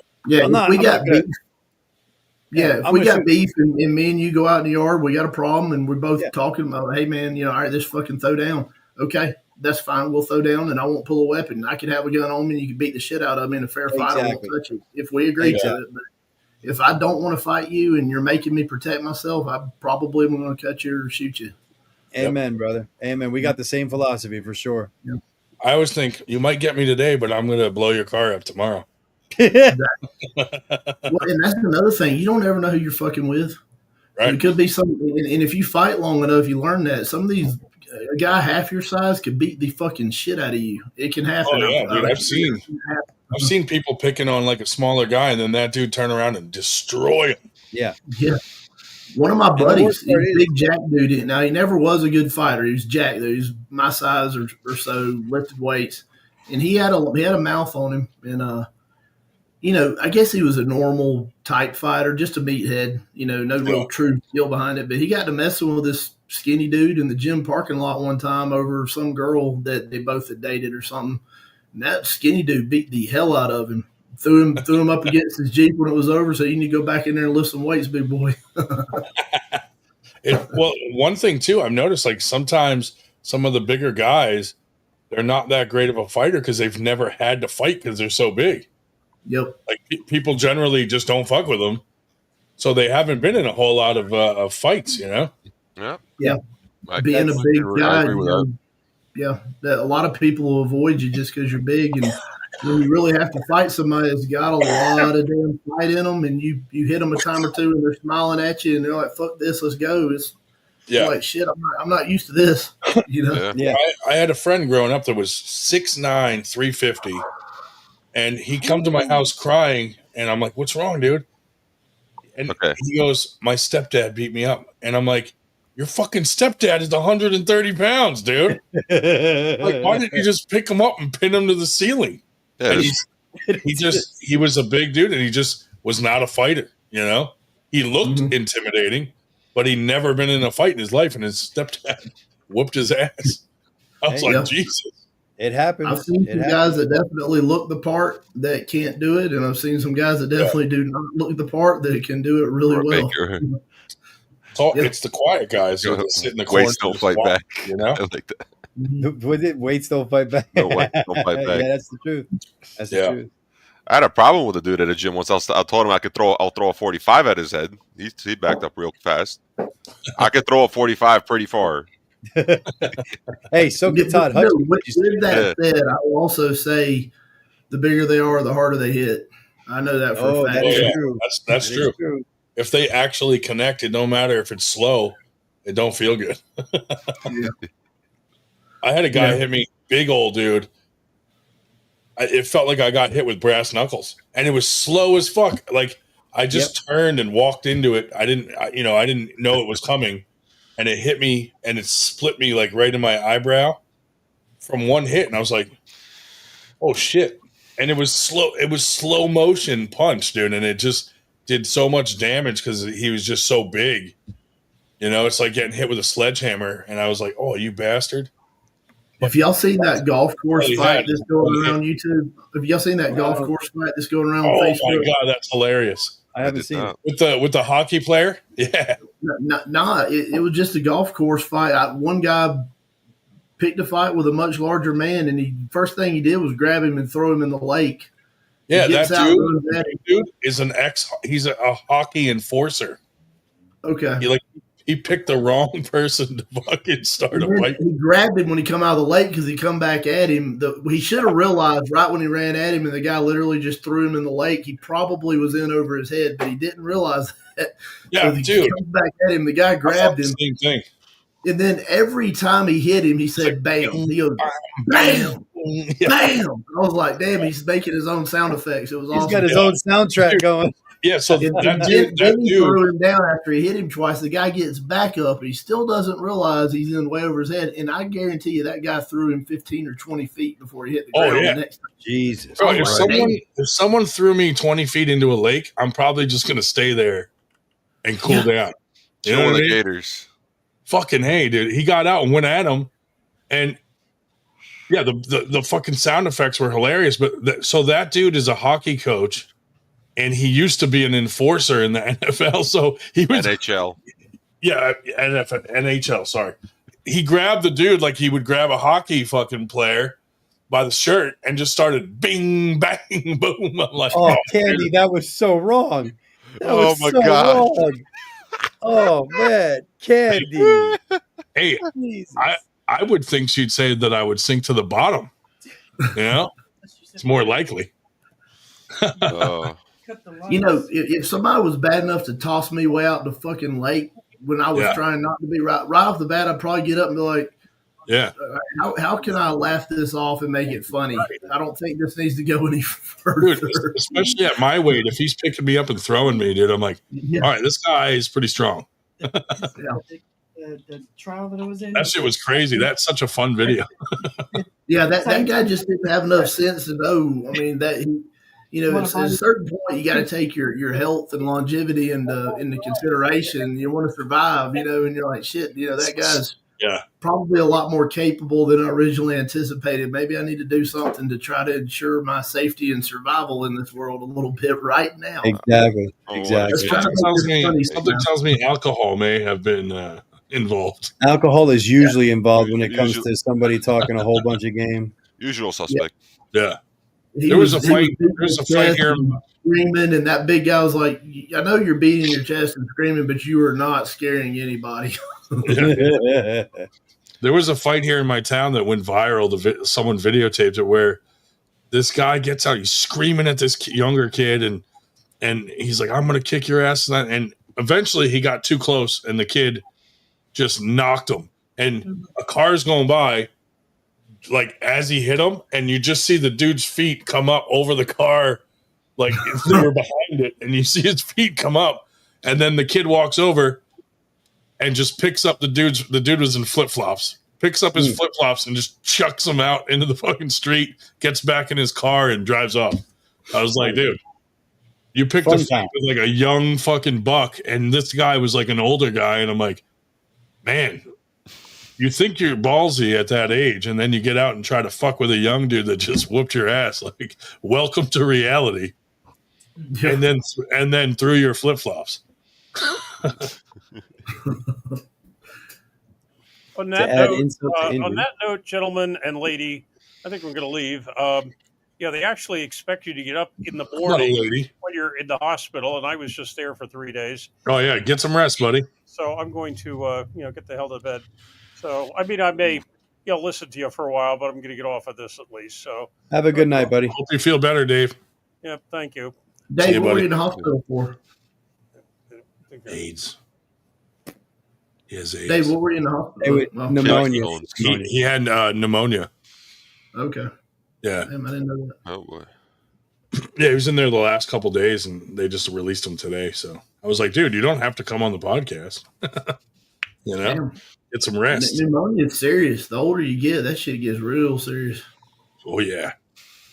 Shit, it takes out younger people. Well, shit, look what happened to Ben Askren. My God. Oh my God. What the fuck? Oh, he just had to double lung. Yeah. I will say this. I gained a tremendous amount of respect for Jake Paul when he stepped in.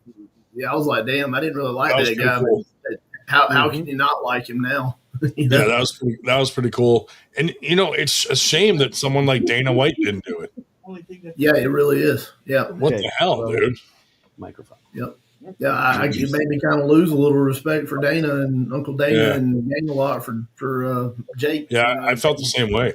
But when I saw that video, dude, he was all skinny. I was like, oh my God, dude, this is terrible. Although I was rooting for him to get his fucking ass kicked when he was talking all that shit to what's his name? That knocked him out with a flying knee in the first 2 seconds. Are we talking about Askren? Askren, yeah. When Masvidal. he got knocked out by Jorge Masvidal. Yeah. Well, I'll say this, damn, I mean, literally, without a doubt, Jake Paul saved his life. I was going to say, did you hear? What was it? $50 million? No, it was like $2 million. It was like $2 million. Because somebody had posted $50 million, but I don't know what was true. But either way, he paid for the operation. So. Yeah. No, he didn't. Yeah, I heard he did take some donations too from some of his wealthy friends, but that's still fucking awesome of him to do that. Yeah, for sure. Well, he can be a royal asshole. He done and came up with a way to do it. Hell, he saved his life. Shit. Yeah. Right. Who cares where it came from? That's fucking exactly. He stepped up and did it. The majority of it probably came out of his pocket anyway. Oh yeah, I'm pretty sure it did. And shame on Dana White for not. At least Dana White should have chipped in or something, dude. Yeah, exactly. Maybe he did, and he's just not advertising it. But damn, Yeah. if he didn't, that's pretty fucked up. It's a shame because some of these guys like him, like, could just do one new press conference and raise the money for something like that. If I had Dana White money and one of my fighters, like someone like Ben Askren, was going to die, and they needed $1 million for their lung transplant, just here you go. Honestly, I really would. No, wouldn't even think about it. 100%, absolutely. But hopefully, everything goes well with the recovery, because sometimes that can like reject your body and shit. Yeah, and he's in like seriously, rough shape right now, which obviously a double lung transfer, everybody would be in seriously rough shape right now. Yeah. God bless that man. He's definitely been in my prayers. He's a trooper to make it through it, and it looks like he's going to be okay. But and me coming from a wrestling background, I got a lot of love for my wrestlers. And that guy was a great ambassador to the sport of wrestling too. For sure. No, I wish him nothing but the best. I hope he does recover, and I'm hoping that he doesn't step back in the cage, because there's no need to do that. Definitely not. Yeah, he'd be taking his life in his own hands if he tried that. There's just no need to do that. Oh my God! Here comes Foot Race. No way. He's got a fucking bell. Yeah, I know. No. Yeah, he is a bell. Oh no. You can't get Daniel put a bell on there. When she sent me the pictures of her foot, dude, I was like, I lost my appetite. I stopped eating, and I lost 10 pounds. I saw it right after I ate. I'm just all about. I couldn't believe how big the incision is that they had to make down the side of your foot. I was definitely shocked as well. It's like Frankenfoot. I'm waiting on a meme. You did a soccer ball thing. Hey, I'm waiting on a meme. Paul sent me the picture of you in the hospital, and then you were like, nobody. There's no pictures of me, and I was like, well, there could be one, but I don't want to talk about it because Paul's going to kick my ass. And then you were like, oh, fucker. I've put on 10 pounds since I weighed in today. Oh my God, dude, that's crazy. We went to that's awesome. That's that cheesecake right to your hips. Whatever buffet after weigh-ins. Yeah. So Paul put on 10 pounds, and I weighed in at 131, and I weighed in at 135 when we got home. I can't believe you're going to arm wrestle with your foot, dude. Hey, so I honestly got on the table with Daniel before we went to weigh-ins, because the doctor told me whatever I can tolerate in a boot. But I can't pull left because I wrap whatever leg I'm pulling with. Oh, yeah. So I can definitely do right, but I tried to do left with the boot on, and I can't. Like, I can't. Yeah. Even though I figured out my left, I'm actually amazing left now, but I can't do it. So this will come in handy tomorrow. I'll be the girl on the scooter with the bell. Paul, does she ring that when she needs you? Like, Paul, ring. Yeah. No, what I do is when he's snoring during the night and I have to get up to go to the bathroom, I make sure I ring it all the way to the bathroom. Oh, dude, you wake him up. It has a light, so I'm doing it so I can see, because it has. Right. Sure, That's a good cover story. Yeah. Good cover story. I don't want to get more hurt. No, absolutely not. All right, I'm backing out. I need a backup beep. We need to get one. That would be Beep it as you're backing out. The forklift beep, yeah. Beep. Oh man. I love seeing the Passmores interact with each other. Right. The last time I cut for a match, I went from 250 to 231, and then so I weighed in the day before. When I pulled, I was like 249, something like that. Cool. Yeah, I was Fall Brawl last year. Oh. It was crazy. I do the same thing, Paul. I pack on a lot of weight, on a rehydrate. It's crazy. It hit me tonight when it was like a kind of a cheap buffet, and it had a lot of MSG. And I started thinking about it when I was loading up my plate. I was like, "All this MSG is going to put that water back on pretty fast too." Yeah, that shit makes you really hold some water. It might be, depending on my performance tomorrow, it might be part of my new protocol. Yeah, for sure. And a cheap MSG filled Chinese buffet nearby, and go rehydrate and eat that. And well, come out with a Paul Passmore line of cheesecakes, right? Cheesecake is so good, man. Yeah, I used to bring it all the time, and I use it as an excuse when I'm trying to pack on weight and rehydrate that night. I kind of get to go crazy, so it's a lot of fun. And it's weird when I eat like that on the rare occasion when I'm rehydrating. I wake up the next day and like my muscles are just full as hell. None of it goes to fat or anything. I just feel amazing the next day. Yeah. For winter blast, I weighed in at 365, and then we went had mall Chinese food, and I came back at like 378. You remember when I weighed in for Arm Gods when I was going to pull James Wall? I weighed in, and like 2 hours later, I was like 10 pounds heavier. Yeah. I went and ate a huge cheesesteak. Nice. So when we went to Body Armor, we went to an all-you-can-eat sushi and hibachi place. My wife put that down there. Ooh. And for the first time in my life, I'm 45. For the first time in my life, I tried sushi.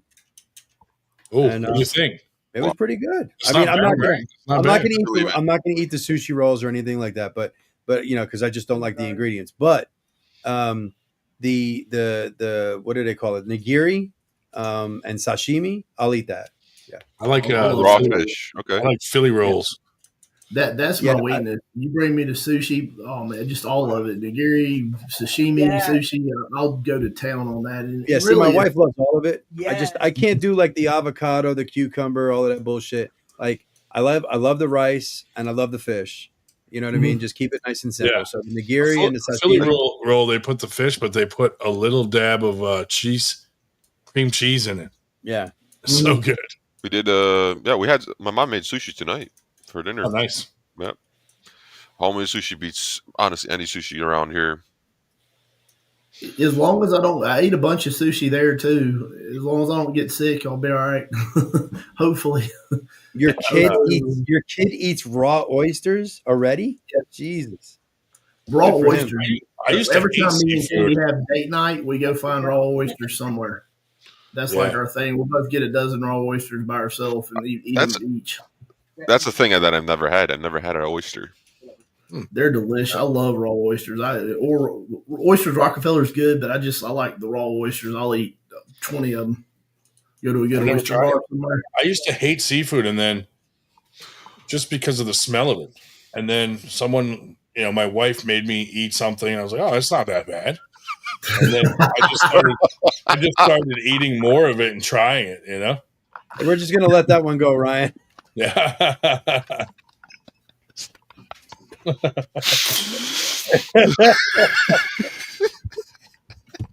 Now I got to fucking Eric. You did it. As soon as I saw you fall out, I was like, "Oh shit!" Fucking Eric's immature. Hey, I'm 21. I'm 21. Your wife made you do it, huh? Your wife made you eat some fish. She made me eat some fish, and no, but it wasn't as bad as I thought it would be. Like lobster tail and stuff like that. I was like, it's not bad. Hey, what does a functional liver have to do with raw oysters? Somebody educate me. I don't know, brother. Listen, here's the thing: you will find with any food out there, you will find somebody that can be a detractor of it for something. Let me go look. I gotta Google it. Yeah, and I'm not saying he's even wrong. I'm not even saying he's wrong. It's just, it's whatever. You can get killed by something. I mean, I found that cocaine and strippers are pretty bad for your liver, but it never stopped me. My wife just said I'm kidding. I'm teasing. My wife just said truth. True. I mean, apparently the cocaine and prostitutes were not good for Chris Farley, but it works for me. He was happy right until he fucking died. I'll tell you that. Yeah. I don't know. Cocaine and stripper sounds like a real good way to go. I don't think he would have changed a thing. You got to go out, right? You got to go out somehow. And my dad always said he wanted to be 90 years old, shot by a jealous husband. I was like, not a bad way to go. Yeah. Depends what they're jealous of. Like, he got a bigger truck than me.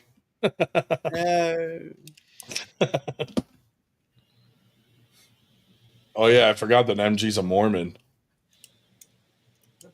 She disapproves of all of this talk. Wait, a liberal Mormon? Tell me you're a vegan next. That's going to be even better. A liberal Mormon vegan. I did not have that on my bingo card. That's 3 strikes against her. Right. I didn't have that on my bingo card either, Eric. Not a bit. Not a bit. Hey, Mormons can't communicate like that. Yeah, Mormons don't know how to communicate. Besides, you would be one of many. Remember? That's how Mormonism works. That's funny. That's funny.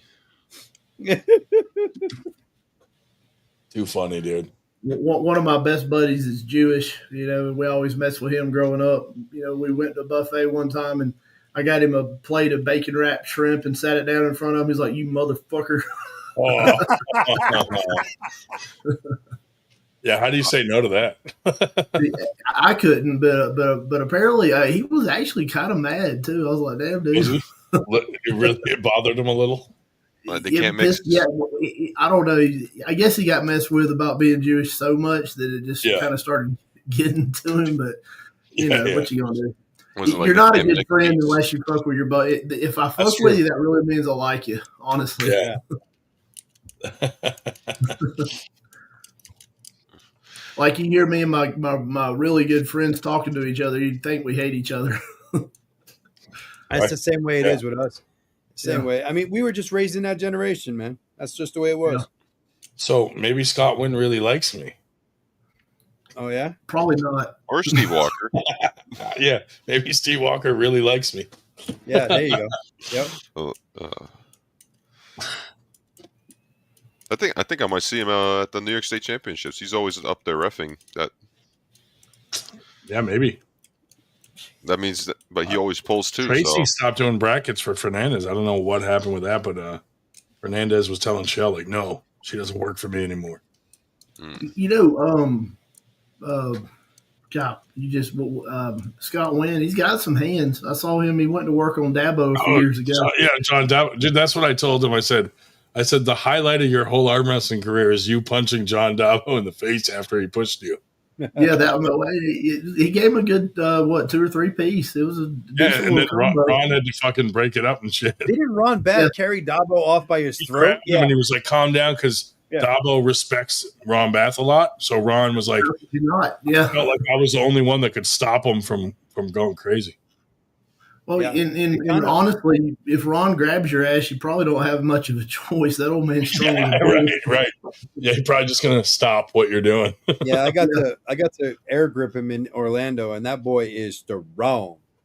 Mm-hmm. Dude, every time I see Ron, I'm like, man, is he way bigger in person? Because usually when you see Ron, he's around like these huge super heavyweight guys. So he looks like an average guy in a picture. Yeah. But then when you see Ron in person, you're like, oh my God, he's a fucking monster. I shook his hand and told him I want to be him when I grow up. Yeah. I mean, damn. Training with him on a regular basis. He's like family. And honestly, he's got everything to do with me becoming what I have. You know, he's a great mentor, almost a hell like a second father to me, really. He's a great guy. We're really close.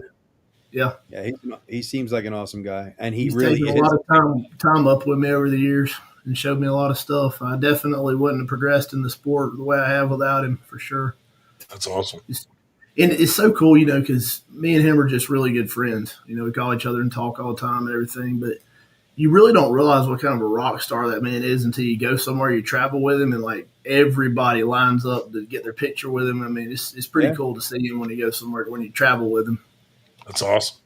Yeah. I'm sure there's enough people recognizing you too there, buddy. Yeah, it's getting to that point. It's pretty cool. You know, to me, it's just an honor when somebody wants to get their picture with me. I'm like, that's really cool. This person thinks enough of me to want to get a picture with me. That's neat. I like it. Yeah, it's just the only time someone wants my picture, I'm usually in a police station. Right. You know, and the thing is, I like getting pictures made with everybody too, because you know, you just You never know what's around the corner. That picture, something could happen to that person one day, and you got a picture with them in that memory, and it's just priceless all of a sudden. Yeah. Yeah, that's a good point. My wife just made him and his wife. She's real. She thinks it's really awesome that she's still pulling, and I agree. That is, yeah. I agree. I also love the fact that that Elizabeth Mochek called her out on East vs. West 14 stage, and then immediately retracted it because she knew she'd get her ass kicked. It was great. It was fucking great to watch. I tell you what, Angie Rose is the real deal, and she's super cool too. I mean, could you imagine if Ron and Angie had a kid? The genetics, genetics would be amazing. It would come out of the womb flying around the room or something. It'd be crazy. Like finally, someone that might beat Levon.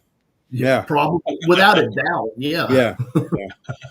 Yeah. I mean, and I wasn't talking about like physically beating her ass. I mean, like she called her out to an arm wrestling match, and Angie was like, "Bring it," and she immediately was like, "I don't want that smoke." Yeah, you're not gonna ever intimidate Ron or Angie. I assure you, they're unintimidatable. You call and them they're out, sweethearts. Both of them are sweethearts. From them.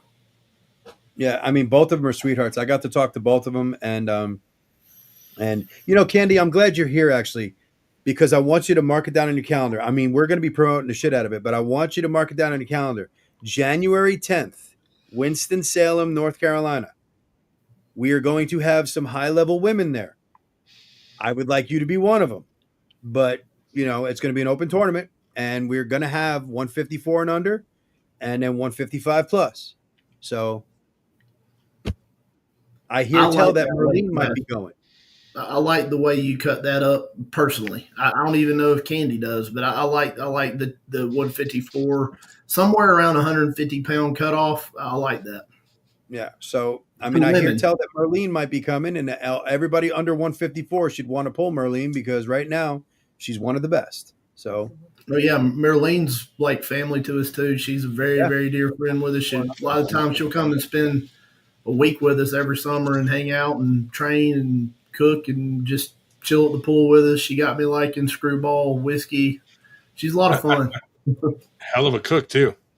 Oh my God, the best. Yeah. Fucking hey, yeah. And my family, all the women in my family, I come from a line of really good cooks, and I definitely know what it's all about. And she's definitely with the absolute best I've ever had. Yeah, absolutely. Well, good. I'm glad you like it, Candy, because I want to get as many women as we possibly can there, and it's going to be one of those things where I tried. I'm not saying with you because I didn't try with you, but I tried to get Merlene a super match, and there was a bunch of people on the list that backed out. Wouldn't come, didn't want to do whatever. So Merlene just told me, she goes, look, just put it out there that I'm going to be there. I'm putting my elbow on the table, and I don't care who comes. I'm coming for them. And I was like, awesome. You got it. Cool. Nice. Well, if you noticed, I chose Merlene as my single corner person at the East West. And then she chose me as her single corner person at my Knuckles Up match, at her Knuckles Up match. She's a wealth of knowledge. She's a great one to have in your corner. People don't realize how long she's been arm wrestling. Oh God! And how she started. Sue remembers seeing her, and they were friends back when Merlene was like 14 years old, running around tournaments. And she's so good. I remember teaching her something, not trying to say anything, but there's certain things that she didn't know as far as moves or whatever. So I taught her something that I'm pretty good at. And bro, 3 times I showed it to her, and it looked like she's been doing it for 10 years. Yeah. Like she immediately picked it up and started just hammering on it. I was like, oh my God. It was absolutely incredible. When you grip up with her, she feels like a damn regular pro heavyweight male, honestly. Oh, yeah. She feels good. I don't know if I can actually stop her hit if I wanted to. Her hit is insane. The first time that she hit me, I was not ready for it because I'm sorry, male ego. My hands are 4 times the size of hers. Yeah, you think you'll be able to just And when she hit, I went, holy shit. And I mean, I had a fucking stopper. And I'm like, Jesus. I mean, it was a hit, boy. Yeah, she's a badass for sure. Yeah, she's cool. Yeah, she's definitely going to be at Camel City. That is a non-negotiable. She is definitely going to be there. So anybody who wants a piece of her, come get some. That's what she said. That's what she told me to say. So I'm not speaking for. That's what she told me. If you'll put me in her class, nah. I'll tell you what, Ryan, you don't want no piece of her. She kicked your ass, dude, boy. trust me, I know. I was after pulling her with that knuckles up, and I was like, "Holy Jesus!" Yeah, we had a real solid game plan for her match in Knuckles Up, and boy, she executed and just completely dominated. Oh yeah. She that you're talking about the one against the Japanese lady, right? Yes. That wasn't even close. Not even. She made her look like an amateur puller. She's so humble. She's so humble. Did you hear what she said about the strap trick afterwards? Yeah. She goes, "Thanks, Ted." I was like, "Oh, I love you." She didn't need it, but she still thanked me. Well, we also came up with it wasn't a dirty trick, but it was we used the rules. The rules are there. You could use them to your benefit if you're smart. And one of the rules, if you complain, so her opponent, we realized, liked to put her leg on the table on the opposite corner. Yep. And we were reading through the rules, and I was like, "Do you see right here? You can ask for them to take it down." And she was like, "Yeah." I'm like, when y'all line up, I know you won't be able to see, but I'm watching. I'm just gonna say leg. And if I say that, I'll just complain. And that's going to throw her off so bad because she's not going to have any time to adjust. She's not going to have time to adjust to it. Yeah. It's going to, it would have probably still been a dominant victory, but that just completely threw her opponent off even more. Just little things like that, especially if you're not ready for it in a match. Like I'm sure she wasn't prepared to not being able to pull the way she was accustomed to pulling. Yeah. That probably threw her off considerably. That's the name of the game, brother. If you can get in there, technically, you're allowed to kick their leg off the table if it's on your side. Yeah. Just watch Devin versus Dave. Yeah. No, but that would throw you off big time. Just saying leg, and then the ref's like leg down, and then fucking ready go like 2 seconds later. Oh my god. Yep. It was kind of dirty, but really, I mean, not really. Yeah, it's not dirty if it's written in the rules. It's not dirty at all. It was a really solid, just a good game plan, and we executed it well. And we came up with it together. It was mostly her, but I was there to help. I noticed a couple things too, and we definitely kicked some ass that night for sure. Is there anything in the rules about having to wear a shirt? No. We had a B-side tournament down there about a month and a half ago, and I pulled the shirt off. Nice. Yeah. It was pretty cool. I mean, B-side tournament, why not? Nobody's going to beat me. Have rules for that because no one's beat me if I rip my shirt off right before the ready go. They'll be laughing too hard. What was it in WAL? Didn't Juji and Mike Aiello pull without shirts? Yeah. Mike Aiello had a match with Chris Chandler shirtless one time too. Yeah, I thought for a second, dude. I thought you meant Robin Chandler. Gosh, that would be very interesting. Yeah, it'd be different. Yeah. I don't know why I heard Robin Chandler. I'm like, with their shirts off. Jesus. Man, my wife really did choose violence. You see this shit? You got to be careful. Sweating, you'll be accused of sweating on your opponent on purpose. She's again going back to the phone call where Engin was screaming about, Devin putting the sweat on Svetkov's hand. And I turned around and said, so you didn't see the 10 seconds before that where Svetkov put chalk all over Devin's hand, and Devin said, "You can't touch my hand." The ref didn't stop it, so he's like, "Fuck it, here's some sweat for you." Yeah. You know what I mean? Like, and Bill Collins goes, "What are you doing?" And he goes, "You let him touch my hand, I'll touch his. No problem." I mean, they should be grateful that was the bodily fluid of choice. Could have been worse. Yeah, it could have been worse. I mean, but Svetkov was doing it for a reason. He wanted more grip, and Devin said, "Fuck you. You're not getting any more grip." I mean, you're not supposed to touch the other person's hand, period. Andy, I would puke. Well, I'm known for my profuse sweating during a match. And, I know when I was having my East-West match with Ahmed, he was complaining a lot. It was down there in Florida too. And so I was sweating. And when you're on an event like that, those stage lights are fucking hot. They really are. It's like being in a damn sauna when you're pulling. And man, he was complaining quite a bit, and we had forgotten a towel. Marilyn was like, "Shit, Paul, of all things, as your corner person, I fucking forgot a towel." I was like, "Well, this is gonna get by the end of this one, I'm gonna be sliding everywhere." Yeah, that was funny. That was my first super match ever, and I was down 2-0, and I'm over there chalking up, and my coach comes over. Everybody knows him, Nick Johnson. He comes running over, and he puts my hand under the fucking sink, and he's washing my hands, and he's like, "What are you doing? Slip, get to the fucking strap." Like, he's literally washing the chalk off my hand. Like, what the fuck is wrong with you? Dude, I had a well-known arm wrestler come up to me and was like, "Dude, you need to slip. Here's what you do. You put chapstick on an excessive amount, and when you get up there, put it on the back of your hand. Just wipe your mouth." That's actually not a bad idea. That's not a bad idea. They can't grab, and I'm like, "Bro, that's fucking genius right there." I think I'm gonna notice something on. It doesn't matter if you notice it or not. It doesn't. It's already there. Yeah. Well, so he just puts a ton on, and then just wipes his hand if he wants to go to the straps and slips fucking out. I'm like, that's a great idea. The trick I would do in jiu-jitsu and MMA, the morning of the fight or competition, I would shave my whole body. Then I'd put on lotion.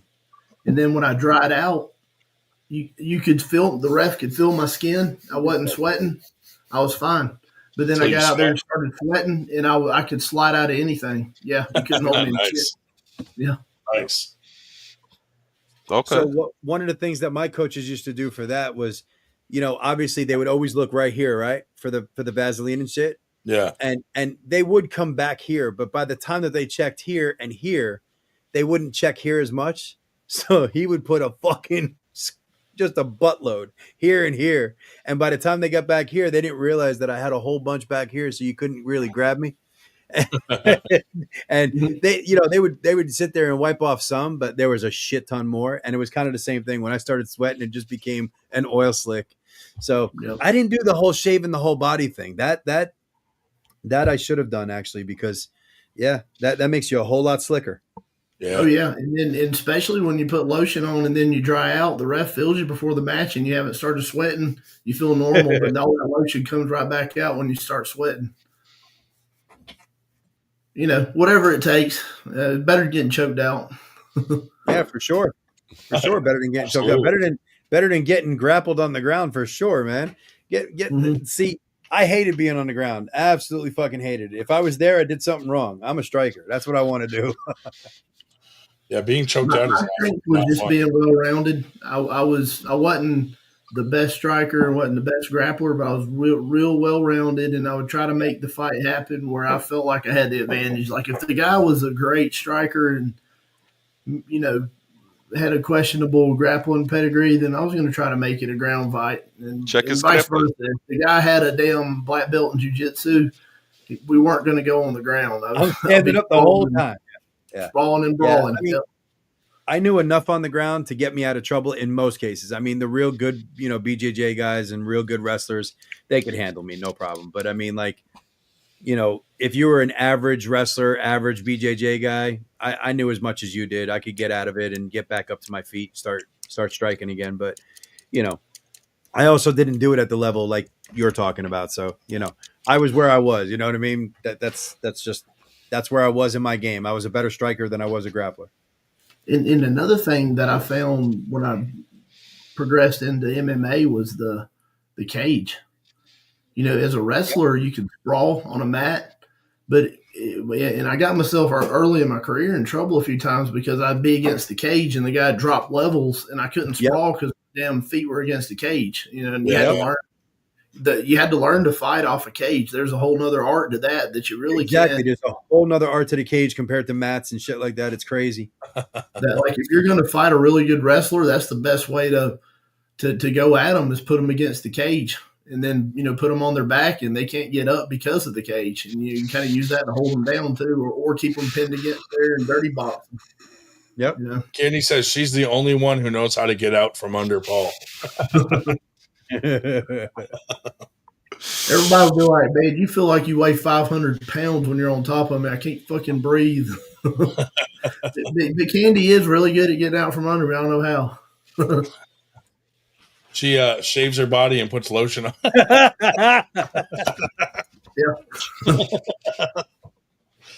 She learned that from you. Shit, all she's got to do is say, "I want to get on top," and I'm like, "Oh, you got me." Oh, she said tickle him. Yeah, she said tickle you. Can you imagine, dude? You're in an MMA fight and the guy starts tickling you. I'd be screwed. I'd be screwed. I'd start hitting him harder. Yeah, dude, that'd be so weird. I'd be absolutely fucked. I'm ticklish as shit. He's just like grabbing your ribs and fucking. Can you imagine? Jokes. I got too many fat on that. So now I'm not ticklish at all. Is it in the rules of MMA that you're not allowed to tickle? I've never seen it happen, but shit, I'd be in trouble for real. I'm a ticklish motherfucker, dude.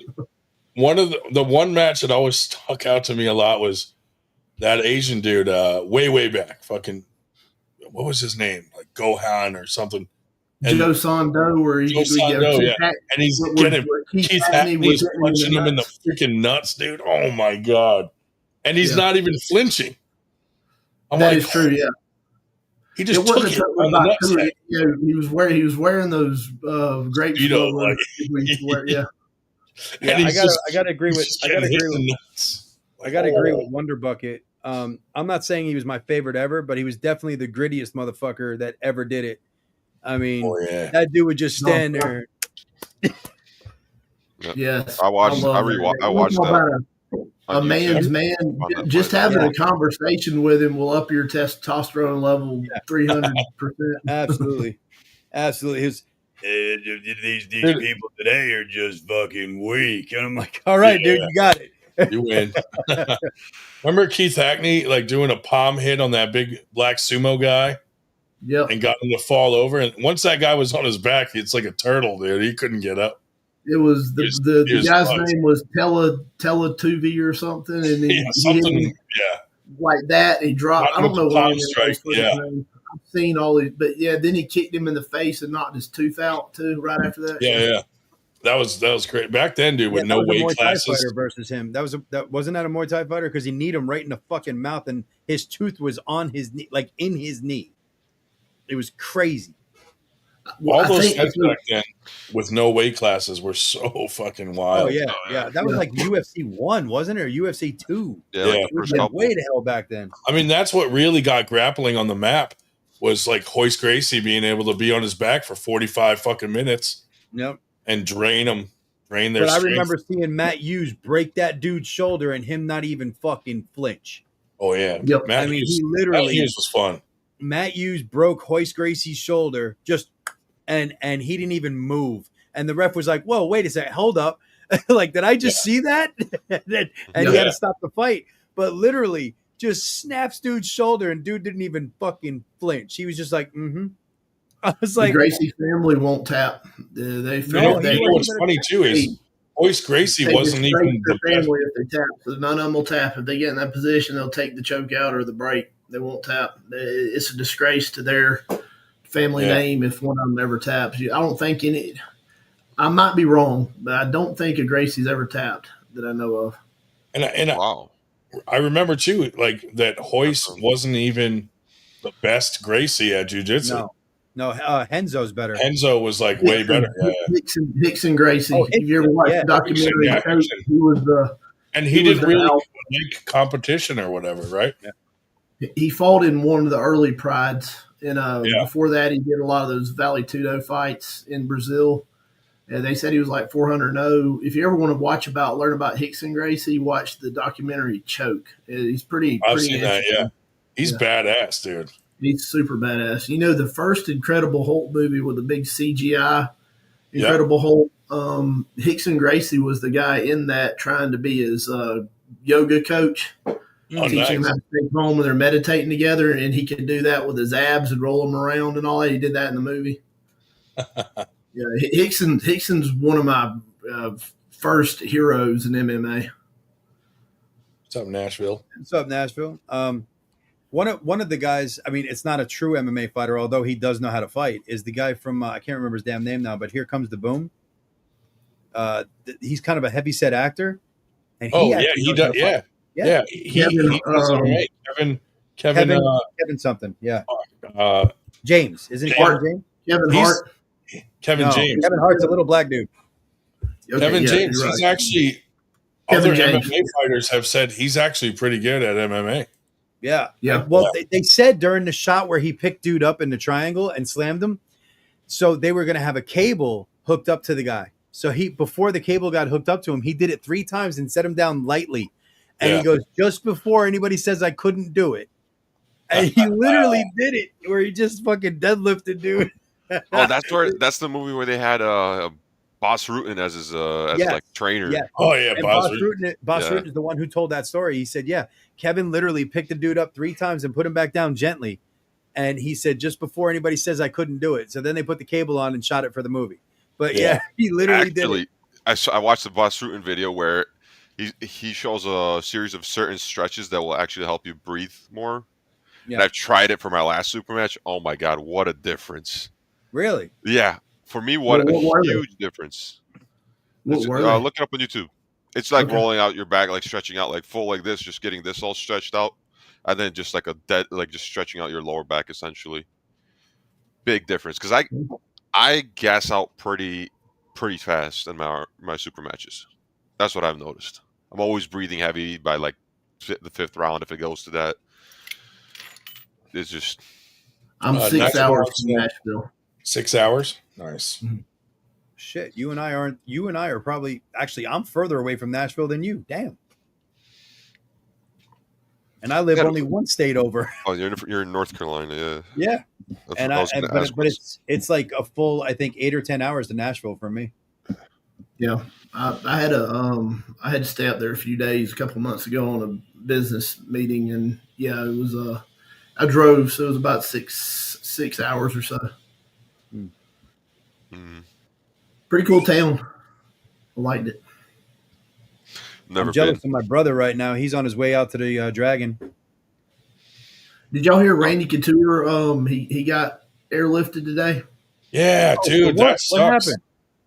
He got into drag race or something and had some accident. Yeah. Shit. Yeah, that's Captain America. One favorite all-time fighter, Randy C. Dude, he was the best, dude. He was one of the best. Period. He was also in Expendables. Expendables. Yep. Yeah, he was one of the best. I wanted to see him and Fedor go at it, dude. Nah. Yep. And they could never make it happen. I wanted to see it. I just whether it was good or not, I just wanted to see that fight. But I wanted to see the fight. I think Fedor would have killed him. Like I really do. I think Fedor would have killed him. And I love Randy, I really do. But you needed somebody the size of, like a Bigfoot or the other Silva. You know what I mean? Like you needed like a 260 guy. Not a 217 guy that decided to play in the super heavies. Like a lot of the guys. I wanted to see it either way. It's one of those deals where his wrestling pedigree may have done something. He wasn't so much bigger because Fedor isn't a monster either. But I agree. I think Fedor would have won. I'm definitely not disagreeing. But I just always wanted to see that fight. That was one of my dream fights that never happened. Kind of like like David Tua and Mike Tyson. That never happened. Oh yeah. Not wanted to see I know. that one. Yep. Yeah, I'm trying to think. Like, was there Bill Goldberg versus Stone Cold Steve Austin? For Christ's sake, I don't know how that never happened. I would have loved to have seen that one.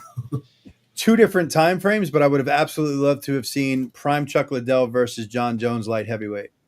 Yes, and a lot of people would laugh at you for saying that, but I think Chuck Liddell would have made a very interesting matchup in his prime. So do I. So do I, 100%. Because you're not taking him down at all. It's not happening. His takedown defense was one of the best that the MMA's ever fucking seen.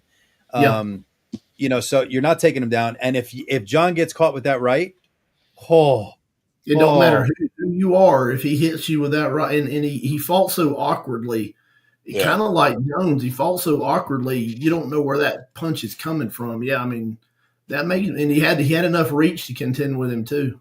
Yeah, I think I do believe that would have been a really good fight. But I mean, again, we'll never know. But it would have been, I think it would have been a really good fight. Yeah, definite two different eras, but the best of each one of them meeting would have been exciting for sure. Yeah, for sure. And I don't know who would have won. That's the best part.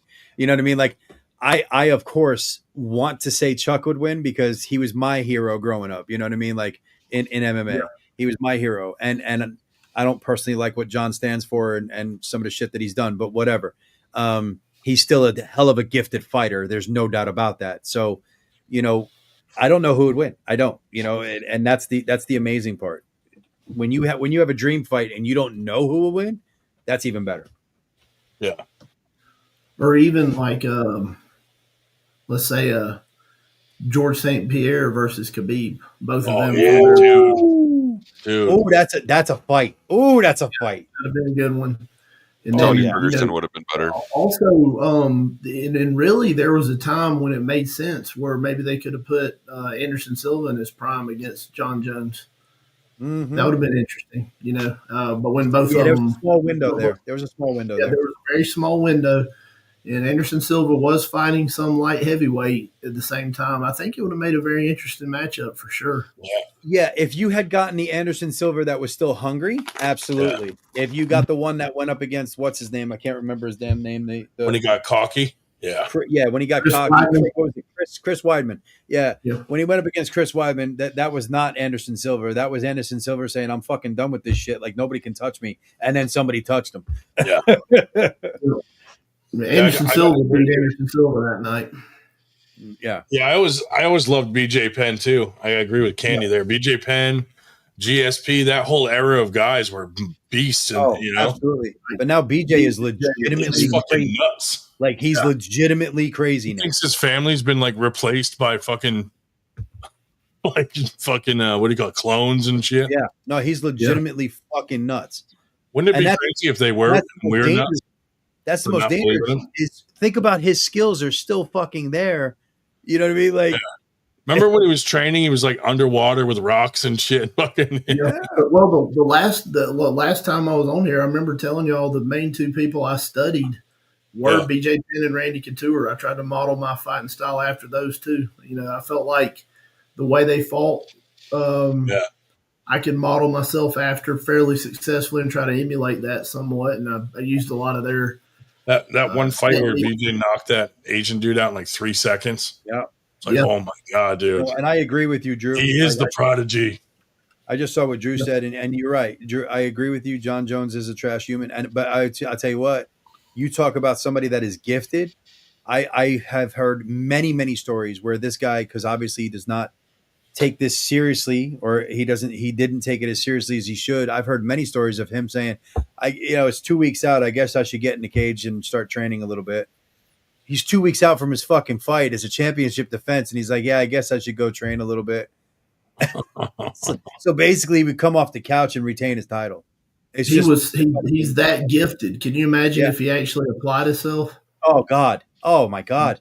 Like there wouldn't even be a doubt in anybody's mind, whether it be, what's his face? I'm sorry, I'm terrible with names, but the new heavyweight champion, whether it be him or anybody else, there would be no doubt. UFC heavyweight champion? Yeah. Tom Aspinall? Yeah, thank you, Tom Aspinall. Because right now the big fight is Aspinall and Jones is like, what else do I have left to prove? Yeah. You know, but that's the funny part. He says the word "I retired," which, according to Chael Sonnen, I don't know if it's true or not, but according to Chael Sonnen, when you speak those words, you're out. That's it. You're done. Well, no, he's actually coming back for the White House one. Right, but what I'm saying is Chael Sonnen says that once you speak the words "I'm retired," legally you're out for at least a year, and he's just coming right back in, and they're giving him special treatment because I think McGregor said it one time as a joke, and Dana literally had to get on the fucking newscast and be like, no, he was just joking, blah, blah, and he had to educate McGregor on you don't ever say those two words together unless you're actually doing it. And so it's I saw you roll your eyes about this fight at the White House. I agree with you, man. There should not be a UFC fight at the White House. No, I agree. Stupid. You know who I hate that people make fun of me for? I mean, that I like is Paddy Pimblett. Oh, I love that dude. I love him. I love that dude. He's like a little killer, man. And every time everybody is gonna get wrecked by Taporia. He's gonna get shit. Everybody underestimates him, says that. and he comes out and fucking proves him wrong, dude. Yeah. I know. I was with him. I supported him in his past 2 fights. However, Taporia is just different. It's yeah. So is Patty. From what I saw of Taporia's last fight, my God, that's all I can say. What a fucking animal! Yeah, it almost ended it. I almost thought he was gonna that heel hook. I thought he was gonna tap. I thought it was over, and then he got out. I think I told you, but I hated to do that to you because he really liked that guy. I couldn't imagine if he really didn't like. My God, he about killed him. About killed Oliveira, and he likes him. He truly dislikes Pimblett. Holy shit! Yeah. I like how Pimblett jokes around, but if you look at his eyes when he gets in the ring, he's looking at his opponent like, I'm gonna fucking kill this guy. Oh yeah. He's got that killer look, like he's a fucking killer. I love that. He's funny too. Like he's super funny. Super funny. I honestly I like him a lot, and I love the fact that he'll blow up to like fucking. Oh, he looks like a fat kid, and then all of a sudden he shows up ripped. Yeah, and he's like, dude, I like being a fat kid. I like to eat, and I'm not gonna stop. He's Patty the baddie when he's fighting, and he's Patty the fatty when he's not. Yeah, exactly. Yeah, he's a fun one. It's a shame. I would like to see him with like some other fighters that are long past their time now. But that's the thing. Like UFC has always been in like different eras of groups of people where you're just like, like the BJ Penn era and Matt Hughes and those guys, GSP. Hey, how about Demetrius Johnson, man? Oh yeah. That's a bad. He's probably the greatest all-around pound-for-pound fighter of all time. I don't think anybody. If you put them both in a same size body, I don't think anybody could beat him. And I watched him go to that new one that he went to, and he went right up against the champion, and he got beat the first time, and he kind of just shook his head like, all right, yeah, I underestimated you, got it. Came back, they gave him the fucking fight right away, the rematch right away. And bro whooped his ass. Like whooped his ass, boy. Oh, Nashville. I know who you're talking about. That dude that looks like a caveman, like with the blonde hair that fucking looks crazy looking. They call him Caveman. Yes, the German. Yeah, he looks fucking nuts, dude. Question, I can't make 220, but I make 230. And so with East versus West, I'll get into this, and it's liable to stir some shit, but that's kind of what we do, right? So here we go. When I pulled Ahmed in the East versus West Challenger Series, there was kind of it was a understanding. Nothing in writing, but there was an understanding. If you won your match, you were going to get a shot at an East-West main card. Yep. And I won my match. Immediately afterwards, Engin kind of started backing up on that a little bit. Well, that wasn't really an East-West thing. We were affiliated. I kind of helped sponsor it. I let them use their name, but that was not how it was laid out to the athletes. And then I actually turned down. I was going to go compete in the IFA national championship that year, and we were told if we did, we couldn't compete in the East-West. And my dream at the time, especially then, was to compete in East-West. So I turned that down. As bad as I wanted to, I didn't, so I could go pull in East-West. And I won against Ahmed, who was the French national champion. Much larger man too. He was a heavyweight, and I was 230. So I agreed to the match just to get it. I think they were trying to feed me to him, honestly, and it didn't go the way they expected. Yeah. So after that, I was expecting it right there. I should have. And there was a couple other. I'm not going to. I don't want to bring anybody else into this. I'll speak for myself, but I've had private conversations. I'm not the only one with that understanding. I won my match. then they start putting other matches out, and I'm like, this is bullshit. This is bull. How the fuck did this dude get it? How the fuck did this dude get it? And I'm getting mad now because I'm realizing all of a sudden I'm not going to get on here, and they're playing politics just like they did. I can start naming names. There's some shit there. Okay, so I'm just going to say there was an athlete that got a wall main card match. And I'm like, this motherfucker hadn't done shit in 10 years, but politic his way. Now he's pulling in a wall main card. And it pissed me off. I kept my mouth shut because when I had my match with Corey West and beat him, giving up over 150 pounds at wall 505, and there was an agreement that we're going to get put on a wall main card and we're going to get a wall contract. That didn't happen. Next thing I know, this same athlete gets on there, and I was mad. I didn't say nothing. Then it happened again with the same athlete on East-West. I start bitching. And then the next thing I know, Engin puts out something saying a lot of these North American pullers need to step up. I need good North Americans to step up and try to get on this. And I said, well, shit, Engin, I'm trying to step up, but you keep giving these other people preferential treatment because they got a big YouTube following. They hadn't done shit but get their ass kicked, and you've given them 3 or 4 East-West main card matches, and you keep giving them to them, same 2 or 3 people. And then, he gets mad at me because I spoke the truth.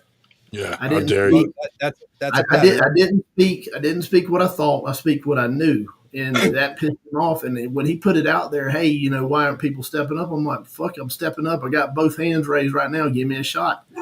I couldn't do any worse than the YouTubers that you're putting on there, and I actually beat somebody. And then he starts talking about Americans this, Americans that. I said, well, you sent a group of pretty high-level European champions to Florida to pull a bunch of good up-and-coming Americans that get looked over and stepped over a lot. And we kicked their fucking ass pretty much uniformly. We sent about all of them home with a whooped ass. And because they traveled to come see us for once. They're the ones with the jet lag. They're the ones with this and that. They're the ones having to travel and pull with one arm behind their back in a different time zone. And guess what? They didn't perform as good as they normally do. So, I made a few points, and it did not go over well with Uncle Engin. And I talked myself out of any shot at another East-West. And to be honest with you, I could give a fuck. Yeah. At this point. Well, I don't think you talked yourself out of anything. A contract where somebody can tell me where I can and can't pull unless you're paying me a lot of money. There's been a couple of times where I was fixing to get a big match with somebody that's in a contract, and they were told specifically, no, you can't go pull him. And so anyway, that's why I'm not on East West. Well, I don't think you talked yourself out of anything. Remember, new management, and this dude wants to grow the sport, like literally grow the sport. So what I would do if I was you is start reaching out to them. Fuck Engin. Start reaching out to them and start letting them know, hey, I'm this guy. This is where I'm ranked. This is what I've done. This is who I beat. This is what I want. Can I get a shot? Yeah. Because I got news for you, man. They're hungry for matches right now, and I will bet money that they would want to see somebody like you on there. Well, so, and then another pissing point we got into was this. He said, Americans aren't beating European champions. I said, well, I beat a European champion. Is France not a nation in Europe? Yeah. He goes, well, you didn't beat a European champion. I said, thank you, buddy. Yeah. And I was like, well, I did. If you want to pick bones about it, France is Europe, and he was the champion of Europe, and I've won some American national championships. So yeah, I'll be the European champion, and it seems like somebody from I don't know, for some reason that didn't sit well with him either. And I just got to the point where I was like, here's the deal. I'm not going to try to argue with this guy and piss this guy off because like I was saying earlier, he's probably dangerous, and I'm not looking to bring problems like that in my life. I'm the sole provider for me and my family, and something happens to me, and it's just not worth that kind of trouble over arm wrestling. So I got you. I found other promotions. I don't want to go get in a beef with somebody who's going to try to kill me over arm wrestling. Well, the thing is, though, is if there is a chance for you to pull that East versus West, and it's Robert Baxter and Dexter and all of that stuff, like, are you going to be okay with trying to do that? Yeah, I've met Robert Baxter, and I hold a high opinion of him. And if he's the one running it, and he ever wants to talk, absolutely, yeah. I mean, I would be all about it. Well, I don't hold any sway with him, but I do talk to him quite often. So I'll drop your name and see what he wants to do. Yeah, and we know each other a little bit. We met each other in Utah and talked a little bit, had a short, pleasant conversation. So he's aware of me, and I definitely would love to talk to him if he's ever open to it. Yeah, I mean, that's not a bad match. Nashville said Frank Lamparelli versus Paul Passmore. I'd pay to see that. I would. I'd pay to see that. Yeah. I'll pull anybody. However it goes, I'll pull anybody. Absolutely. Yeah. Robert Baxter is from Utah. So is Dexter. Yeah. When I went out to Utah for the Bob's Underground tournament we did, Robert Baxter was there, and we all had dinner together. It was a really nice, well-run event. There was really no weight class, and I had the really horrible first draw, but it was still a lot of fun. We did some good after pulling, and what was that dude's that? What was the guy's name that won it out there? Gosh, I'm just getting late and I'm tired. He beat everybody really bad. He beat me, beat Marcio, beat Ron, beat everybody. Jesus, who was that? Oh shit! Why can't I think of his fucking name? He outweighed me 100 pounds at least, and I think I may have slowed him down better than anybody else did, but he still took it to me pretty good. I was 230 and he was probably at least 350.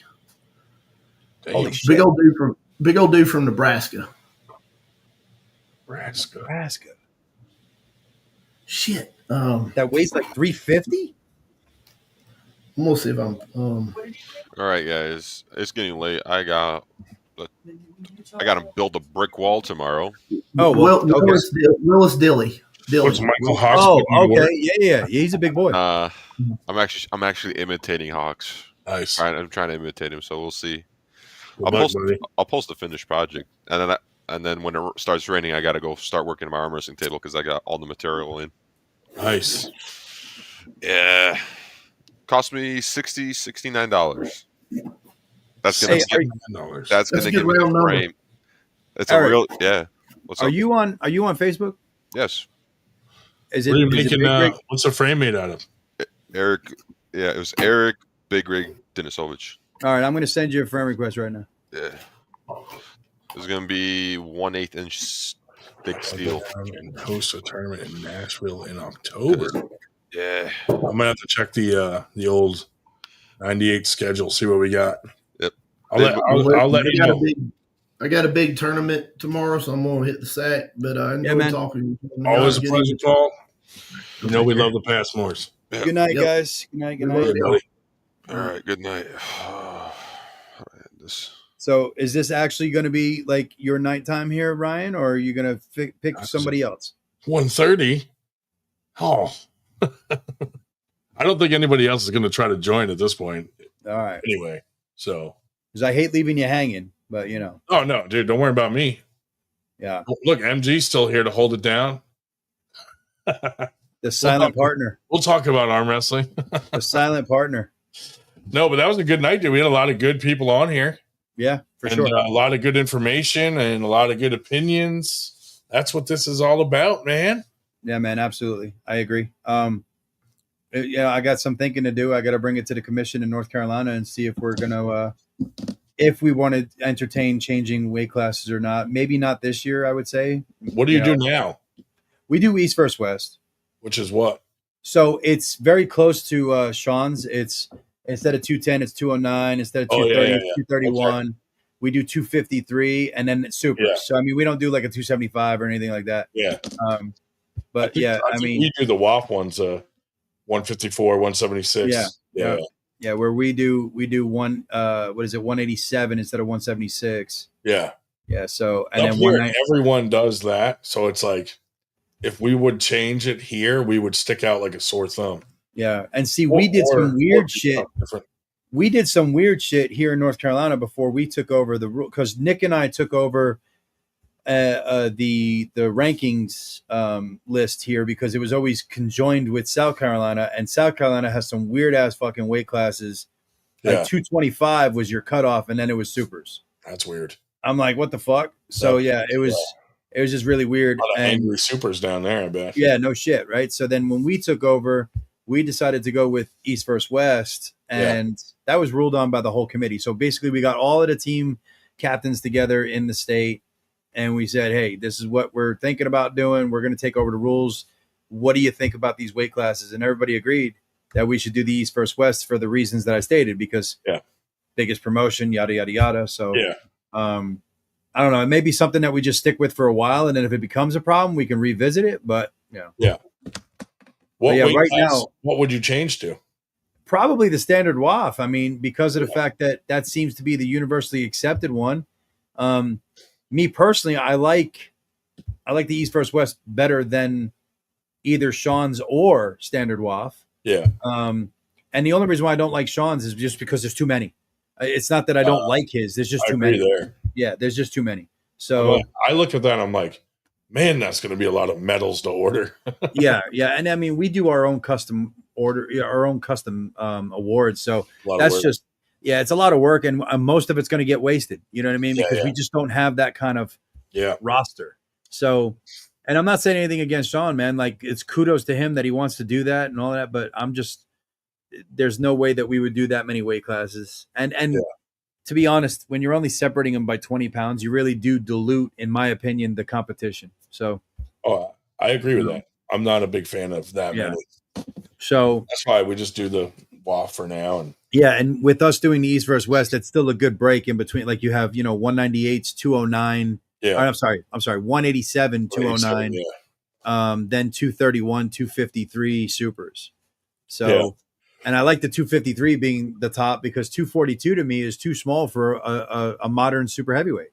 Yeah. Or 243.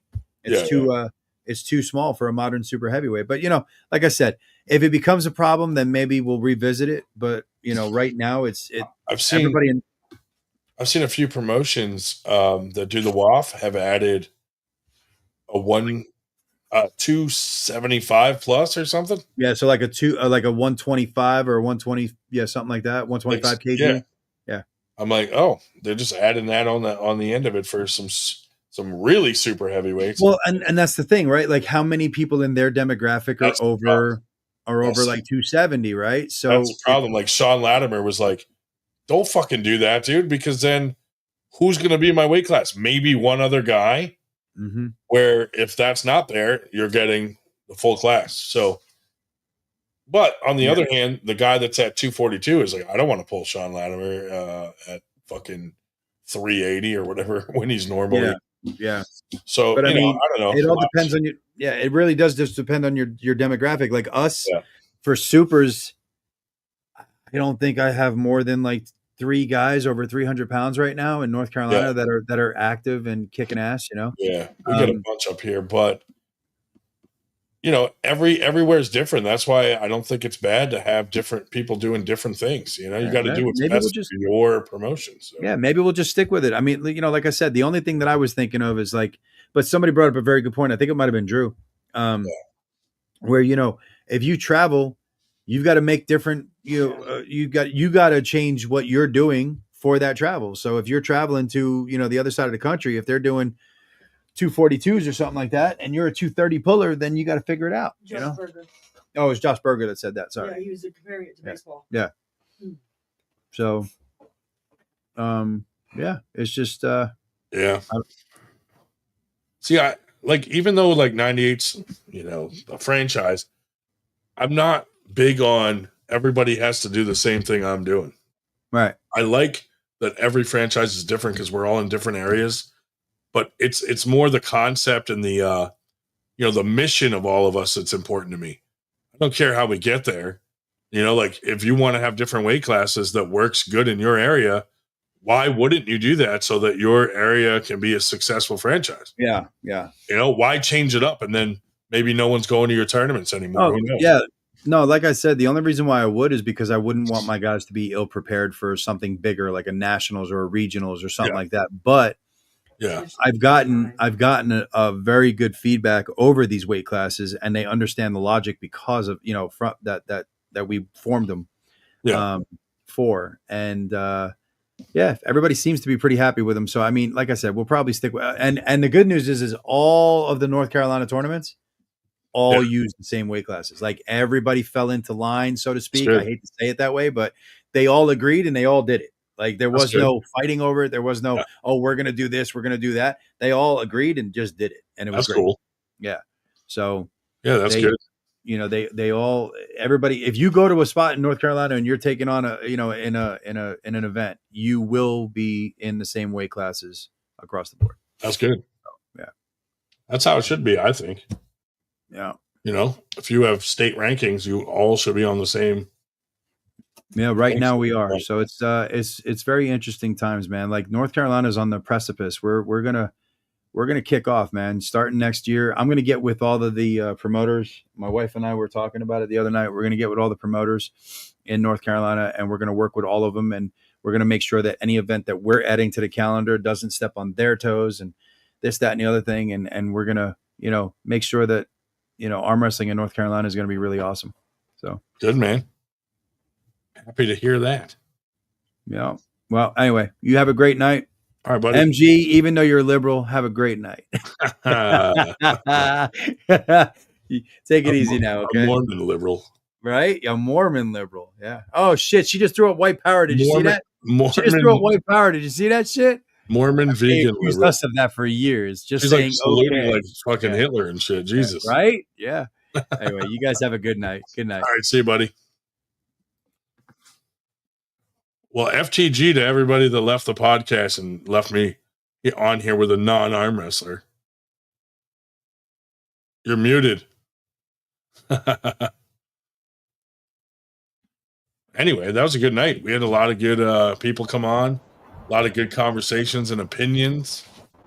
What did you think of the show tonight, FTG? I thought it was great. I'm super, super proud of you and your proud of me. Business. Oh my goodness! Wow, thanks, man. I'm not even a Mormon, dude. I'm not even a vegan Mormon liberal. Do you think I'm a vegan? Mormons aren't liberal either. I'm just liberal because I'm Mormon. A drunk. A drunk Mormon liberal. I'm an atheist, though, right? I'm an atheist. I don't believe in God. God can suck my dick. I have a huge dick. It's so big. Dude, it's bigger than mine. It's crazy. I've seen your dick pics. They're bigger than mine. How's your boy Kotlow doing? I wouldn't know. I think he's really scared of me right now, actually. You know what I say about that guy? Loser. Yep. I'm waiting for him to come crawling back. Oh. But he has not, which is interesting. He's been sending out a pornographic video of Eric Harlan banging a fat white chick for some reason. I don't know why David spends his time doing that, but it's really weird. But yeah. Strange. Sorry, I'm outside. This is literally 100 degrees outside right now. The second he brings me in back to his whatever, I'm going to completely destroy him. I don't think he understands who I am. Sorry, I am drunk. Yeah. I am drunk. I'm stupid drunk. Yeah. I'm going to go soon. I'm sorry. It's okay. But, yeah, definitely a fun night with all those guys on here. I thought you did wonderful. Okay, so I know that where you are, it's nearly 2, and I know where I am, it's only 11. Early there, jeez. Well, I'm in Pacific. I'm fucking next to I-5. It's You should go to bed. I should. Yeah, be responsible. Stop drinking, go to bed, say your prayers to the Mormon Lord, whatever Mormons do. You know, rub one out and then go to bed. Rub one out. Yeah. Double click the mouse. Yeah. And then go to bed. I need some help with that, and no one is around to help me. So you're right near I-95, dude. Just go put a leg out on the highway and thumbs up. Whatever. Ooh, look at that. MG is too cute. Some compliments. I'm gorgeous, actually. Not even cute. I'm the hottest thing you'll ever fucking see. I'm sorry. I'm on my computer. I apologize. I'm in the outside. I don't know. I'm in a VRBO. I don't know what's going on. It's okay. Well, anyway. Should I go to bed? Amazon. Oh, thanks, buddy. Amazon can overnight vibrators, dude. There you go. No. Overnight a vibrator. Absolutely not. Do you bring one with you when you go out? Absolutely not. You prefer like the real thing? Real thing.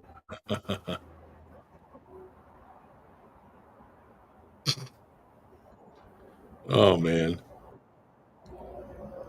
Oh, I'm filthy. I'm filthy. Filthy. I mean, we have had MG on here before where things got, as some would say, spicy. Too hot, for sure. Here's one example. Jesus. What is going on here?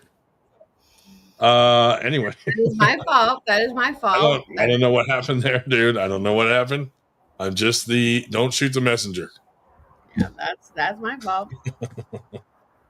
You know? I am wearing like a swim cover. Yeah. It's not the first time that we here at 98 see a 3-inch areola. You know? I don't know. Depends. Oh, shit. Happens all the time.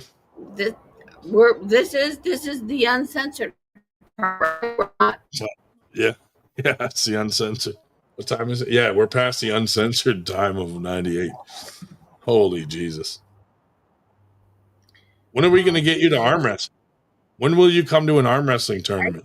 Crazy. I will be in Nashville in 2 weeks. There you go. Go hit a practice. I don't know. We'll see what happens. Anyway. I'm sorry, Ryan. I'm drunk. I'm so drunk. Am I ruining everything? You're not to apologize. You're not to apologize. I mean, I was going to shut it down soon anyway, just because it's late here. Okay. Yeah, you're right. Oh my God, Jesus fucking Christ! Everybody's. I use a swatch, so just click, click, click, click. Watch.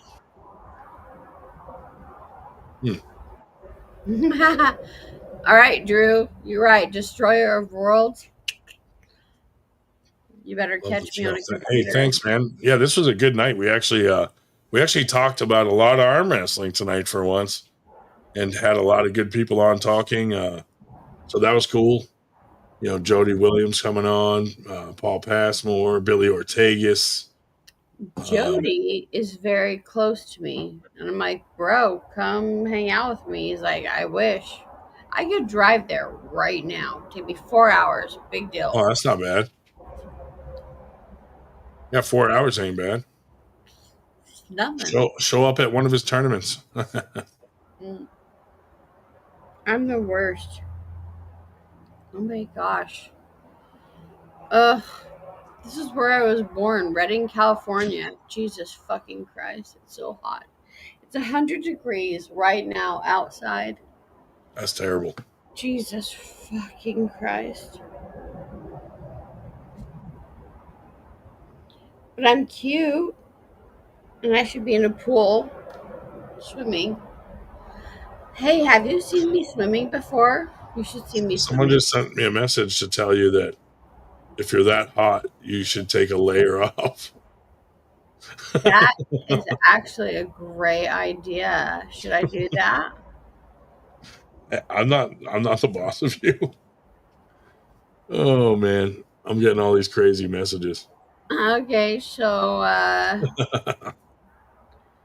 okay, you know what? I could do a few things. I could do it.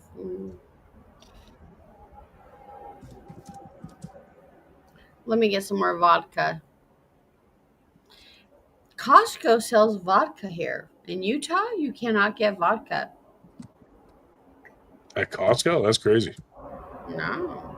Right here, you can. My mother was so angry. Oh, she was mad as a hornet.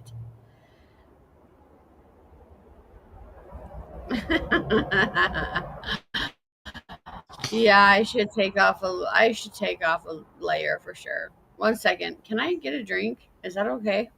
Yeah, it's fine. I'm already drunk. You don't need my permission to get a drink. Jesus. Nothing good happens past 2 a.m. and I know you're almost at 2 a.m. I got 11 minutes. Mm. Whew, okay, 11 minutes. Oh, Matt Connolly in the house, dude. Matt, you should hop on and. Okay. Okay. Oh my god.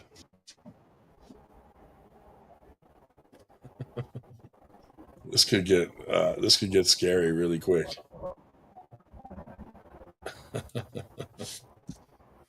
Matt Connolly always coming on at 2 a.m. at the end of the night when weird things happen. But yeah, that was a pretty good podcast. Having all these guys on tonight, a lot of good arm wrestling conversation, a lot of good opinions. That was pretty cool. Drew, Matt could go topless too. Oh Jesus! Can you imagine? But yeah, good crew on tonight. Paul Passmore, Billy Ortegas.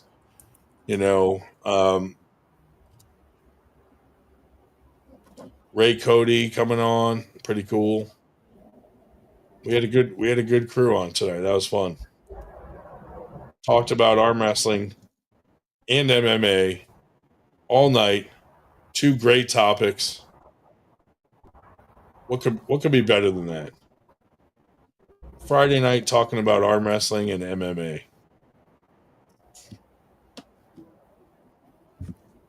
Matt Connolly also an MMA fan and actually involved in some MMA, so that's pretty cool. What's going on in Australia, man?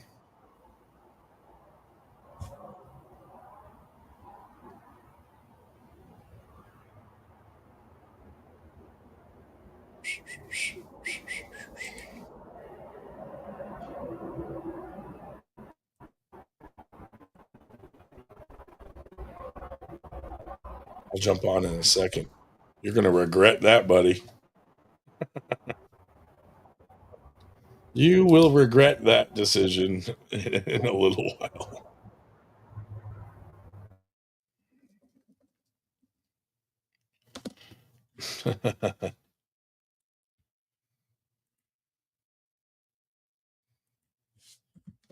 Thank God there's only 14 people watching, and 7 of them are probably passed out. We do not know what's going to happen next. But weird things always happen late at night.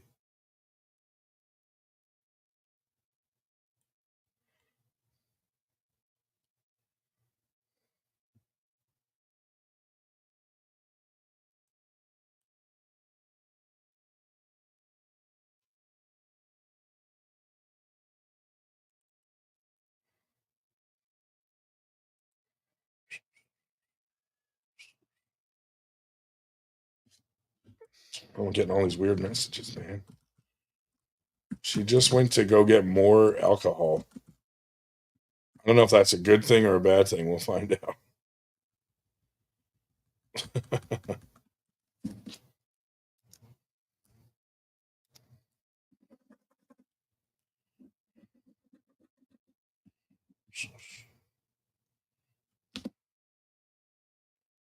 Getting all these emails to respond to.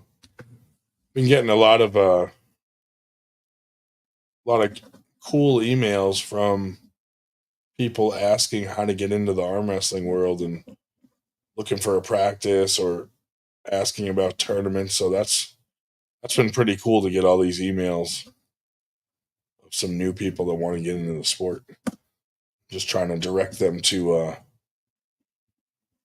where they can find a practice or that's closest to them. The fun part for me. I'm not the best arm wrestler. I like doing it. It's fun. But not trying to make it to East versus West or anything like that. But I feel like I can try to get new people in the sport. So that's kind of that's what I do. May never be an elite arm wrestler, but I'm hoping I can get a lot of people into the sport to help grow it. Oh God, MG's back. MG's back. Does she have alcohol? We don't know.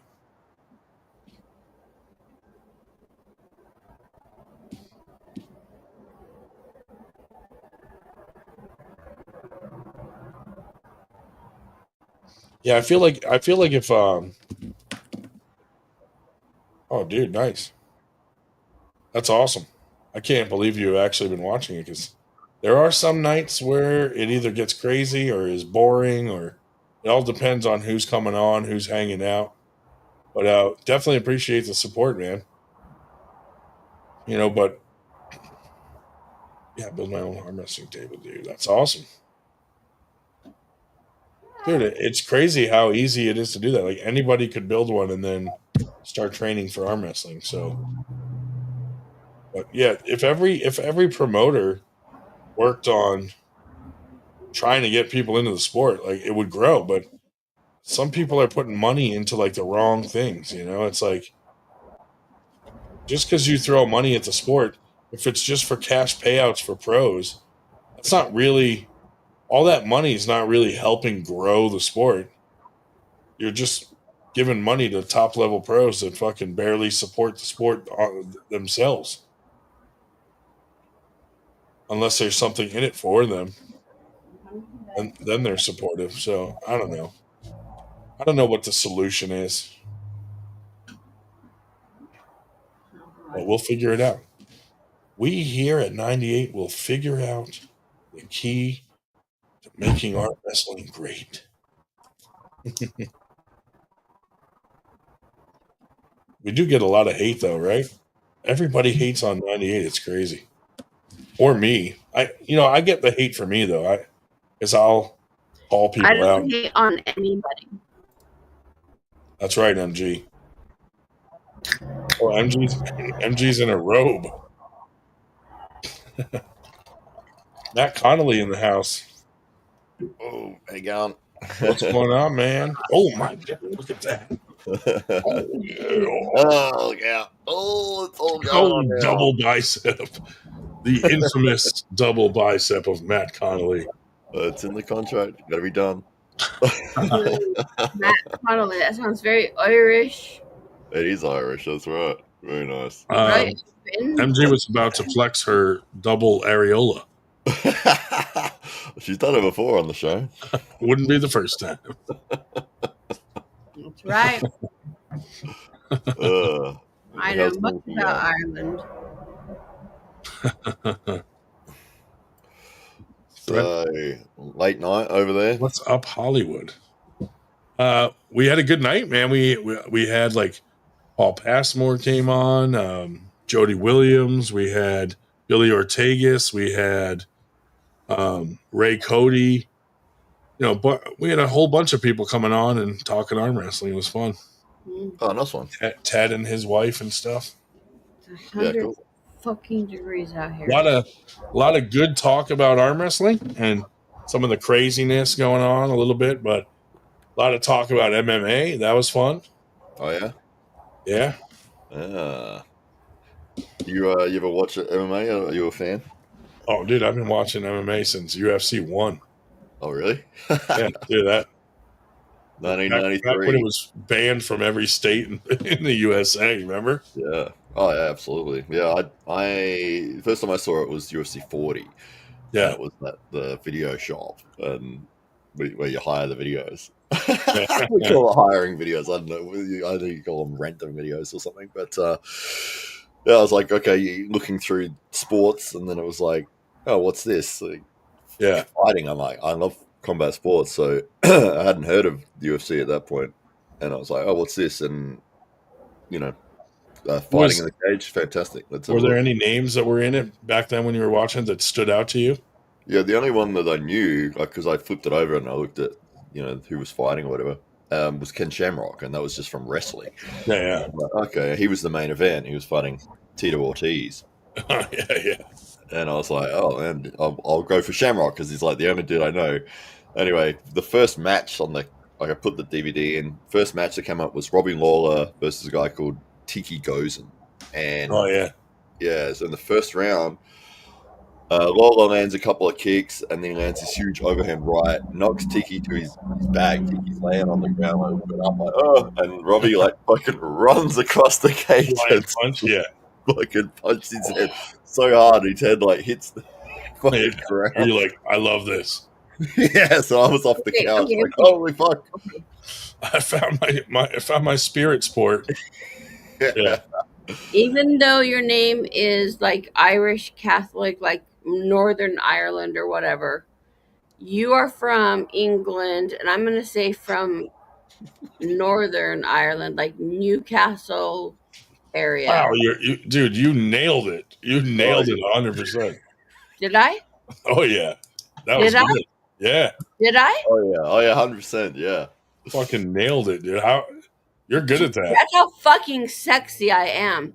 I know every fucking accent. Bam. 100%. Yeah, good job. He actually changed his name. It used to be Irish Matt Connolly, and he changed it to Hollywood. That's right. Depends on which region of the world I'm talking to. I can tell Newcastle. I can tell Manchester. I can tell. Are you good at Australia? Wales, South African versus Australia. Don't even go there. Yeah, dude, you are so good at that.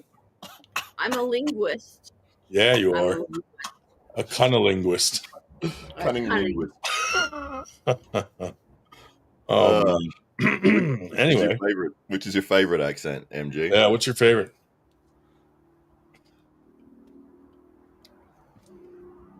Okay. Ryan Bowens. He's from England too. Okay. There he is. I love Irish red hair. South African. South African accent. What gave it away about Matt's accent to you? I just know accents. I can't explain it to you. I just understand them. Yeah, I get it. I just know them. Brilliant. Most people can't get it, but you know it straight away. Yeah. Dude, it didn't even take you long. Straight away.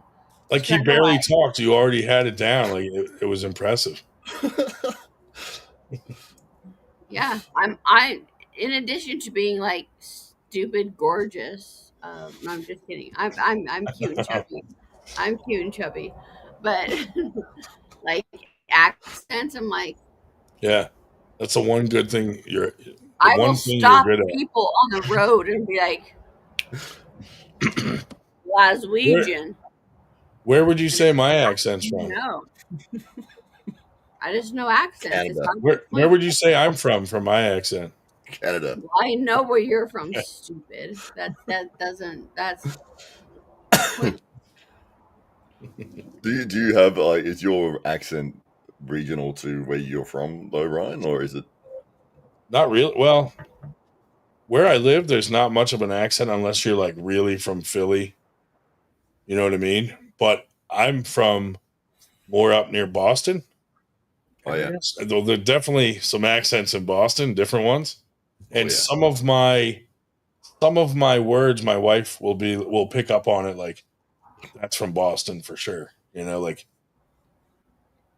just saying the word Boston, she'll be like, "Oh yeah." She's like, "You say it like you're from Boston." Where down here, they're more like, and Boston. you guys, you know, like they say it differently. Package stores. And Not you me. guys, okay. Well, whatever. I grew up in New Hampshire, and New Hampshire, where I lived, it's very similar to like Pennsylvania outside of Philly. So there's not And much you guys of a. call them nips. There's some words they say down here that are weird. Like instead of water, they say wooder. Wooder. Like wooder. Wooder. Yeah. Wow. It's hard. It's very like, wooder. What the fuck is wooder? Very difficult. And they're like, wooder, and I'm like, fucking like wood. You know, I'm like, what are you talking about? Louder, that always helps. And then they meant water, and I'm like, fucking A, that's a weird way to say water. Or instead of like radiator, they say radiator. Really? For like your car. I'm like, fucking radiator. Wow. I'm like, man, your radiator's radiant. You know what I mean? Like that doesn't. That's not how you fucking say that. Well, we say aluminium. Yeah. You guys say aluminum. But here it's just aluminum. Yeah. Aluminium. Well, I mean that's very Irish. It's more Newcastle. British. Yeah. British. It's very British. Very, very much. Absolutely. Yes. You can't hide it, Matt. You're very transparent with your accent. That's so obvious. Yeah, it's not an entire world away from where the guest was. That's yeah, but he's a Catholic. But Catholics are Catholics. Connolly is Catholic. Okay. Yeah. There you go. Are you counting down the days for your trip here? Yeah, man. 27 to go. I know. 27 days? Nice. Yep. That's awesome. To Miami, Florida. Florida. That's going to be fun. Yeah, that should be cool. Yeah, it's like summer there now, I know. It's going to be hot as shit there, yeah. You're going to fucking die. Dude, it's fucking humid as shit down there, too. Die. Yeah, you're going to be like, this fucking sucks. No, it won't be. The summer's Hopefully here. You won't leave the hotel room, you know? Well, I don't think we'll be in a hotel room. She lives there, so. Well, I mean, hopefully you won't leave where you're staying for a while, you know? Yeah, absolutely, yeah. For the first, 24 hours. A lot of sleeping. Some catching up to do, out your sleep. Wait, are you coming to Florida for a thingy or just like to do? You can say that. For a thingy. Yeah, no, my girlfriend lives there. Like, do you have children? Are you bringing your kids to come do things? I do have kids, but they're not coming with me. He's going to a British tea convention.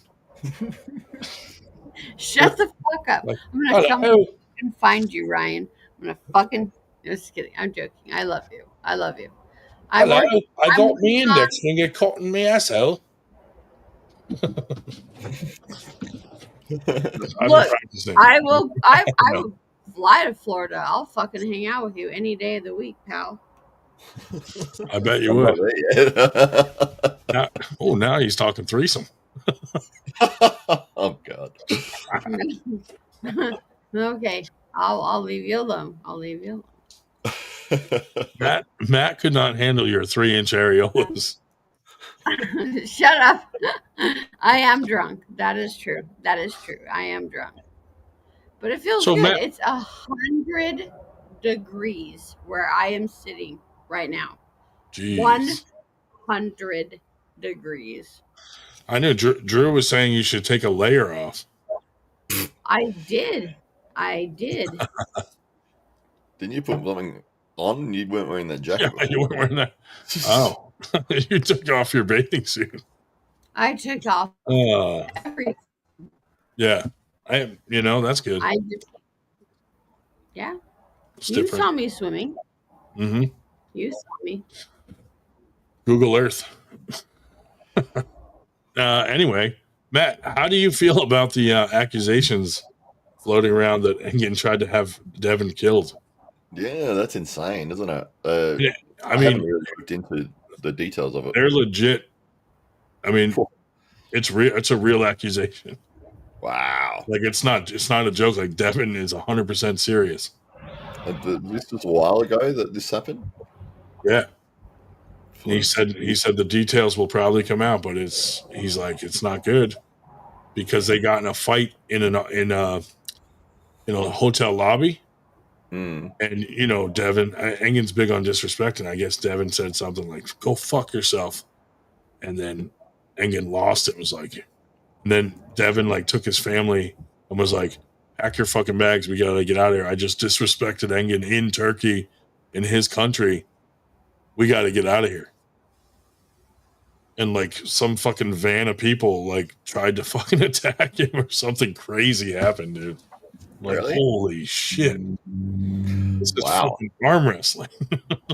Like, why are we trying to kill each other in arm wrestling, dude? Jesus Christ. I mean, if there's any other examples of that you need to give an opinion on Engin, it's like, what? How much more do you need if you're trying to kill your own arm wrestlers? Yeah. What else has to happen? Yeah. I mean, that whole organization seems to be in complete turmoil at the moment. It's a shame because, like, at our level, take him down. There's drama, and people are just kind of like, who gives a fuck? But when it's at the top of the sport like that, and it's very public, that's not good. Yeah. Yeah, absolutely. I mean, it's embarrassing. You can't look at your sport and say, it's really professional and everyone does right by each other and tries to help each other and support each other to grow and get better and improve. Yeah. And you look at the top and it's like, these guys are trying to literally kill each other. Yeah. Jesus. Oh, you don't know who I am yet, do you? Hot mess. I do. I've seen you on here many times. I'm just making sure Yeah. Wipe the sweat off your areolas. But anyway, keep going. It's just like, how do we get sponsors in the sport when the example is look at East versus West fighting on Facebook, publicly bashing each other? Yeah, absolutely. Yeah, well, I think they'll really struggle without Devin. Their pay-per-view numbers and significantly less sales when Devin's not on the card. So I'd say every time he's not on it, they would make a loss, because I know approximately how much each show costs for them to put on, and how many pay-per-views they'd have to sell to be able to cover those costs. So yeah, and from what I've heard, what triggered it is Brian Shaw was trying to do some super matches at the Shaw Classic. Oh yeah, and everybody was supportive except for Engin, who's tried to ruin some of the matches. So that pissed off Devin, Shaw, Baxter, all the major players on this side. So they were all like, fuck Engin, basically. And Devin kind of said something to Baxter, apparently, kind of like, I want to support East versus West, but not if he's going to be involved. Right. And now that puts Baxter in a dilemma. I mean, maybe it's not really a dilemma, just like an easy choice. I don't know. It's a very easy choice. Yeah.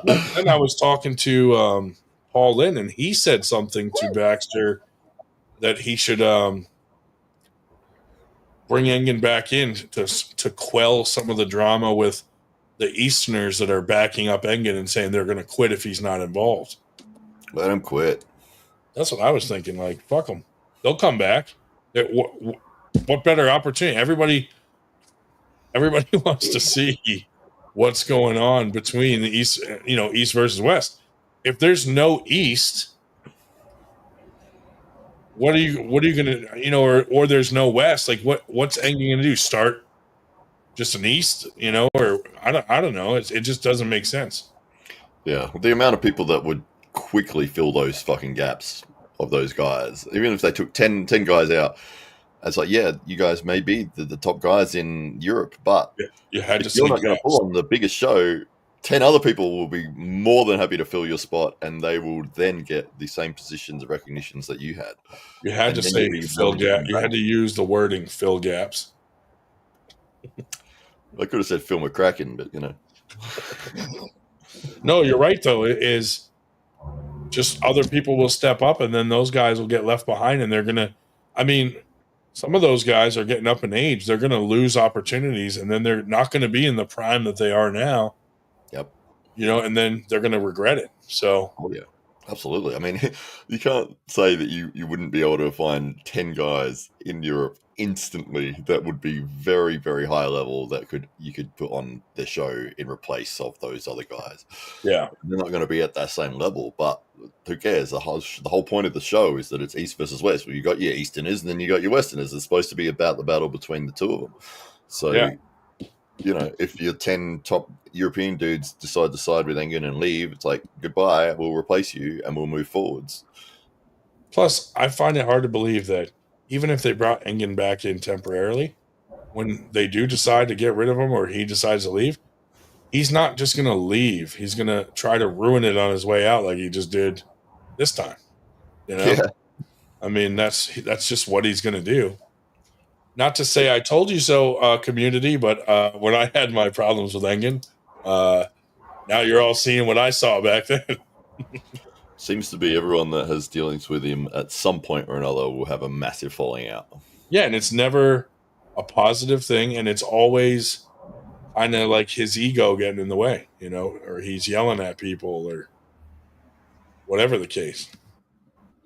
Yeah, absolutely. I mean, the guy I've never met him, never spoke to him, had any dealings with him, but from the reports of every single person that I've spoken to that's dealt with him, it's always negative. And not just a little bit negative. Not like, oh, he's not that bad. It's like, he is the worst person ever. Like, that's what I hear. I mean, I'm sure just from Ryan Bowen, you got some feedback. Oh, yeah. Even Jake Ward now. Jake Ward's getting threatened and shit, dude. Like, Jesus. Everyone, as I said, if you hang around him for long enough, eventually he'll have some major fucking issue with you. Start hearing like Turkish drones outside your house, dude. Yeah, luckily we're sort of separated far enough away from the rest of the world that we can. Right. I mean, clearly, I don't think he's allowed to come here. I would say he would have at some point. For all those cards, those big East versus West cards that we had here, he's never been to any of them. So maybe he's not allowed out of the country. Possibly. If you're that quick to try to kill someone, you know, there's got to be maybe a record there of this kind of behavior. I don't know. So, potentially, yeah. Can't you do a background check? You're into that sort of thing, aren't you? Yeah, I mean, I should be. I mean, with all these guys threatening to kill people, Jesus Christ, dude, who are we dealing with here? You know? Yeah. Oh, I mean, it's scary. I think because you look at it from a casual fan's perspective, and they may be big fans of Devon, and they sort of watch East versus West every now and then it's like you hear the organizers tried to kill your biggest fucking star in the sport. Like, for what? Like, why? Because they had an argument? Seriously? Yeah. Dude, I don't even get it. It's like, how would that help your organization in any way? You know what I mean? Engin, even if he was full owner, that's your biggest draw right there. Your pay-per-view only makes money when Devon's on it. Yeah. So why would you try to kill this guy? Yeah, for sure. What's it? 98 NC says, Ryan is a glutton for punishment. I don't have my sound on. Manny is asleep next to me. There you go. Oh, man. He's listening to a show with no audio. I don't know if he's listening. No, that's it. You can say anything you want about him right now. Yeah, Ted. Yeah, it's disappointing. But I guess the writing was always on the wall. That sort of person, if you're dealing with him, what do you expect? It's not going to go all nice and smoothly all the time. The guy's got a terrible reputation for losing his mind and making insane decisions. Did you hear the audio recording of him and Ted? No, I haven't looked into any of this really. I've just sort of heard little bits and pieces. Yeah, I mean, he's just screaming at Ted for 7 minutes. Ted can't even get a word in. Wow. About how Devin fucking ruins everything, and it was crazy. Jesus. Where is it, on YouTube or something? Oh yeah, well, Jake put it on his channel. Oh, did he? Oh, originally Ted put it out. Baxter called Ted and kind of asked him to take it down, and then but it had already been seen by people, so Jake had already downloaded it and he put it out, and then Engin started threatening Jake. So a bunch of people reported it, and Jake had to take it down, and then he edited it and put it back up so that it's still there, but it's got some like bleeps in it and stuff like that to take out the stuff that YouTube was reported for. Oh yeah. So, but yeah, so now it's back out there. Oh shit. Dude, Pradeep's been going crazy on this stuff, dude. Like he made all these videos about the threats and all that. Jake's been vocal. I'm like, man, this is getting out of hand. Yeah, I've seen a couple of Pradeep's ones. It just feels a little bit hyperbolic right now. Like, you know, every 10 hours there's a new fucking development, and he said this thing, and then it's like 10 hours later, and he responds with this, and it's it's like, yeah, Pradeep gets crazy with that stuff. Like, I don't even have time to do that many videos during the day or anytime.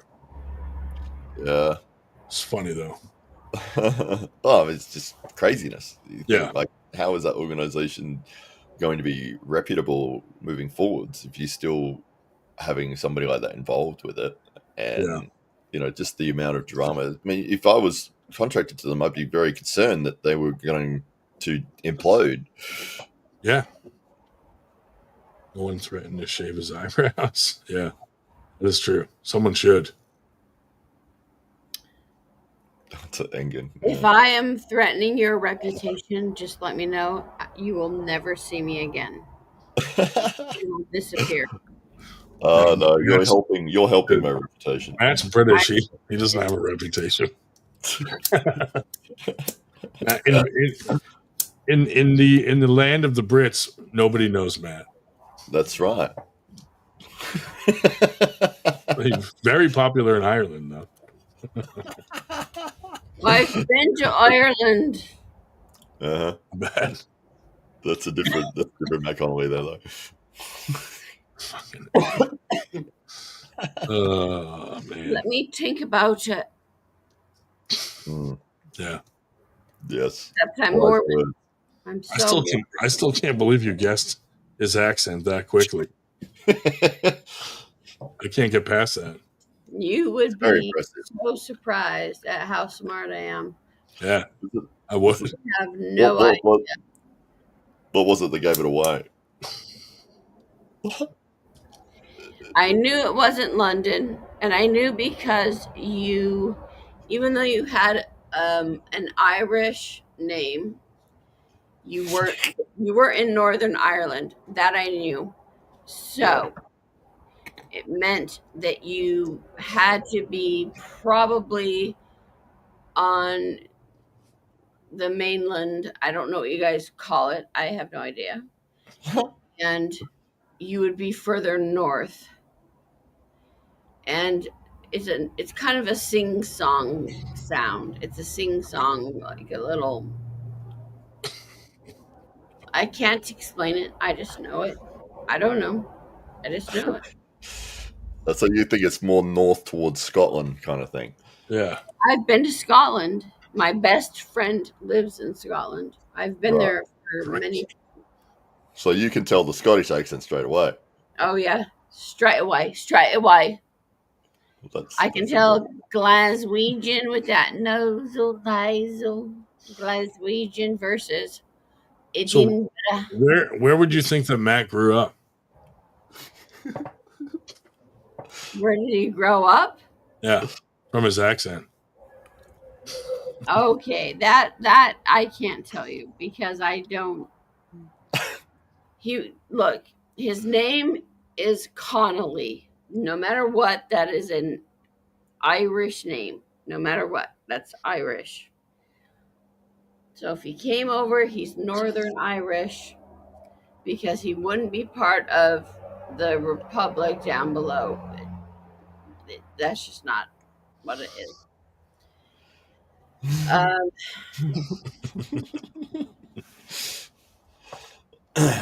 Mary Poppins. It's a very proper accent. No, let me just throw it out there. I'm going to say London. Oh, good guess. Yeah. What do you think, Ryan? Pretty close? Ballpark for sure. It's around there. Is it? Dude, how are you doing this? It's like she's got a crystal ball or something. Yeah, it's like you just know accents that well. It's insane. It's insane how good you are. I can tell you the difference between the Carolinas versus Texas. I can tell you Tennessee and Kentucky versus Florida. I can tell you anything. I see that, dude. I hear it. So fucking impressive. Is it impressive? You want to see it? You want to see how impressive I am? Oh, the Drew had the same guess. That Matt and Ryan Bowen are from London for sure. Yeah, he's a smart man. He's got some inside knowledge, though. The Drew, yeah, he's cheating. He's cheating. I don't cheat. I never cheat. Yeah, you guessed it the right way. Never cheat. Mormons 100%. never cheat. Califragilisticexpialidocious. So you're guessing beneath Scotland, near the border, maybe near Geordie, kind of like a Geordie accent, or a little further south. Is that what you're thinking? Oh, Geordie. Oh, that's so cute. Ooh. Yeah. Matt was born there.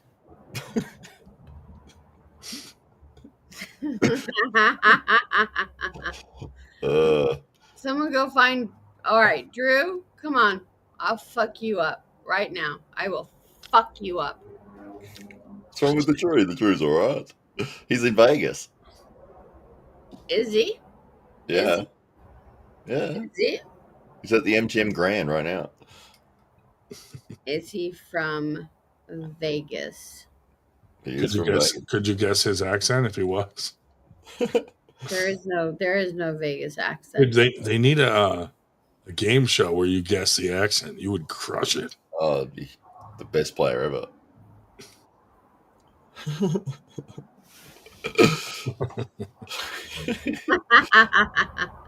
I can't believe how fast you guessed his accent. He said like one word.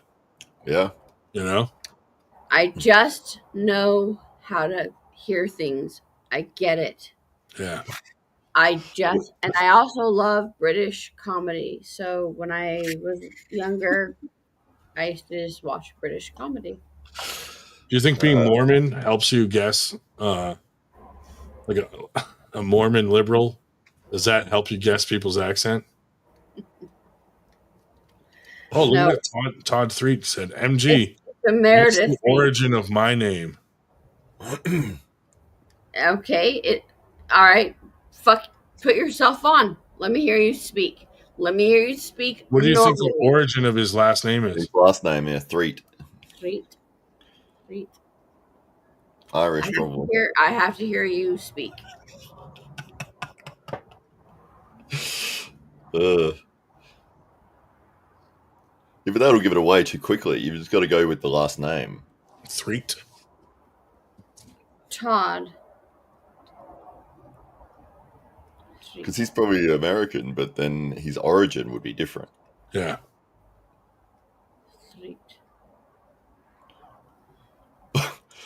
the cogs are turning. You can see this is the thought process from going live right now.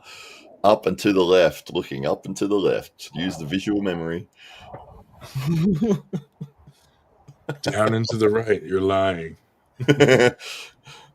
People remember things three different ways when you're asking a question. One is up to the left, it's a visual remembrance. Left to the right is how something heard, and then looking down is how you felt in the moment. Down, terrible. Fucking embarrassed. Yeah, that's like if you did something that you're not happy with, like you're gonna be like looking down because that's feeling. I mean, I've caught myself doing looking up to the left, thinking about something. Yeah, and I'm like, how you remember. Gotta break that habit. Oh, here's Todd. He's coming on with his accent. Hey. Hello. Good day. Good day. Good day. Crikey, what the fuck? You're full of shit. Where's he from? Where's he from? Come on, keep talking. Madagascar. I'm gonna go get some Vegemite for my toast here in a minute. That's a dead giveaway there. Big clue. Keep going. Keep going. Vegemite. He started off with g'day. He's saying g'day, mate. A lot. I got my pet cassowary out in the back. It beat the shit out of my koala. Hey, that's pretty good, actually. You're stinky bastard. Obviously, you're talking like you're like from Australia. However, you're tricking me. This is a trick. Yeah. If you were really I'd never do that. If you were really from Australia, she would have guessed it right away. Oh yeah. She's a nut. She nails those ones. Can't fool it. Nah. My pal Stu over there. He played rugby. Oh yeah. And you're not from New Zealand either. So you're definitely from if you are from the UK.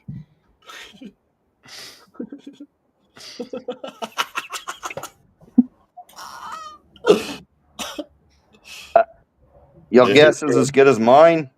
She's gonna have a guess here. Yeah. What are we saying? All right, MG? we need to give you I need a sentence that you have to say regularly. Peter Piper picked a peck of pickled peppers. That's not. MG, you pick the sentence.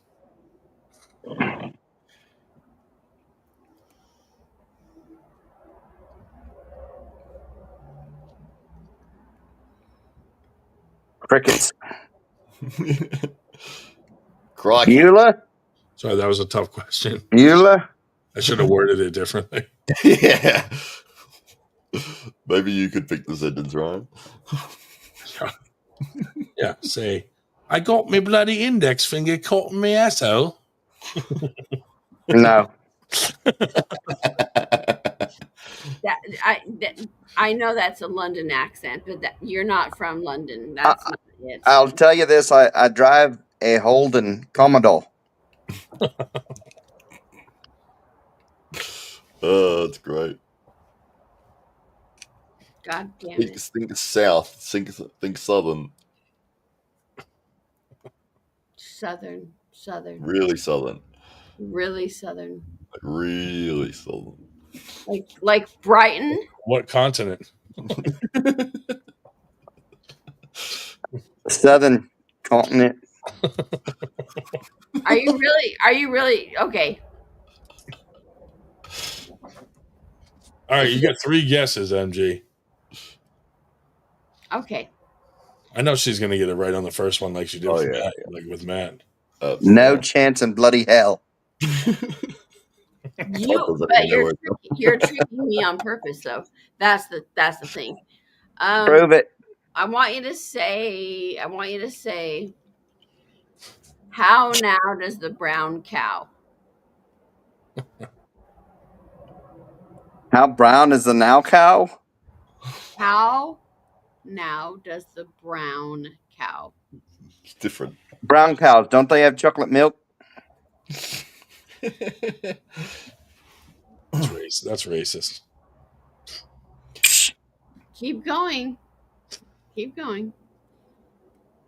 Talking about cows, I could use a bloody steak right now.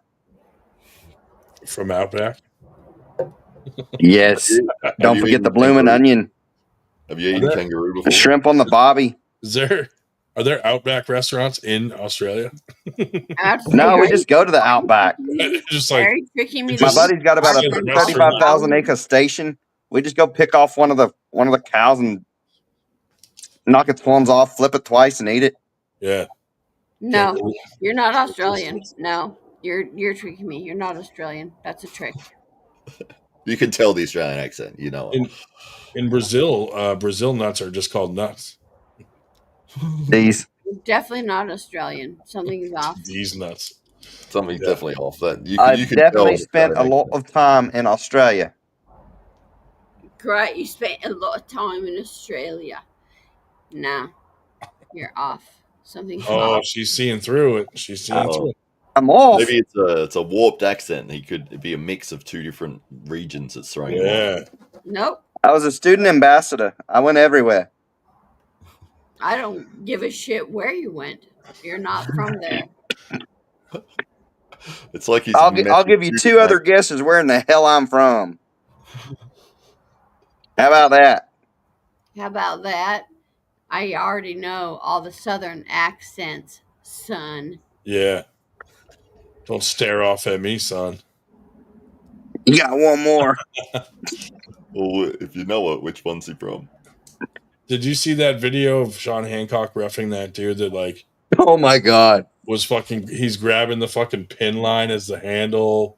He's fucking grabbing the dude's elbow. He's not listening, and then he stares at Sean, and Sean was like, "Don't stare off on me, son," or something like that. And then it went viral, like 120 million fucking views. Pull right or don't pull. There's a door right there. You got one more. Yeah, hilarious. Sean made a shirt of it now. Oh really? Yeah. All right, MG, you guessed it. No, I'm not from Australia, but I was a student ambassador there for between my junior and senior year of high school. All right, Todd, you're from either the Carolinas, Kentucky, or Tennessee. Oh, wrong, and wrong. 100% he's lying. I have family from Tennessee. But they're from Australia. He sounds and looks like he's from San Francisco. Hey, watch it. Billy would agree. You look like you're from North Carolina. Nope. There's something about NC. You know, you know what? My little title on there, my subtitle isn't the same as it used to be. I was like, wait a minute, just read it. Never mind. Everything's bigger in North Carolina. Yep, definitely bigger in North Carolina. So you're saying you're Texan? Is that what you're saying? I'm not buying it. That's fine that you live there. Okay. It's a big state. You live there now, that's fine. But your accent isn't Texan. Yeah. Not even close. Really? Well, let's see. I was in the Navy, so I did live in Georgia for about 9 years. Oh, okay. So how I kind of said the Carolinas, and Georgia's right there. So yeah. So we just know how to barbecue better up here. Up here. Shrimp out yonder.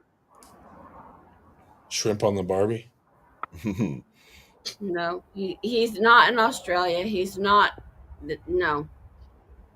Bloody hell. You can say bloody hell all you want. I already know you're not. You sound more Australian than Australians. I wish we had someone to gauge that against. I know, that'd be awesome. Yeah. Like a natural accent from Australia.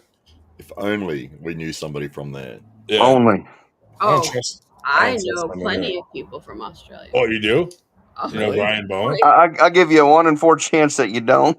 Ryan Bowen's not from Australia anymore. Fucking bringing people right the fuck now. Yeah. No idea who I am. We're trying. You're right. I hadn't been on this podcast before ever. Todd, there's no way that you were born outside of the United States. No one in their right mind would name a kid Todd. Well, my first name is Steven, actually, with a PH. Stephen Todd. You could say I'm a saint, but Okay. Do you want to say your last name? I'm Meredith Greer. You guys can look me up anytime you want. You can find my address. I don't give a shit. Jeez. It wouldn't be in Australia either, would it? Sounds like a Utah accent. Devin Todd. What? We're Threet. Threet. 3 with a T. Threet. You get 3 guesses. Oh man, it's too late, early for this. Where do you think? I know you guessed where Matt is currently. Where do you think he was born? Christ. That's a tough one. Yeah. Don't try this at home. These coconuts can kill you. I think London for sure. Your guess is London? Yeah.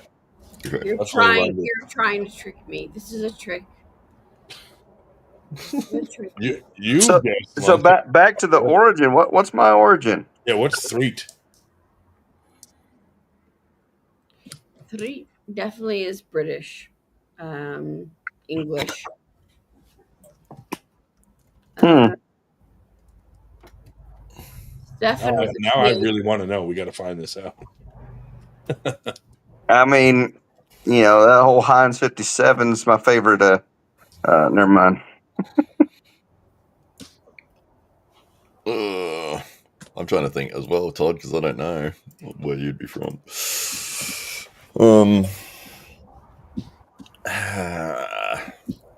I mean, you could guess it. I probably wouldn't even know either.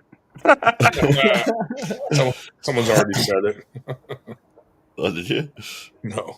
I'm sorry. I'm still going with the Carolinas, Georgia, or Tennessee, Kentucky. I'm sorry. That's where I'm going. Alabama. I come from Alabama with a banjo on my knee. I thought you were. Delete yourself. I thought you were an Eskimo from Alaska. Yeah, that Bering Strait, man, it gets icy out there. Going out and oh yeah, all those crab rodeos. But Matt, what are your thoughts on Paddy Pimblett? I think he lost a lot of fans with one of the matches that he won that was controversial. Could have been given to the other guy. Yeah. And probably should have. And then Paddy's reaction to that, the way that he acted like he had dominated the fight when he really didn't. Right. Turned a lot of people against him because it was sort of like, oh, you're just going to be this cocky dude no matter what. Like you got beaten, dude. Like, you actually lost that match, but they gave it to you anyway. But I think his skills are definitely up there. You think he's underrated? No, I think he's probably rated exactly where he is. He's beaten a couple of very top-ranked guys. I don't think he's championship material, but I think he'll get up to the elite levels. That's fair. Todd, are you really from Alabama? There is an A in the state I am from. Arkansas.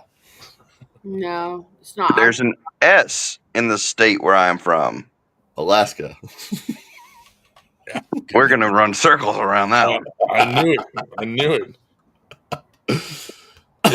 Is your state bigger or smaller than Alaska? You motherfucker. How many times does your state fit into Alaska? It's smaller than Alaska.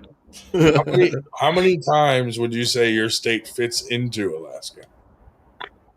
Oh, depends on how much ice gets melted off. Yeah. Fuck, trying to think of another U.S. state that starts with an A now. No, it has an A. And it has an S. Oh, it doesn't start with A. No.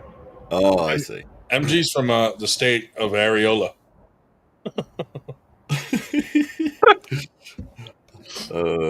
Has an A, has an S. Minneapolis? No, that's a city. Too big for you, asshole. All right, let's see. Utah. Definitely. There's a letter in my state that no other state has. Oh, yeah. Wyoming? No, that's not right. That doesn't have an A or an S in it. It would be Arizona. So, I mean, I guess if Arizona somehow grew an S in it. Sona. Arizona. Arizona. Not Zona. Arizona. Sonoma. Brazilian way of spelling it. That's how they spell it in Mormon land. I don't know. Yeah, because it is right next to Utah, isn't it? Yeah. It is. Yeah, you're in Utah, right? No other state has. Rhode Island, Massachusetts. That's an easy one.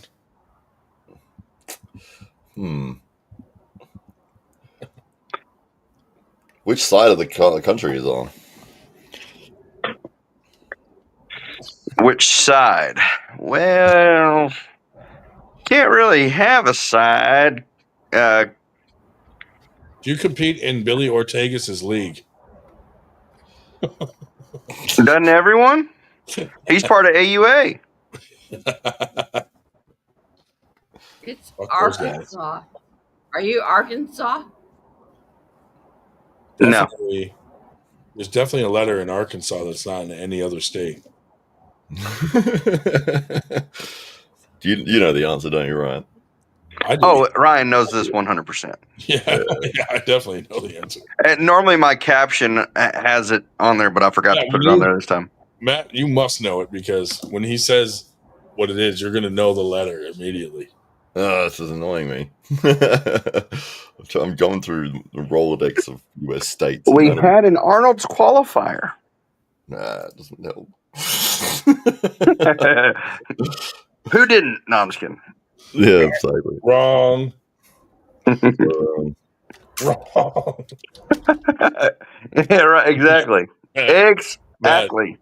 Her guess was wrong. Is it exactly wrong? That's what I'm going to do when it's a wrong answer. Exactly wrong. Exactly wrong.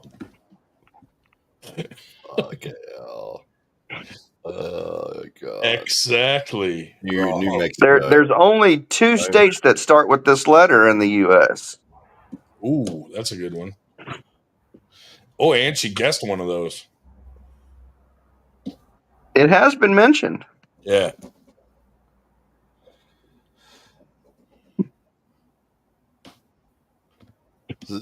Texas? No.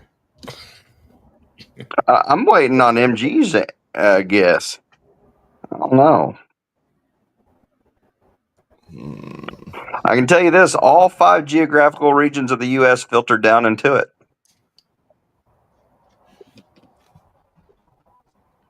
Texas. It's Texas. Texas. Why? There's other states that have an X in it. No, there are. New Mexico. New Mexico. All my exes live in Texas. Not New Mexico. Yeah, New Mexico. There's you know what? I gave some incorrect. That yeah. Well, you know that kind of states that have the same letter. Well, I mean, the neighboring state. Yeah, they're neighboring states that share this one of the same letters, but they're the only 2 states that share that letter in the U.S. Now, can my guesses be from the future, from after we purchase Alberta, Canada? No. Halifax doesn't count.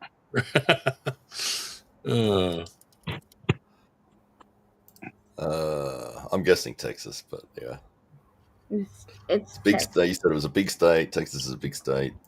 It's Texas. Has an X, has an A, has an S. I mean, I was going like this. What? Okay, now we have to determine what region. Ooh. Austin. What region of Texas? Oh no, absolutely not Austin. Austin is What for region like of normal Texas people. is the gay region? Not mine. Good answer. So it's gonna be like Houston or Fort Worth or What's another name for begging? You see beggars on the streets. They're also known as tramps. No. Solicitors. You're getting closer. Homeless. Fucking bum. There's 3 states that have this region in it. Oh shit. Overlaps. No, not overlaps, but there's 3 states that have the same term for a certain part of the state. Oh. I'll give you one clue. Cast iron. God, doesn't help me. I have no idea. Think cookware. Cast iron. Well, it's cast iron. It's a. Oh, dude, it just clicked about the bum. Gay area? The bum, the person begging, the beggar. It just clicked. Well, panhandler. Yeah. Hey, there you go. I was like, man, why didn't I think of that? Panhandle. Yeah. The panhandle. So you're near Oklahoma. Is that what you're saying? No, not really. I'm in the southern part of the panhandle, but basically the northwest region of Texas. Right close to New Mexico. Oh, Juarez. No, Juarez is Mexico. No. I'm north by the panhandle. I'm the southernmost point of the panhandle, if you will. He's northwest of the Gulf of America. There we go. Houston. Suck my dick. Don't ever say that to me. Lubbock. Lubbock. So I'm in northwest Texas. Uh-huh.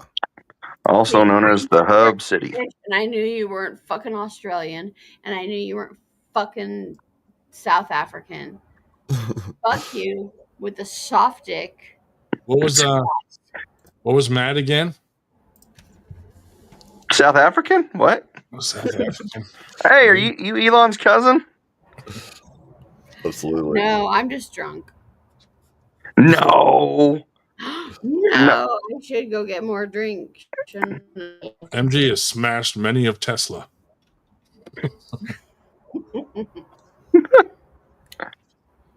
She spits on Teslas on a daily basis. Which no, county is it? Don't. No, I do not. I am. What county are you in? Lubbock County. Lubbock County, yeah. Lubbock. Cotton capital of the world.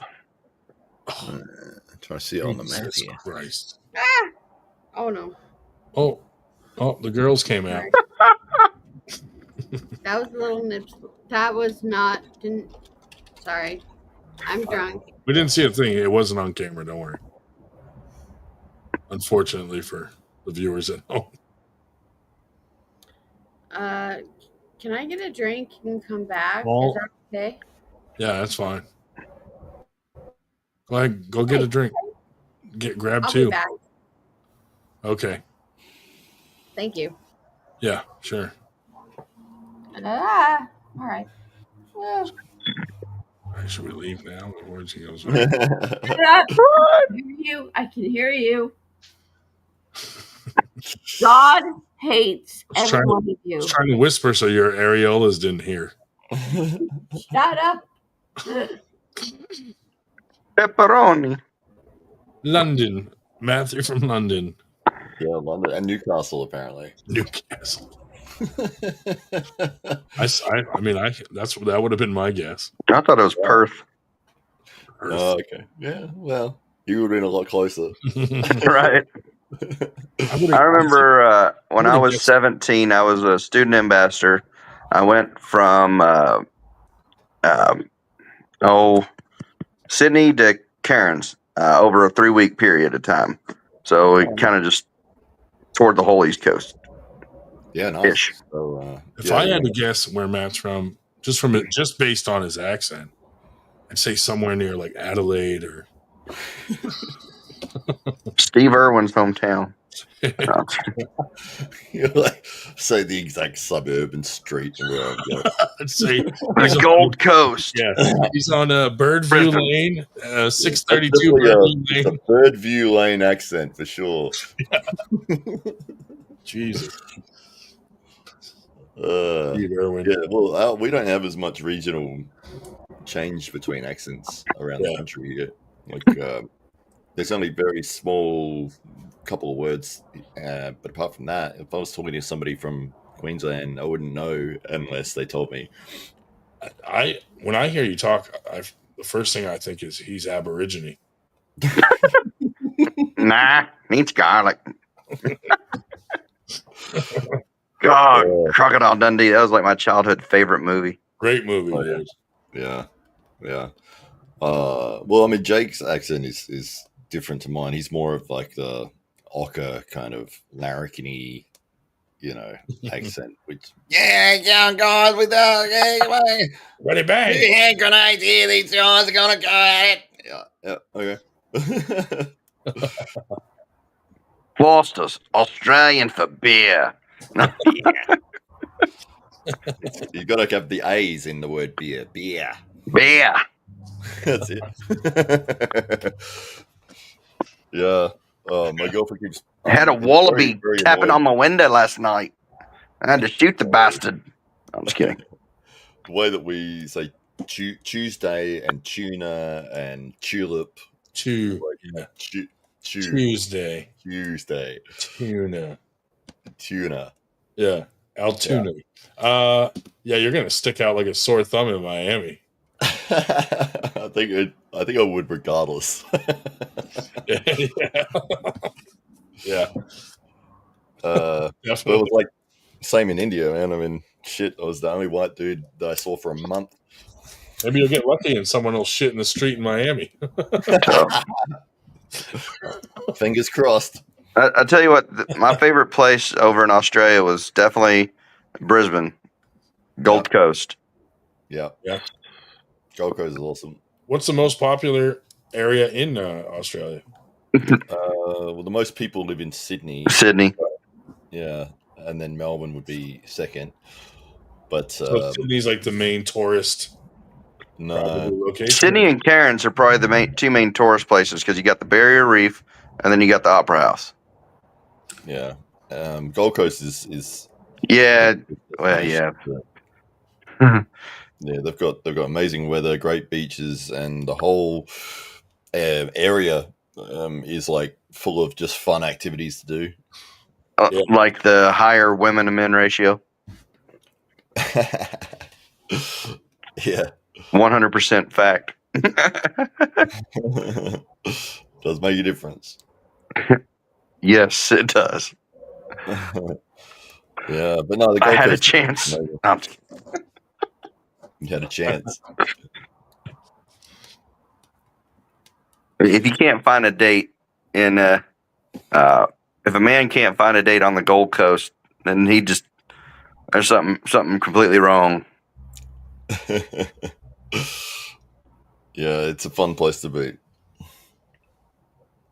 But Ryan lives near there. Well, yeah. Oh, definitely. Ryan Bowen, sorry. Perfect example. Anyone? No, I'm just kidding. Anyone could live there. Anyone named Ryan. Oh man. But now he's not from there anymore. He lives some elsewhere now. Yeah, I'm not sure where he is at the moment. I think he's flying. Where'd he move? A few different places. Shacking up with female arm wrestlers across the world.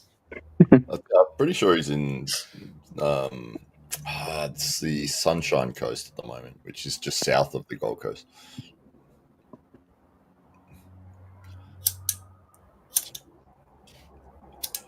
I can't keep up with him, dude. Like 1 minute he's engaged, the next he's married, then he's not married, then he's with a different person, then he's like, what is going on here? I couldn't keep up with it. I wasn't following close enough to know all the ins and outs. Right. But did MG go fall in? Did she go for a bathroom break and fall in or something? MG, yeah, who knows? She tripped on one of her tits. Oh God! I can hear you. No. She stepped on one of them. Awful pain in her back. Does your belly button get cold when you put a bra on? Oh man! Third belly button. 2 outies and an innie. No, I was kidding. That's so wrong. 3 inches. When this Engin and Devon thing. Yeah. When did this happen? Like this, him trying to kill him thing. I don't know, because Devon said it had happened, and he's like, all of it's going to come out, this and that, but it wasn't like recent. So I was like, when the fuck did this happen, dude? This is crazy. Wasn't there like a documentary crew following Devon for a while? Yeah. Did they finish doing that now? I don't know, but on the documentary, like a movie they were filming, he made some comments about like joking around that he sold his soul to the devil.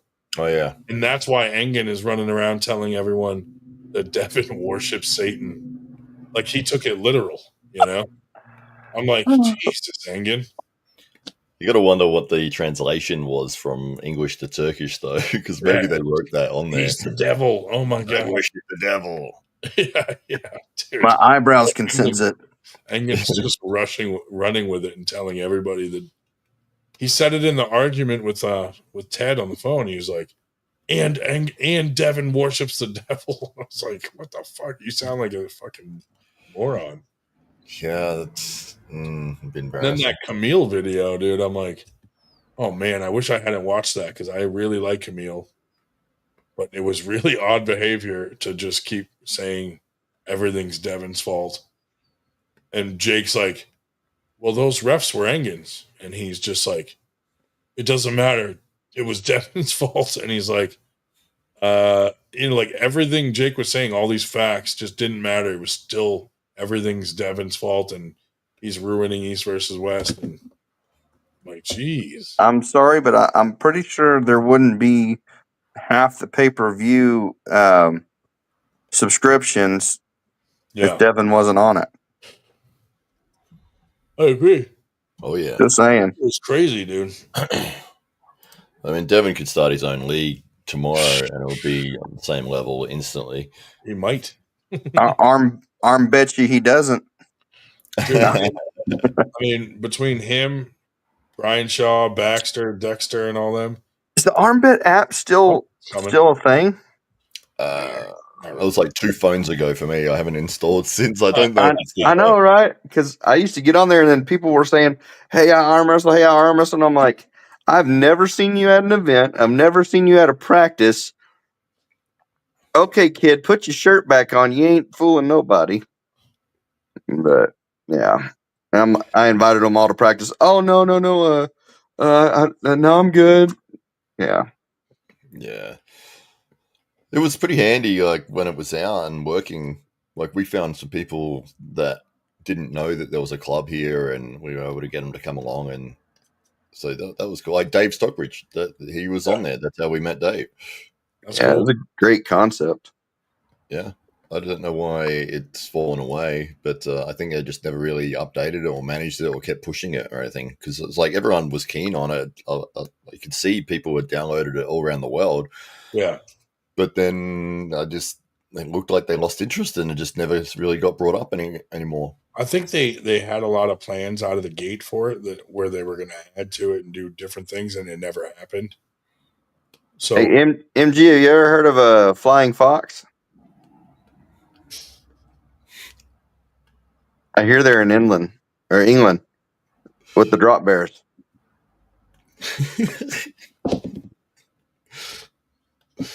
She's not listening. She's too busy. All of her concentration was on writing that comment. Yep. Over by Lake McKenzie. It's time for bed. She's on London time. Yeah, it's daytime here. Nice. You can see that. Oh, we got the buttons going and everything. I've pressed the screen. Oh my goodness. The phone, the camera. Which one should we go with? HDR. Let's see what button I've pressed, which I shouldn't have. Let's go that one. Nailed it. We're back. Oh, we got our newest franchise, New Mexico. Oh, did you? Yeah. Awesome. Nathan McAllen and his wife and another guy out there are teaming up to do 98 New Mexico. That's good. Yeah. We're just surrounding Texas. Nate's been whooping up on some people out in Texas for a while. McAllen? Yeah, he's a beast, dude. Yeah, Yeah. He kills it out here. We're trying to get one in Texas, but Billy literally threatened my life that if we do a 98 Texas, that he's going to kill me. So, well, there may or may not have been a reason why I volunteered to help with the pages. Dude, that would be hilarious if you go to Billy and be like, "What do you think about me becoming like 98 Texas?" Like, all I'm going to say is there's a reason I was the 98 Texas representative that came around in the first place. I don't know what. Man. Billy's going to murder me, dude. Oh, so you can't go into Texas? Is that what you're saying? No, I told Billy that I was going to try to open up 98 Texas, and he just joking. He was like, "You better not." What's wrong with that? We spent so much time chasing out other promotions that because we had over 25 events in the state of Texas 1 year. And it's like, that's just too much. Uh-oh. We have one a year. Oh. Hey, MG.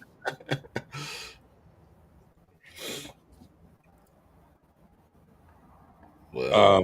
But yeah, there's the TAL, the Texas Arm Wrestling League, is really well established in Texas, and everything's very organized, and they have their regional tournaments leading up to like a really nice finals, and every now and then someone goes in there trying to squeeze things in between and ruining everything. The little East versus West people, I've had to reschedule my events like 2 or 3 times in my region.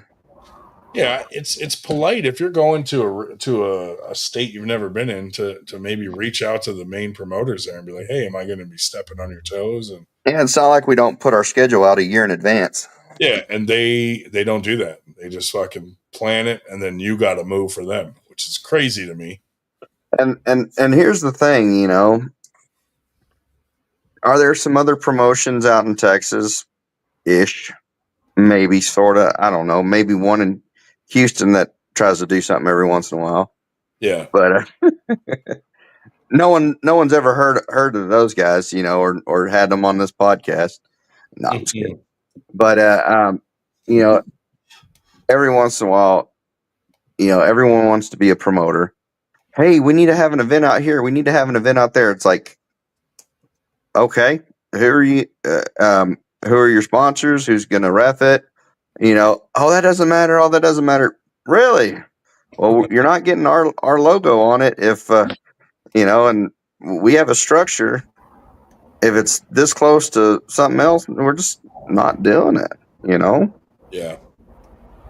I mean, we don't own the sport by any means, and we're not going to act like we do, but there's a line, at some point, I don't know. It's almost like when you see some of these motorcycle clubs, you don't just start up your own without going to the head honcho to ask for permission about it, Yeah. Kind of the same lines. You want to throw an event? Sure.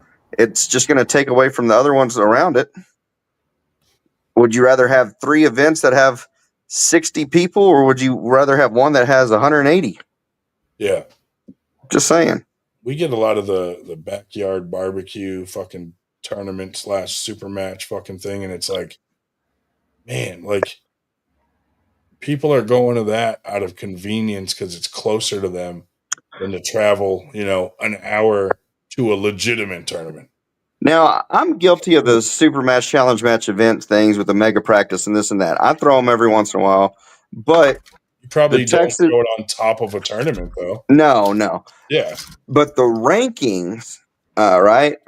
Our ranking matches, the way that our rank structure is set up is it's super match based. Yeah. So if you get a couple super matches going, you have them all at one event with a big practice with a multi-club, deal going on, a multi-club after pool, Yeah. Well, I'm having one next week. This one of the venues that we used before opened up a location here in Lubbock. It's called Bombshells. I'm like, hey, let's get them some business. See what it's like. Went there today, met with them, had a 3-minute conversation. They're like, yeah, we've seen y'all have events in Dallas and San Antonio. Yeah, you're more than welcome to have one here. Cool. They were already on board. You don't get that from very many big franchises of restaurants that are like, yeah, we've already heard of you. Come on. So it's just the network and the time that we put in to have all the sponsors, to get everything set up, to have all the certified refs trained up. I mean, when we had an event out just north of me, we certified, I think, 5 or 6 refs just in my region alone. And it's the region that has the one of the lesser amount of turnout, but we have more refs per capita in my region now. But I'm like, hey, we needed it. We can support these ranking matches if they happen at a practice, or if we have a little event or something like that. And if you get paid to ref, you go down to the other places, and your some of your travel costs are covered. So, anyways, yeah, it's hard to get expand the population of refs in this sport. Yeah, it's a slow process. That's because they get abused and they don't want to do it again. Damn right, dude. I'm certified, but you won't see me reffing.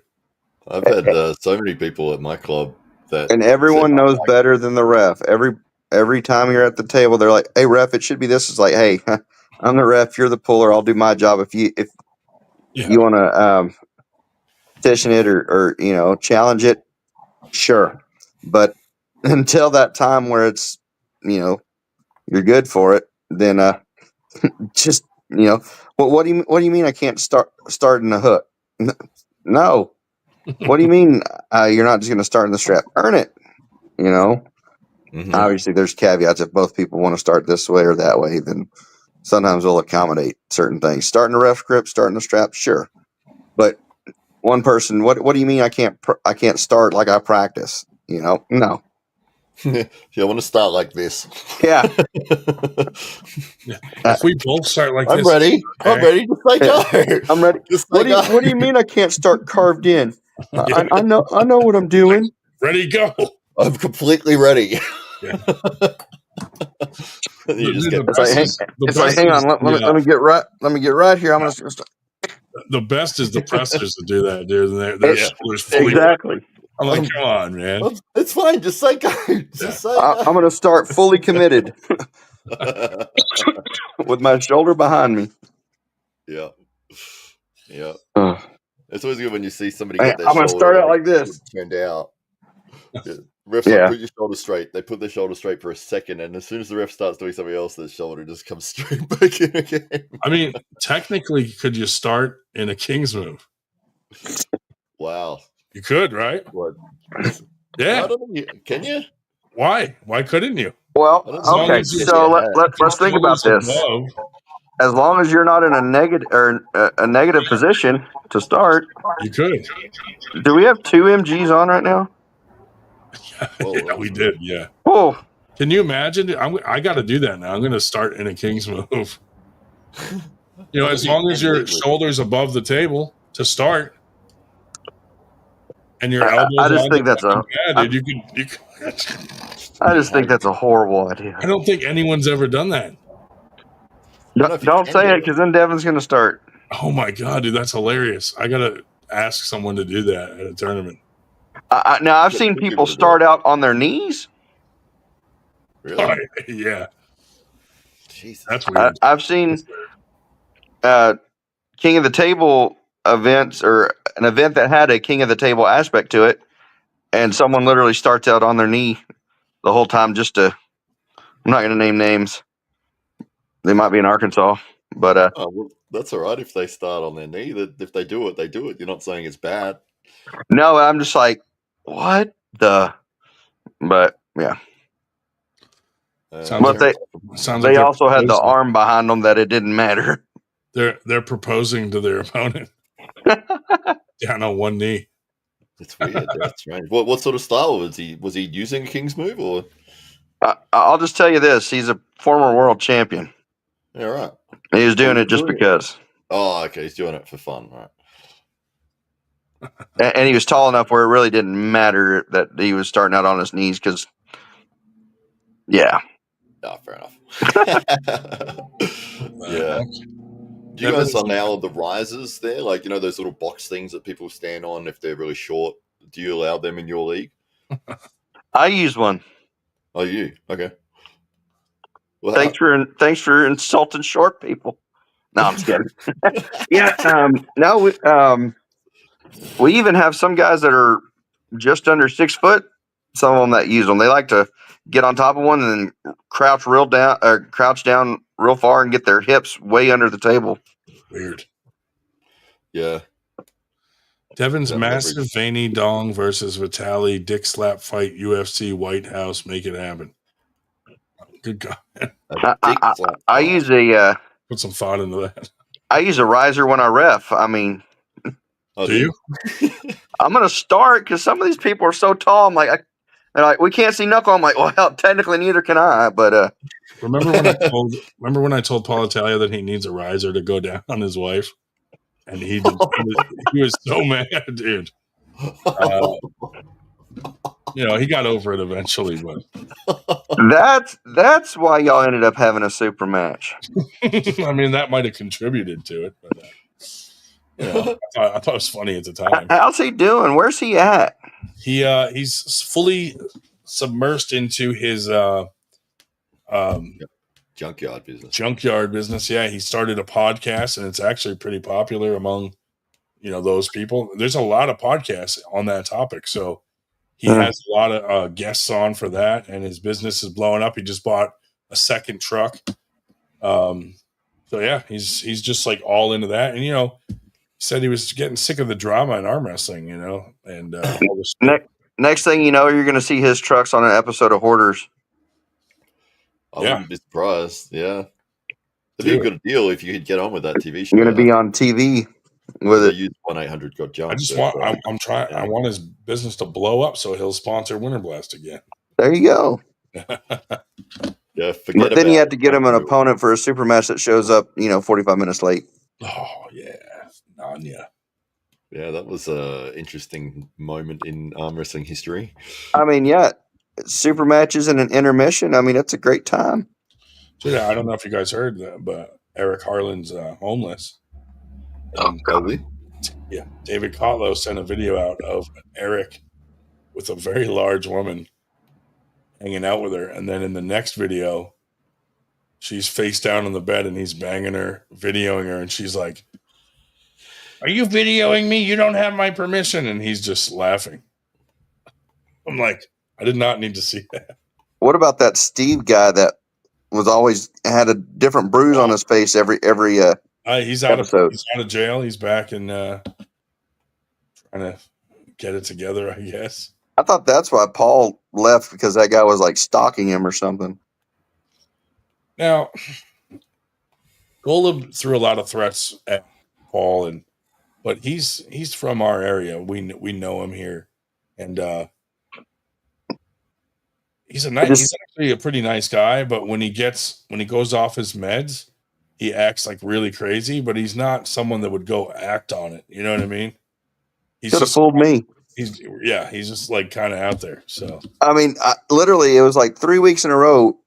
He was fine, and you saw some marks on his face, and then he looked like a pirate. Then he looked like a raccoon, and then he says things like the one guy. He's in jail. He said some racist things to a guy in a gas station, and the guy knocked him the fuck out. And then, he doesn't listen to the police officers, so they rough him up a bit.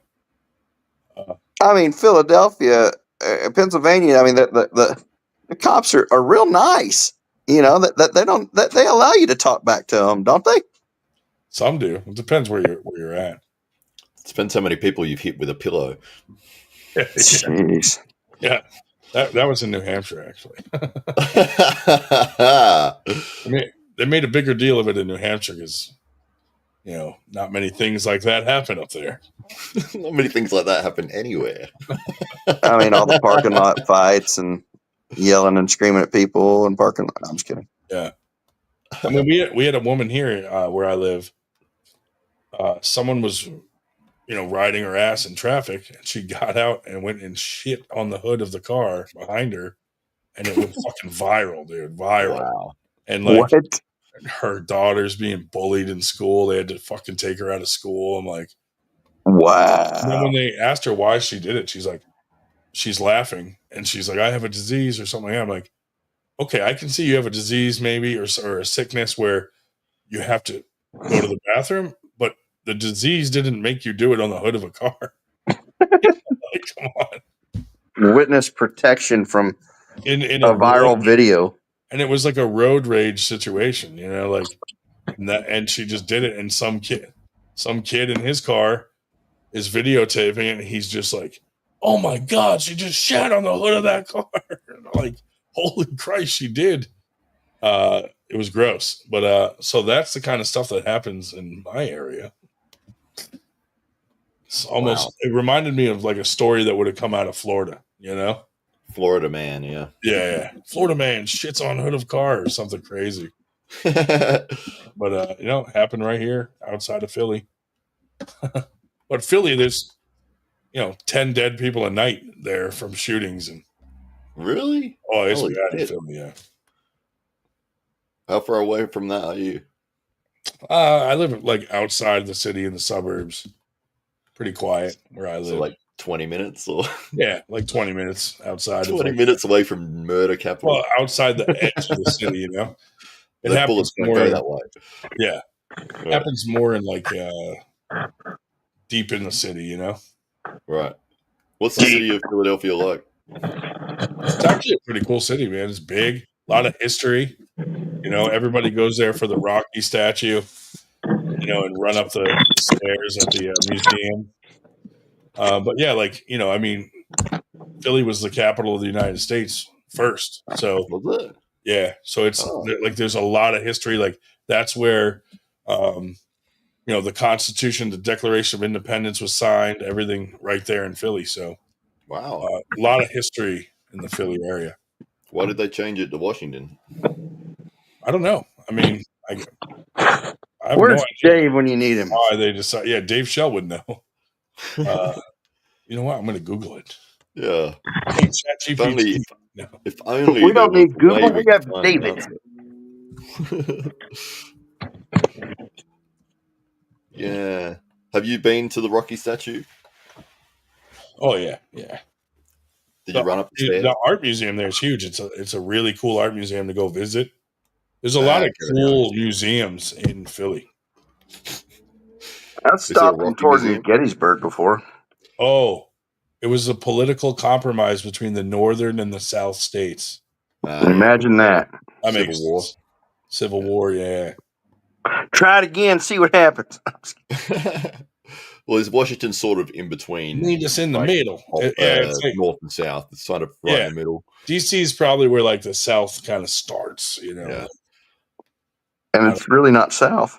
It's not really not that south, yeah. No. It's literally like on the other side of Baltimore. Right. My girlfriend gets annoyed because I keep calling Florida the Deep South. I mean, it's about as deep south as you can get on the East Coast. On the East Coast, it is the furthest south state on the East Coast. I mean, that's right. I'm like, you couldn't be more southern. She's like, I'm not fucking southern. I'm like, you are more southern than anyone else. It's like, now Georgia's the deep south. Well, guess what's further south than Georgia? Florida. Right. That's right. It's like, no, we're northern Cuba. No, I'm just kidding. Like, you're below the Bible Belt. It's an extension of Latin America. Yeah, they don't like to be called southern, dude. It's crazy. No, I mean, Miami changed its theme song to "Row, row, row your boat." That's so wrong. Yeah, I did a be able to score some good cocaine. I'm gonna get canceled for that comment.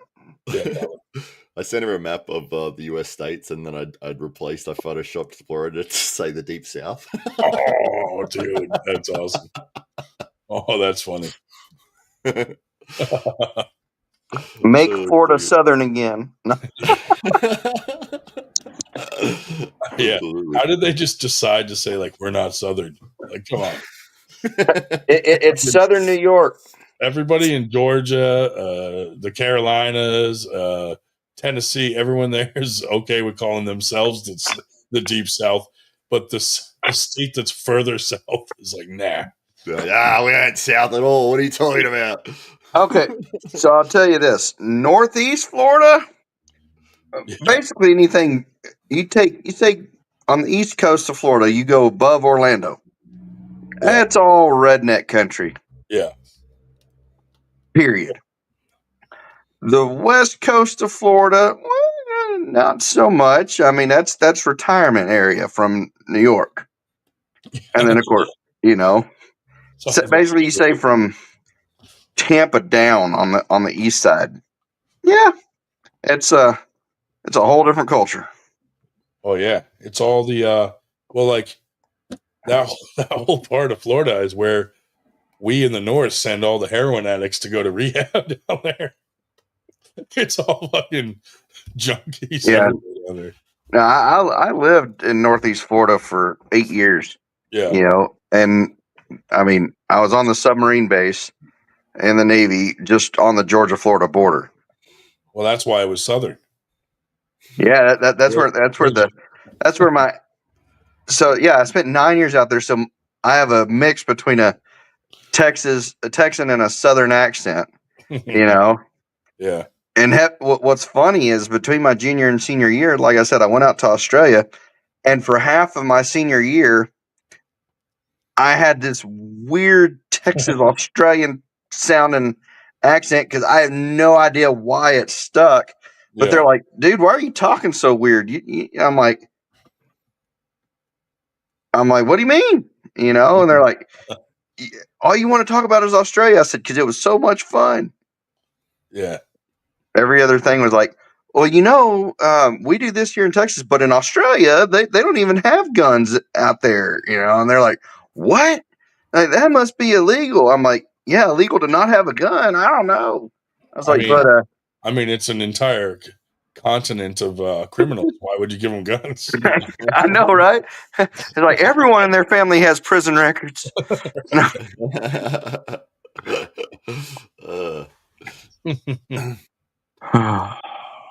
That's funny. You guys probably get sick of those kinds of jokes about Australia being all criminal. No, I mean it's not accurate, but it's okay. It's we funny. Exaggerate it. That's why it's not accurate. It wasn't a giant prison island. No, certain states were definitely had prisoners when they were first settled, but like South Australia never had convicts. Yeah, that was the Antarcticans. Those bastards. As Americans, we just like to make everything sound worse than it is. I'm going to start a whole new thing. Yeah, the Antarcticans came up and they settled in South Australia. MG would be like, you have an Antarctican accent. They climbed over the ice wall and then got in there. They made boats out of walrus tusks, and I got to stop. That's horrible. Walrus tusks. I didn't know that you guys don't say I reckon. Because when I was in Canada, when I lived in Canada, I'd be like, "Oh, I reckon it's about $5." And they're like, "You reckon? Do you? Is that what you reckon?" Do they make fun of you? Yes. We say that in Texas a lot. I reckon. I reckon. Yeah. Yeah, for some parts of the United States say it. That's definitely more a southern thing that you won't hear that up north. What do you Reckon. I thought it was recon. That's what those Marines do. No, I'm just kidding. Yeah. I reckon.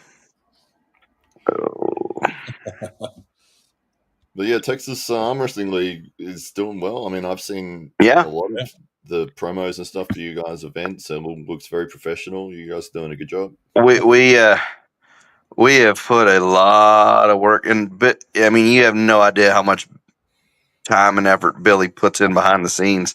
It is crazy. And then, a lot of the directors, the regional directors, we don't get paid to do any of this stuff. We go around and get sponsors and everything. I mean, no one takes home a check, Yeah. I mean, if we go and say we make a couple $100 reffing an event, well, we still had to travel and we had fuel and hotels and food and stuff. Basically, it helps us go to events where we can pool and ref and everything like that. And so, yeah, why not? We don't do it because well, let's see what's another. How can I put this? I'll just put it for me. Navy stands for never again volunteer yourself, right? Still hadn't figured that lesson out. So, no, I love it. I want it to continue, and I want it to be done in a manner where it's family friendly. Where we support the next generation coming up, supportive of whoever wants to pull. If we have enough for a certain division, whether it's a ultra grandmaster or a certain women's class or whatever, as long as we got 4, we'll run it. We want to be inclusive, but we're not gonna. We do have standards, and we're not gonna half-ass an event by any means. I heard you guys won't let Mexican people compete. I don't know where that came about, but did you guys build a wall around the TAL headquarters? More than half of we're a very culturally diverse league. I'll just put it that way. I'm just teasing. I know there's one. There is another promotion in Texas that would probably say different about TAL, but that was an opinion about when it first started. From where it started and certain things that happened to where it is now. Yeah, because Billy's only been involved with it for like 4 years, going on 5 years, right? So there was a good year before Billy really got in there. Yeah.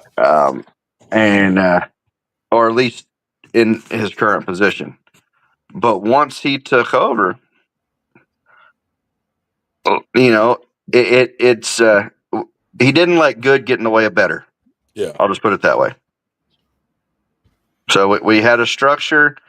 The original way that it was laid out this year is the last year of the original layout or the original structure. Oh yeah. When it comes to the state event being in different regions after that, some things are going to probably become more centralized, but each region's still going to be able to do their deal. But as for state and everything, everyone gets to pretty much meet in the middle at this point. So, and you guys are changing the going with Corey Miller's stuff for the yes. That's so some of those changes we're doing 3 different tiers based off ELO ratings, and then they're going to seed it as well. So a lot more, there's going to be a lot more actual competition. You get to go and compete against competitors that are closer to you to start. Yeah. It's not going to be the number 1 guy in the class versus the number 12 guy in the class, anymore. I like that, but I hear you guys are getting some complaints from those number Well- 1 guys crying about, I want the easy matches. I earned them first. Yeah, so a lot of the complaints will come from more of the guys at the top. Yeah. And they don't want to burn out on, number 1 and number 2 don't want to burn out on each other. Yeah. Well, guess what? All the guys at the bottom, we paid the same entry fee. Yeah. We don't want to just go 0-2. Well, what's the difference? Like, to me, you'd want to pull the best first when you're fresh. You don't want to go through 12 guys, whether you're way more advanced than them or not, to get to another guy that's right at the same level as you. I'd want to pull that guy first. I would want to. Yeah, if I'm number 1, I would like to send number 2 to the B side to begin with. Yeah. That way he has to have more matches to come back up before I face him again. Yeah. Yeah. You guys are complaining on something that doesn't really matter. I mean, whether you pull that guy fresh or you go through 10 guys and then get them. Yeah, I think it's the promotion point of view. Like, it's the same with tennis; they do it that way. Any elimination bracket, the idea being that your most popular match is going to be your grand final. Yeah. And it's like that's what everyone wants to see. You got fuck all people watching the first couple of rounds, but then it's like, oh, this is the finals. It's like, okay, great, and then it's like, and this is the grand final. And the ideal situation is where you've got the number 1 versus the number 2 seed in the actual final against each other. And everyone knows there's levels to it. Sometimes the number 1 guy, doesn't matter who he faces, he's just going to blow out that class regardless. Yes. Because then you still have overalls, so you're going to have the badasses of every single class to go up against. What's the difference? Are you going to get mad that a middleweight wins the overalls, or a light heavyweight wins the overalls versus the super heavyweight? I think all around it makes the matches more exciting because you have guys that are closer in level, in theory, going against each other rather than a whole shitload of fucking. Yeah, the guys at the bottom aren't just going to get flash pinned twice and out and not get any experience. They're going to actually get more experience from a seated lineup. I agree. Yeah, it's different, and I hope it works out, and it'll be interesting to see how it plays out. But I think it'll be fine because Corey has done it at a few of his events, and it worked fine. And look, if it doesn't work, okay, you never make progress until you what is it? What do they say? The man that made the light bulb. I didn't fail 1,000 times. I learned that there's 999 ways to not make a light bulb. Yeah. Trial and error. Is it Franklin or Edison? One of the two. Yeah, Thomas Edison. But I was like, if we always did things the way that it's always been, you never have improvement. Yeah. Look at corporations. They have continuous improvement departments. Oh, yeah. I mean, we've tried things and we're like, nope, that's not going to work. Go back to Old Faithful, whatever. Yeah. Yep. Trial and error. What things did you try, Ryan? What have you changed? Cocaine. And then I was like, nah, this is not. It's too good. No. I wish you would try that challenge match against me, but that's been 4 years of no. Well, dude, I mean, I haven't trained at all, but I did really well at practice last week, and it just happened to be a week where Paul Lynn popped into our practice. So that was the kid's birthday party. That wasn't practice. There just happened to be an arm wrestling table there. Paul Lynn walks in, and I was right at the door when he walked in, and I was like, fuck, dude. I said, if you would have told me you were coming, I would have stayed home this week. I'm going to be sore. Yeah. Oh, someone tried to remake your videos, Ryan, with all the straps and everything. Yeah, what the heck is that shit? Yeah, posers. I posted mine under his, and I wrote amateur. Whoa. Yeah. It's a copycat. You're inspiring people, Ryan. Take it as a compliment. Yeah, right? I don't care. I think it's funny. But But yeah, so some things we've tried differently, even simple things as far as like trying a venue that we thought would work out. We're like, no.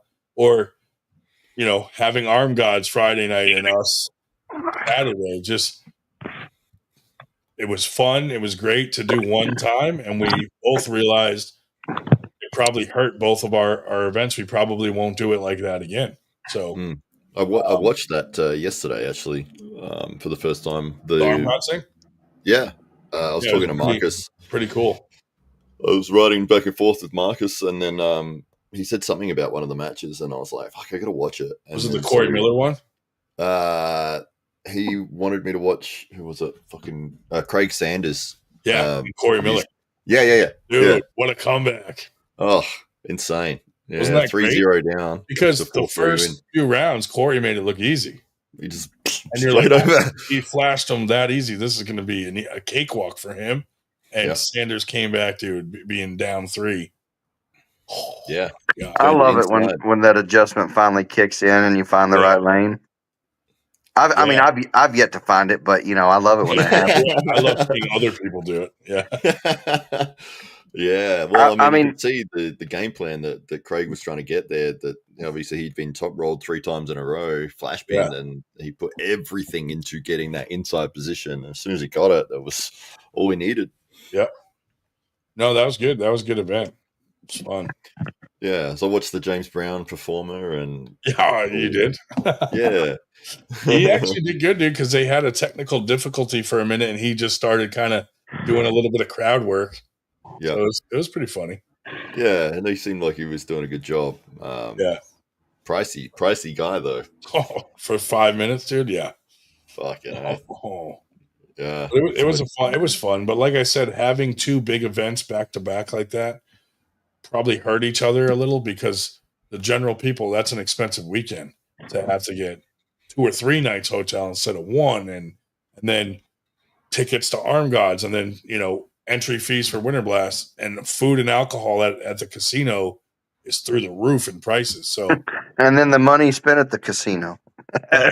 Yeah. The slot machine. Casino hookers, like cocaine. But we did, so because it was the Cup and the Brits against the USA, we did it at the Valley Forge Casino, which Valley Forge was like a very prominent situation for the Revolutionary War. So it was kind of a fun theme.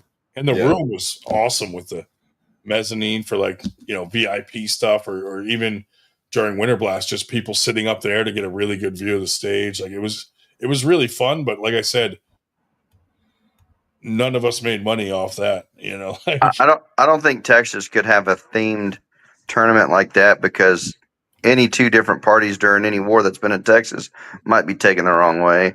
Yeah. Just saying. It might rekindle colorful history in Texas. Oh, yeah, not good. A new war. Then your previous statement about not welcome, this and that, people would maybe try to take that to heart, which isn't true. Yeah. No, but it was a fun weekend. But again, we've made some changes too with like ref rules, things like that. Something works, doesn't work. That's another one. Yeah, so what's your standard kind of setup rules? Is it very similar to what East versus West do, or is it similar to WAL? Not WAL. So up here in the Northeast, WAL was popular for a while. Like some of the promoters here did that shit, but strict rules is where it's at, and So you got very PAL stuff, PAL, IFA. Yeah, most of our guys are certified under Sean Hancock. So every single ref we use is certified now. So we don't have any non-certified guys that jump into ref anymore. Do you know how many certified guys we have in the country of Australia? 3. 3. I don't think we've got any.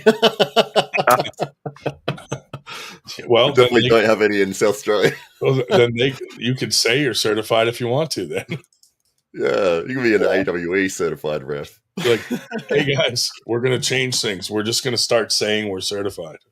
I could move to Australia and make a killing. Oh yeah, ref certifications. Yeah, well, you could just be in the head ref of an event. Yeah. Well, usually you're level do it 3, right? voluntarily. Yeah, usually it's voluntary. We don't have enough money coming in to be able to pay all the refs and everything. But the guys who do our events, we do. But dude, it cost us $6,000 to bring in all the refs for Winter Blast. Jesus, I believe it. Wow. No, I mean that's. But you also had 400 or 500 entries. Yeah. Oh, that's flights, hotels, and payment for the event. Yeah. I mean, it adds up quick. But and you paid out your pullers. We did women's payouts. Oh, we didn't have enough to do men's. We're working on it though. But yeah, I mean, Winter Blast was good. Still the biggest tournament in the country this year. We didn't lose it to Michigan State's like everyone thought we would. I'll tell you this: TAL's never not had a payout. Yeah, we never will. Well, I don't know, dude. Billy. No. What I'm saying is, if we're offering payouts, we'll never not be able to meet the obligation. Oh yeah. Like fucking beast mode and those fucking assholes. I don't get it. I mean, I make sure our events are sponsored over the cost of what it is to facilitate the event, and then the entry fees roll over into state for medals, equipment. Yeah. I won't do cash payouts unless I have the money in my hand for those cash payouts, and it's somewhere safe for that event. Yeah, and as you mentioned, I know what you were thinking about when I mentioned that. We probably will change up a few things if folks want awards or if they want cash payouts, whatever's kind of preferred in that region to get more people out there. We'll acclimate, Yeah. If people are okay with taking medals, or if people want to come out and earn some cash, okay. Well, you know what? Cool. We might have less of a payout at state and more of a payout at a regional event.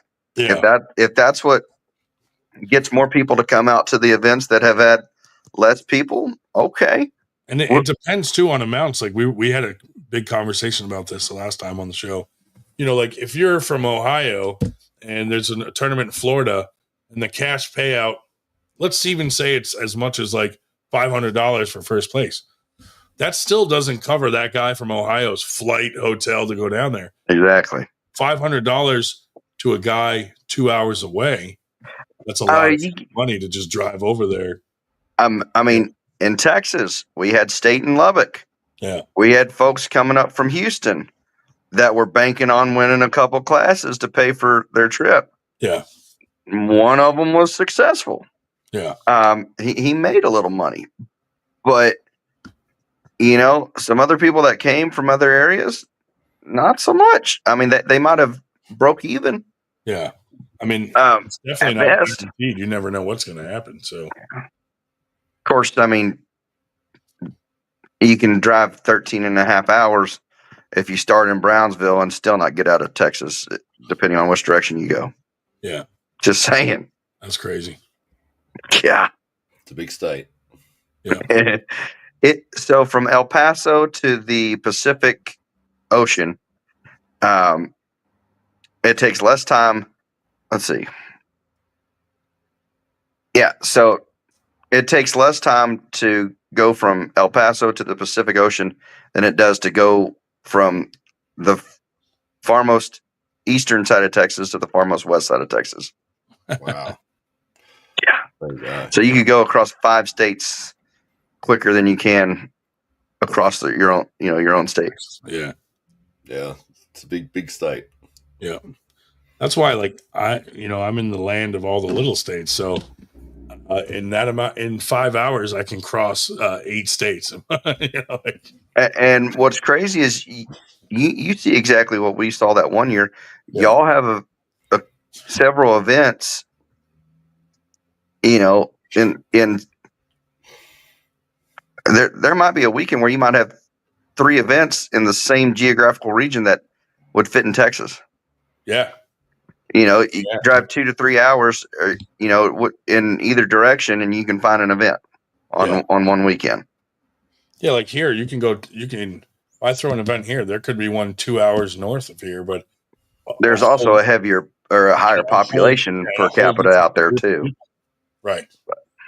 Yeah. Like, we're lucky because like where I am in Philly's central to like New York's 2 hours north, Baltimore, DC area is 2 hours south. Harrisburg, where like Paul Lynn and Lethal Arms guys, is 2 hours west. So if I throw a tournament in the middle, all three locations come. If I move down to Baltimore, we lose New York. If I move up to New York, we lose Baltimore. So when we throw a Winter Blast right there in the middle, that's why Winter Blast is a decent size, is we're just geographically in the right spot for that to work that way. I know why y'all have some good pullers out there. Y'all secretly go and train with the Amish. Oh, dude, yeah. They're all very strong. Dude. They love to arm wrestle. Yeah. I mean, the best arm wrestling matches you'll never catch on camera, right? Yeah. They fucking arm wrestle for a goat and shit, or a couple chickens. Or for some eggs. Yeah. But one of our guys on our team went to Keystones, and he beat Brandon Elsesser, and then had to go against Storm, and he did pretty good. But Paul Lynn came to our practice because he was like talking to Kevin, like, dude, had you done this, you were fucking in the match, man, with Storm, like, because Storm, that was like his first tournament back. But basically Storm just has one of those grips where he could have like your fingernail and you're not slipping out, So he caught Kevin, but then Storm was telling Paul, like, dude, I had his fingers, but had he surged, like, I had nothing strength wise. So, but Storm has a lot more experience than Kevin. So, Kevin's only a few years in, but just very, very genetically gifted and very strong, and just lacks a little confidence in himself. Like, he doesn't think he's as good as he is, and Paul Lynn's always trying to talk him up. I gripped up with Brandon before in Dallas, right after I had my bracket win on Travis Bagent, because he didn't stay for the tournament. And so then I got Brandon, and I clenched down as hard as I could in the grip just to start. That way I wanted to lock his hand up. Yeah. How'd that go? He looked, he's like, really? And I was like, trust me, the grip's there, but the arm isn't. Yeah. And I was like, get what you can get. And he's like, no, really? And I had to let up. And so, because I was just, I had everything. Wouldn't have mattered. Yeah. But I let up. We re-gripped, and he flashed me, and he looked. He's like, your grip and your arm wrestling is two different things. I'm like, yeah, I know. I get that a lot. I have a very hard hand.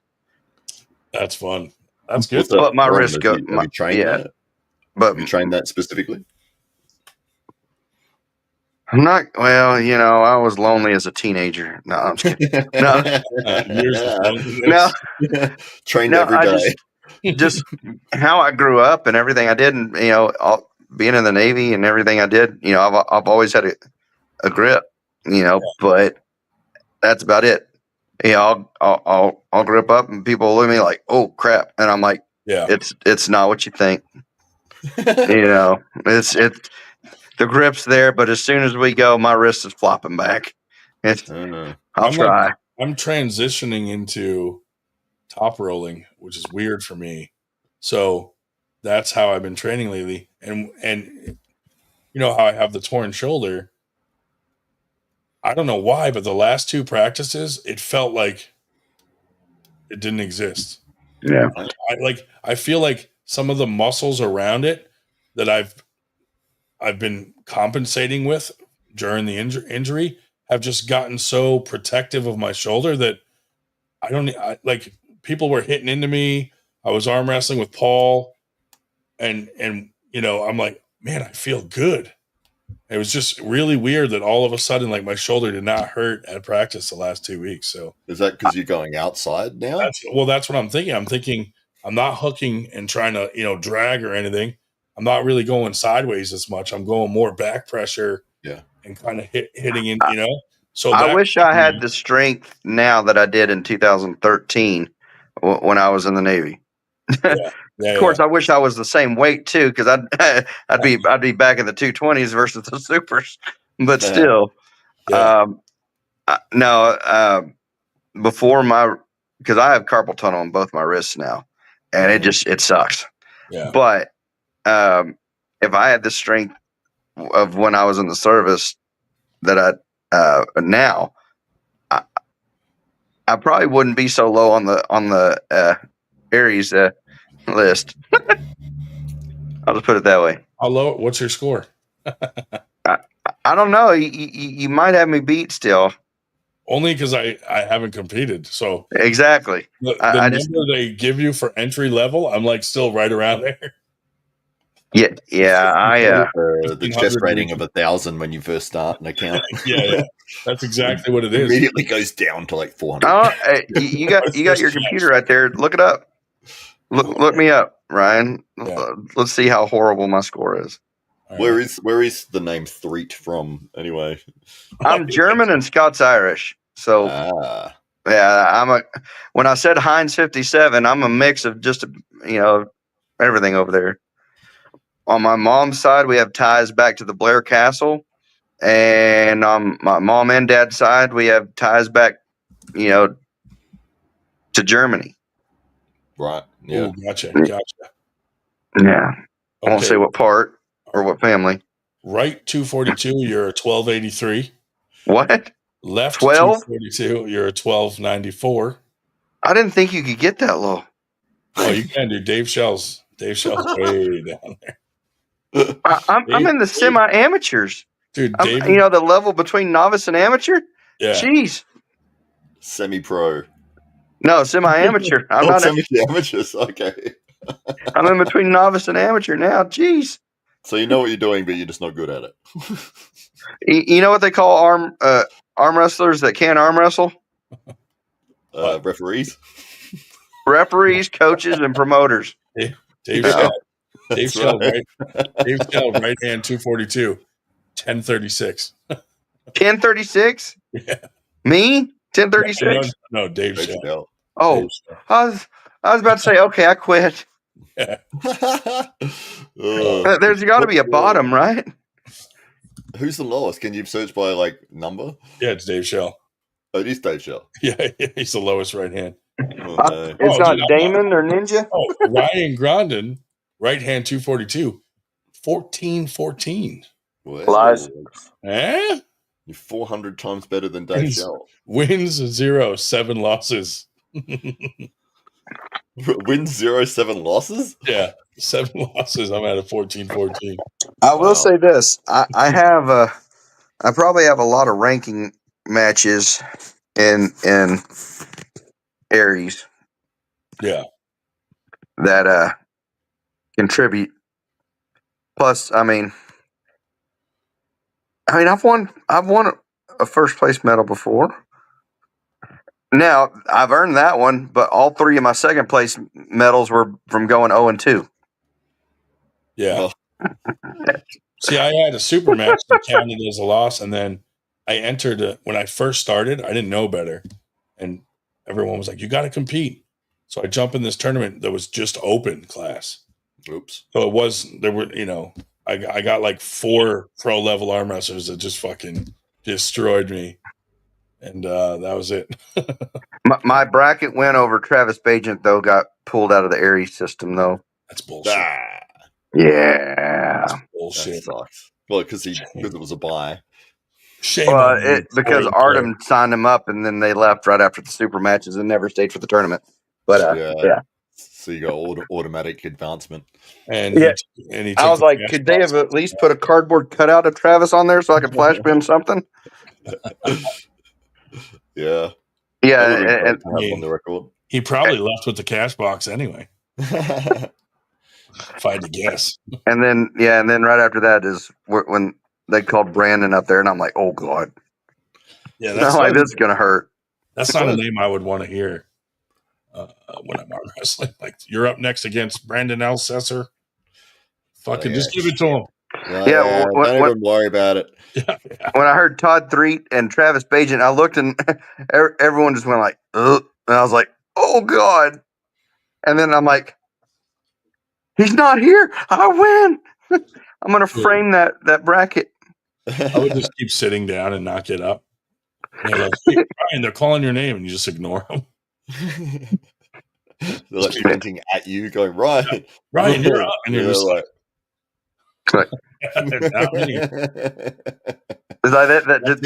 got that. They got it. No, wrong pronunciation. Yeah, it's not a lot of fun when you get matched up against somebody that is just going to completely obliterate you, because it's kind of pointless. It's like, why is this a thing? Well, we shouldn't be going against each other. And I mean, I'm in the supers. It's not like I can pull up classes, so I pull in the amateurs and then I pull in the open. Well, that's just the only way I get more pulls. For me to be competitive, I would have to cut weight down to where I should be. But now with the new way we're setting it up with the 3 different tiers, it won't matter. I can pull 2 different divisions and I'll be great. Yeah. My score might actually go up. So you got novice, amateur, and pro. Is that what you got? It's literally 3 different tiers. On the ranges of the ELO scores. Yeah. So from this range to this range, so level 1, this range to this range, like 1300, you're that 1300 to like 1500, and that's how they're doing it, which I think is cool, and it will make for more exciting matches in theory. And it kind of flags up if it's because when you first start out at a 1500. Yeah. But if we know that it's your first tournament, it's going to automatically bump you down into the lower seated or the lower tier. And then if you want to pull up from there, you can. But yeah. That's cool. It's an interesting way to do it. I know the ELO ratings work out really well, like over a long a lot of data. It's shit in, shit out, or there's data in, data out. There's only 2 promoters in the whole U.S. that don't submit regularly to Corey, and that's Travis, and that's James Reed. So those guys always have trouble turning it. Travis won't turn it at all, and James sometimes not. So it's kind of like. Do they even use Corey's bracket system? Well, James doesn't. I don't know if Corey. I don't know what Travis does. I know James doesn't. But when they were trying to do that Unified Nationals with James and Simon and all them, they did try. Like Simon's software crashed, and then they tried to use Corey's, and then I don't know. They didn't have anyone that was like super good at it. Something weird happened, but I don't know. James has his own software that he got somewhere that they always try to use, but it's like I've looked at it. I didn't really like it. Corey's stuff I think is so easy to use, and it's well thought out and not hard to default to paper. That, and the more you use it, the better. Like people's names start to pop up for you. You don't even have to type it. Yep. It's going to automatically fill things in. That there's more automation coming to it. Yeah. And so, yeah. So if I'm throwing a tournament and Matt's in the ELO system, as soon as I put an M, all the mats start popping up, and then you start to narrow down. Then your name comes up. You hit enter, and you're in there. Building the brackets are so much easier. Yeah, way easy. Yeah, I use the website challenge.com to run our I've used that. brackets. I used to use that. That's good too. Yeah. Easy, simple to use. It's live, so anybody can just load it up anytime they want on their phone, see where the bracket's at. Yeah, that was popular here before Corey. Like that was one of the more popular systems to use. Yeah, yeah. And same thing, like you create, as soon as you put somebody's name in, like Ryan Grondin, and then it'll, like every time I enter your name from then on, it'll keep a record and automatically do your stats and everything. So it's pretty handy. It's free as well. Yeah, it's free. Yeah, that's nice. I have an online karaoke playlist. it remembers what songs I choose for the DJ. What's at number 1? Some men. Girls Do by Sawyer Brown. No. Nice. That's great. I just want to say, fuck Scott Wynn. I was a singer for a while, by the way. That was a true story. Really? What sort of song? Can you belt one out for us? No. It's too late. Can you come to Winter Blast? We need someone to sing the national anthem. And the James Brown impersonator. Just look up my YouTube channel later, and you can play it. I think this year we're gonna have James Brown impersonator come in as Mel Gibson. Yes, that's fucking exactly what Marcus said. Like crazy. I reached out to this guy, I found him, and he sent me the list of everybody he does, and it's like, fucking James Brown, Obama. Michael Jackson, all black people. And then the last one, Mel Gibson. And I'm like, the fuck do you do Mel Gibson, dude? It's got to be a joke. He's got to put it in. He's singing James Brown, and then he spins around and he's fucking Braveheart with the fucking blue paint down the face. Freedom. I was like, there's no fucking way. But I looked on his website. He fucking does it. And he puts on face makeup and looks like fucking Mel Gibson. Was he paint his face white or? Yeah. Yeah, right. Why is it okay to do white face? Oh God. No, but he did really well doing James Brown too, dude. It was pretty good. I got to be careful on social media a little more now that I got this promotion where I'm working. The side of the business I'm working on, I'm like, yeah, HR. They may or may not monitor stuff. Yeah, in the business sector. Well, you came on the wrong podcast.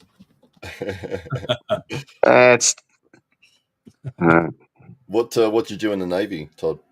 I was a sonar technician on submarines. Oh, fuck that, dude! I saw that one submarine. Oh, I loved it. I'd still been doing it. I got medically retired. Oh, you got injured?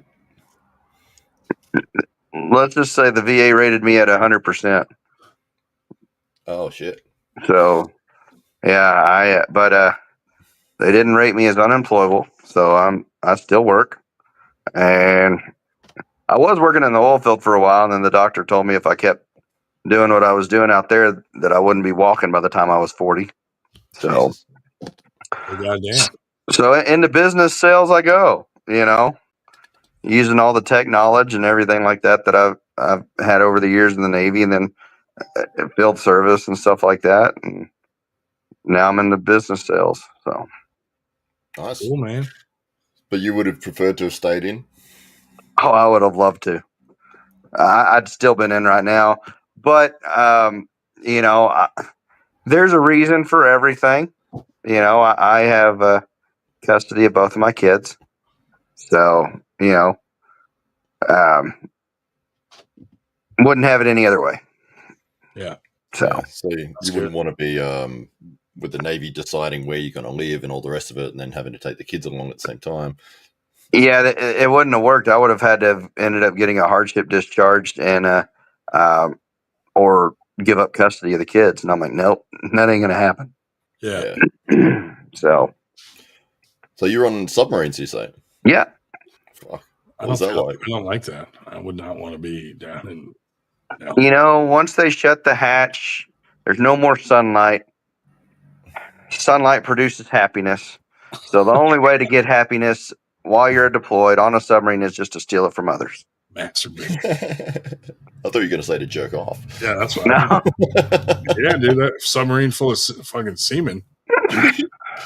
Is it true, like with the submarines, that there's so limited space for the crew that you share beds or something? On some of the fast attack submarines for the junior personnel, yes. The type of submarine I was on, we had intercontinental ballistic missiles, so we were a lot larger than the fast attack submarines. We had our own bunks. There wasn't any hot racking, if you will, on there, but hygiene was of the utmost priority. because you don't. I'll just tell you this: we had to clean up after every watch, and you think you're sweeping up dirt. It's not dirt. Skin cells and lint. But a submarine's one of the cleanest environments you'll ever be in. Yeah, I guess there's no way to get rid of all the stuff. I would imagine a lot of it is dried semen. That's in the outboards. Imagine down in the bilge. We're taking on water. No, it's just semen. we're lifting to the left a little bit. Oh no, that's just birthing. Everybody just got off what? Never mind. No. They had a spicy movie going on in the cruise lounge. So where you were in your private bunk, but was it like a room with multiple people in that sleeping in the same room? It was a 9-man bunk room in about a 11-foot by 11-foot space. Wow. So really, it was 3 sets of 3 bunks, and then you had just a little open area. So yeah. Which one was the worst bunk to get? Do what? Which was the worst bunk to get? Probably the bottom bunk, because everyone that was in a middle bunk or top bunk kind of stepped on yours to get up. Yeah. Man, what do you do when there's multiple snorers in your room? And you hit them with a pillow. Yeah. Suffocate them. No, I'm just kidding. Yeah. That's crazy. I wouldn't know. I was one of the snorers. So. Why do people keep throwing pillows at me? I got my own sleep. I mean, every once in a while, I was like, why is my back sore? Oh, someone might have threw something into the rack. Got me to turn over or something. If I ever rolled over and slept on my back, oh God, I'd keep the whole birthing department open or awake. We start rattling the screws out of the walls. And I have sleep apnea now. I have a CPAP. I couldn't imagine sleeping without it. Had I had that when I was on the submarine, people would have been a lot happier.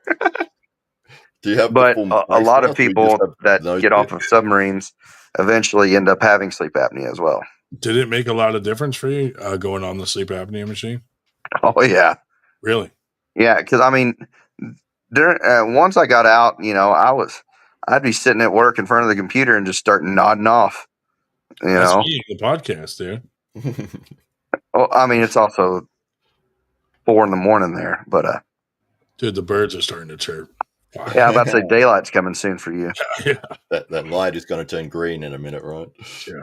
But no, I mean, I could go 4 or 5 hours of sleep on my CPAP, and better than 10 hours of trying to sleep without it. Yeah. Everyone keeps telling me to get one, but yeah, dude, you world of difference. That's crazy. Did you go with the full mask, or did you just go with the nose? No, I just have the nose pillows. Yeah. If I had a full mask, I'd probably wake up screaming. Because all right, so I was part of the damage control team. Everyone's part of damage control on a submarine, right?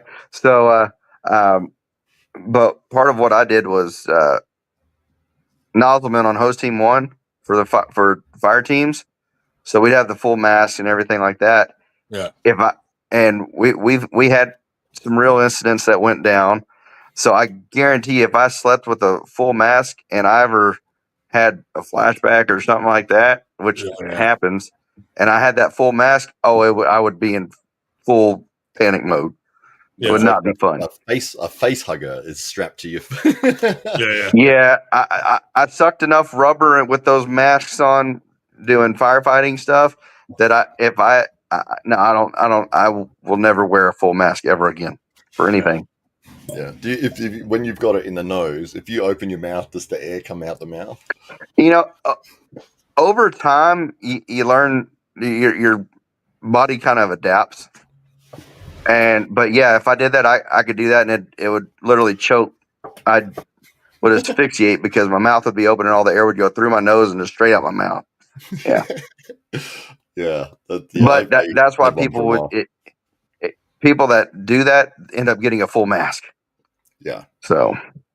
Yeah, I had a full mask when I years ago. I had it, but was 120 kilos. What is that? 260 pounds, something like that. And I had dropped back down to like 100. It's like 220. So, and I wish I was back down to 260 pounds. I got back to 265. That was my lightest in the last 10 years. And I felt really good. And then I went back up to like 280. I'm like, damn it. But at one point I was 320 pounds and it was horrible. I'm only 5'9". You know, it's bad. Yeah. That's when just getting in and out of the car is difficult. Well, I got a truck, so I step in and out. I step up and I slide out. So even just like putting your shoes on and all that sort of thing. You know, when I had a problem and I got out of breath from putting my shoes on, that's when I was like, nope, something's got to change. That was a horrible point. But yeah, then I got my CPAP. My health started coming up. I mean, everything started getting better. I'm type 2 diabetic, so that's my biggest issue. You know, so I gotta. My diet just sucks, and when it's great, it's great. I can lose 20, 30 pounds in a month, easy. Yeah, but it comes back a lot quicker than it comes on. But I'll tell you, the first while that I was sleeping with the CPAP, my back was hurting for a while. But it was hurting because I'd fall asleep and I wouldn't move for like 6 hours. I was sleeping that hard. Yeah, you're not used to it, yeah. Yeah. And I had a nice dual pillow top memory foam mattress, you know. I mean, I spent a lot of money on that mattress and I would just sink down. And yeah, I wasn't used to that position. So, yeah. But eventually, you know, you have kids and then they'll wake you up. So you got to move around anyways. But yeah. Yeah. They never like to let me sleep through the night. I bought a treadmill and I'm like, dude, I'm going to fucking start doing like. Those are hard to sleep on. I'm going to do 5K a day. Right. Yeah. I jump on the treadmill first time, get it all set up. I'm on it for 3 seconds and we lose power for 3 days. Impact training is not good. Storm rolled through, dude, and literally the power went down. I'm like, fucking A, I just got on this. I thought it like, man, did I exceed the weight limit? What the fuck's around? One at a time. And then 2 seconds later, the storm hit where I was. And I was like, no like, livestock, please. No wonder. And then it took down so many trees that our whole area lost power for like 3-4 days. I'll tell you what, these storms recently. Oh, nasty storms here in the United States lately. Especially in Texas and New Mexico. It's sad. More lightning than usual. Like the lightning's like super aggressive. What it is over here, it's the La Nina weather cycle. And it's not that there's more destruction now than there ever has been before with the La Nina cycle. It's just now there's more social media, more video coverage, more camera phones. You're seeing more video of it because before we didn't have the technology for that to happen. Yeah. But these 100-year storms do happen here and there, you know, every couple years. Yep. You just see it more now because technology is more abundant where it can be broadcast. Yeah. It's like the end of Point Break. Yeah. Right? No, but yeah, I mean, Ryan, I know you have a daughter. I have a daughter. And seeing those floods in hill country of Texas where all those girls broke my heart, dude. Did you hear about that over there, Matt? They had there's like a camp down in Texas, and you know, a lot of young girls there, like our daughters, like Girl Scouts and stuff. They had a flash flood, got them all. Oh man, I was like, oh my god. There's over 100 people that flash flooding killed, and a lot of them were yeah, 3, 4 in the morning. Yeah, it just washed away the whole camp. They found a couple of them 27 foot high in a tree, clinging on there. There were like 2 survivors. Fuck. Yeah, that's crazy. Yeah, dude. It's that puts a whole new perspective. And then in Ruidoso, New Mexico, the horse racing track completely flooded. You seen horses getting just let out so they could try to survive. Yeah. And then whole houses just being swept away. That's crazy. Yeah. I mean, it's just when they say these 100-year floods, 100-year storms, yeah, they make their way around. But anyway, sorry, didn't mean to be Debbie Downer over here. Yeah, I mean, thanks for making me think about my daughter drowning and dying in a fucking flash flood. I don't go camping for a reason. No, that was pretty sad in the media. I mean, yeah. Holy Christ. That's like I stopped watching the news, reading newspapers when Sandy Hook massacre happened. Oh my God. Yeah. Oh, dude, yeah. Do you guys get a lot of shootings and or flash floods in London? Yeah, one that takes down Big Ben. Yeah, it's always happening over there. Oh man, that was I don't think anybody's ever going to beat the United States on school shootings. Oh fuck! No, it's an unfortunate statistic. Yeah, it's so crazy that it's like a normal thing here. I remember in elementary school, immune to it. I remember I was in elementary and we had Columbine drills. Oh yeah, yeah, fucking A, yeah, I do. My wife's a teacher, so they still have drills to teach it. Like the FBI comes in, they go over what to do during a shooting with the students, like training and stuff. I'm like, oh my God. Dude. I mean, there's a real simple fix. There's a lot of veterans that aren't employed. You put them back on watch, put them outside these elementary schools. I guarantee you, make it a lot safer. People definitely think twice. Safer than those cops that hid in the bushes and didn't go in for. Don't even get me started about non-responsive. Not running in, dude. Like we had that real bad school shooting out here in Texas where the teacher went to shut the door and didn't make sure that the door shut behind them, and then the cops wouldn't go in to stop them. In the meantime, people are on the phones with their parents. You can hear them. And then silence. I can't imagine, dude. Oh, I can't imagine. Like if I saw in the news that there was a shooter at my daughter's school, I'd be driving over there myself because I do not trust. I'll just tell you this: I build my own ARs. Believe me, there'd be a response. I'd pass about three or four of them out to each of my neighbors and said, "Let's go." Yeah. Did you see the one where the one dude stopped the shooter, a neighbor, like the old guy, and he came out with his AR and just fucking took the dude out? Good people with guns stop bad people with guns. Just saying. Yeah. It's crazy to have law enforcement not do what they're supposed to do. What was their excuse there? Were they were just intimidated? They were scared, or did they? It was like we have policy and procedures we have to follow first.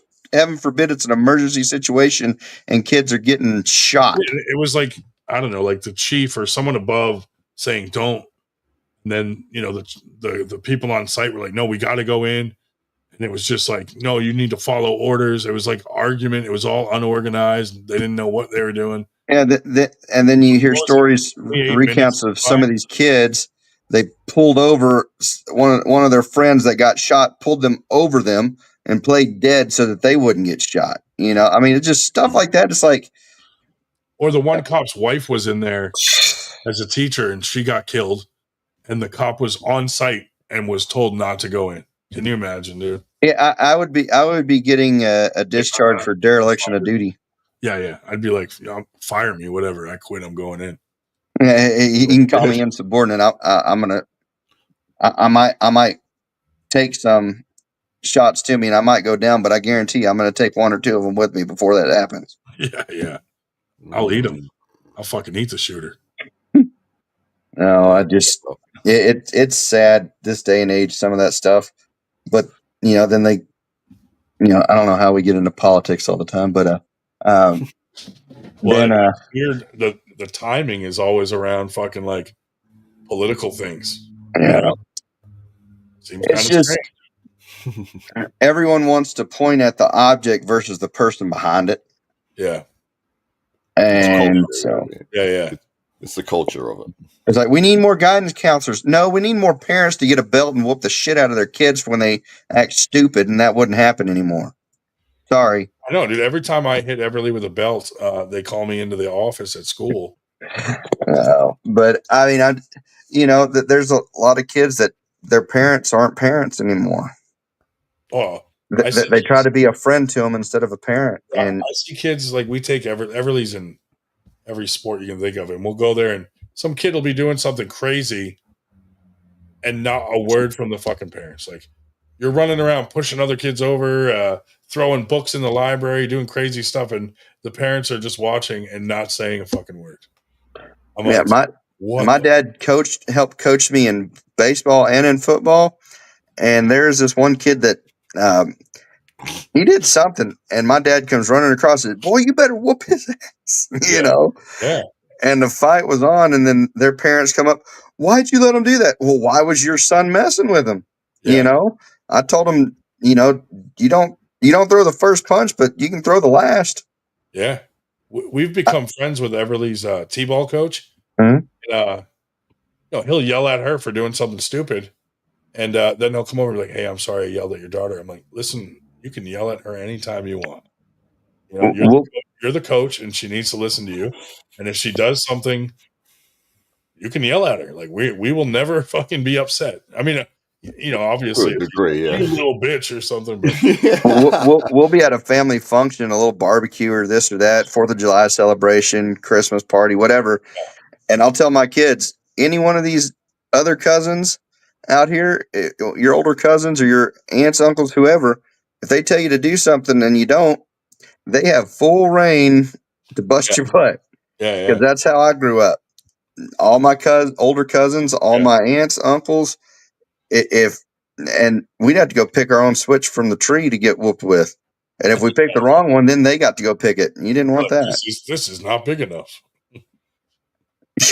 Well, Everly's at that age where she's starting to test how far she can push us. Like, she's talking back a little, she's getting a little fresh, and so she's in trouble a lot. Like, you're in timeout, or you're.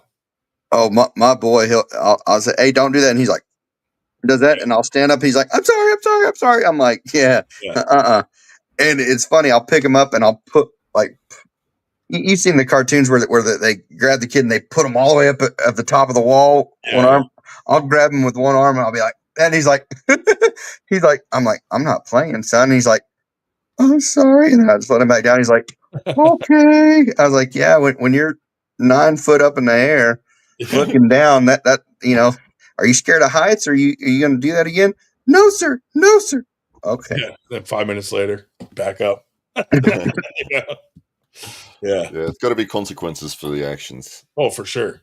Yeah. And Everly knows too. Like, she has her own little tablet that's like an educational thing. Oh, tablets. We only give it to her 15 minutes a day, so she can choose when that 15 minutes are. But she does one thing that's like that she shouldn't do. That's the first thing gone, because that's what hits her the most. But man, some of our friends, like, their kids are watching like YouTube on a fucking tablet, and I'm like, no, dude, she's too young for that. Like, she has the tablet that only does like educational stuff. You have to download the apps and all that stuff. So, and we only let her do it for 15 minutes, but we do let her choose when that 15 minutes is going to be. So if she wants to do it in the morning, on the weekend, or at night before bed, she can choose. Usually we won't do it for about an hour before she goes to bed, so that she's not on a tablet. And how much does she watch this podcast? Never. Well, sometimes 15 minutes of 98. Sometimes I'll have it on the TV, and she'll run in and be like, "Oh, Dad, you're on the TV. Are those your friends?" And I'm like, and I just say no and shut it off. I'm like, no, you can't watch the podcast. Yeah. We don't know what's going to be said, And she's, like, at that age, they repeat everything they hear. So I have to be super careful what she can hear and see, Well, it's crazy. My daughter came in the other day. She's like, someone was saying something. What's a big back? And I'm like, sweetheart, I don't know who you heard that from. A big back. But I'm like, I was like, yeah, no. I was like, don't worry about it. And she got mad one day and she like chucked her tablet down and the screen broke. And I'm like, oh. Yeah. I was like, well, guess who just lost it? For 6 months, she didn't have it. And she's like, finally, she was good for like a month. No write-ups, no nothing. I mean, she's got behavioral issues, opposition defiant disorder and ADHD, right? So I give her a little leeway because the chemical imbalance she can't control, right? But she was good. And everything was great for about a month or two. And then she earned herself another one, you know, and no problem since. I'm glad that Arnold clarified that it was every day. Arnold 90, we had a Devon's fan. One of Devon's fans in here. Was there a leak of Devon or something? I don't know what's going on. Devon took a leak? No, he says more leaked photos of Devon's massive dong on Reddit. Yeah. Oh, God. Oh, boy. But my daughter the other day, so my wife was doing something like she had my daughter's soccer ball and she moved it or something. And so Everly saw her messing around with the ball and kind of slapping it around. And Everly goes, "Mom, you're a pussy." And then there was a pause. And then she said, "Cat." And so at first me and Jen looked at each other like, what? But then I was like, Everly, where did you hear that? And she's like, oh, my friend at school always brings her pussycat to school. And I'm like, oh my God, just call it a cat. Like, stop saying the P word, like, she's like, why? It's a pussycat. And I'm like, oh my God. That pause though, that 1 second pause made it a whole different thing. And I'm like, holy shit, you just called my wife a pussy. I'm like, oh my God, we're terrible parents. But then the cat came out and I was like, okay. She thought my wife was like hitting the ball around like a cat. But because the girl at school taught her pussycat, she's been saying that instead of just cat. And I'm like, oh. I don't know where that came in, like the adding the word pussy in front of cat. I have no idea. I'm going to Google that. Hold on. What's one thing that's funny? I remember helping my dad build a fence when I was a kid, right? And I had a handful of screws, right? And he's like, all right, hand me a couple more screws. I said, oh, you want me to screw you? And he's like, he dropped everything. He whooped my ass. Really? And he's like, where'd you even hear to talk like that? I was like, what did I say? What did I say? I don't know what I did.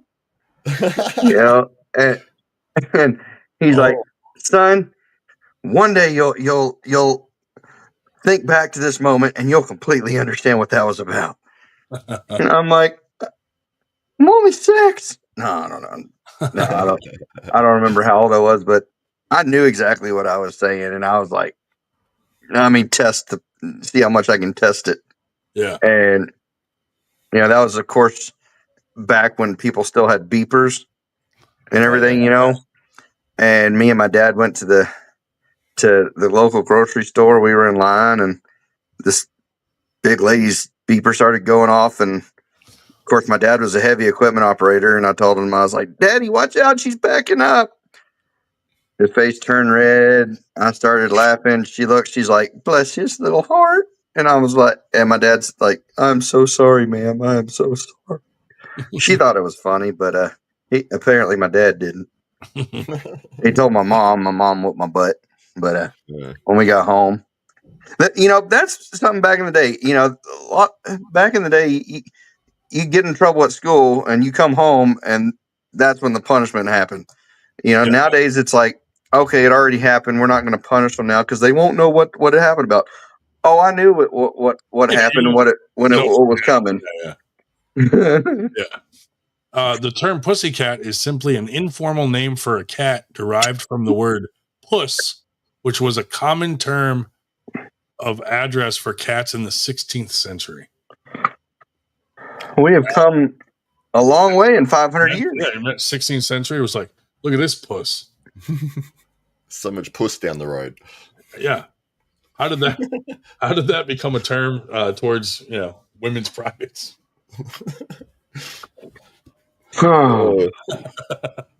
Anyway, because the Pink Panther, While pussy later developed unrelated slang meanings, the term pussycat for a cat remains in common usage with its original affectionate connotation. All right, now look up female dog.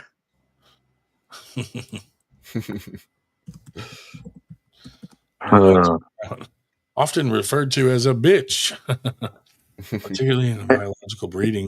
You're a male puppy. What does that mean? You're a son of a. Yeah, that's funny. Not really.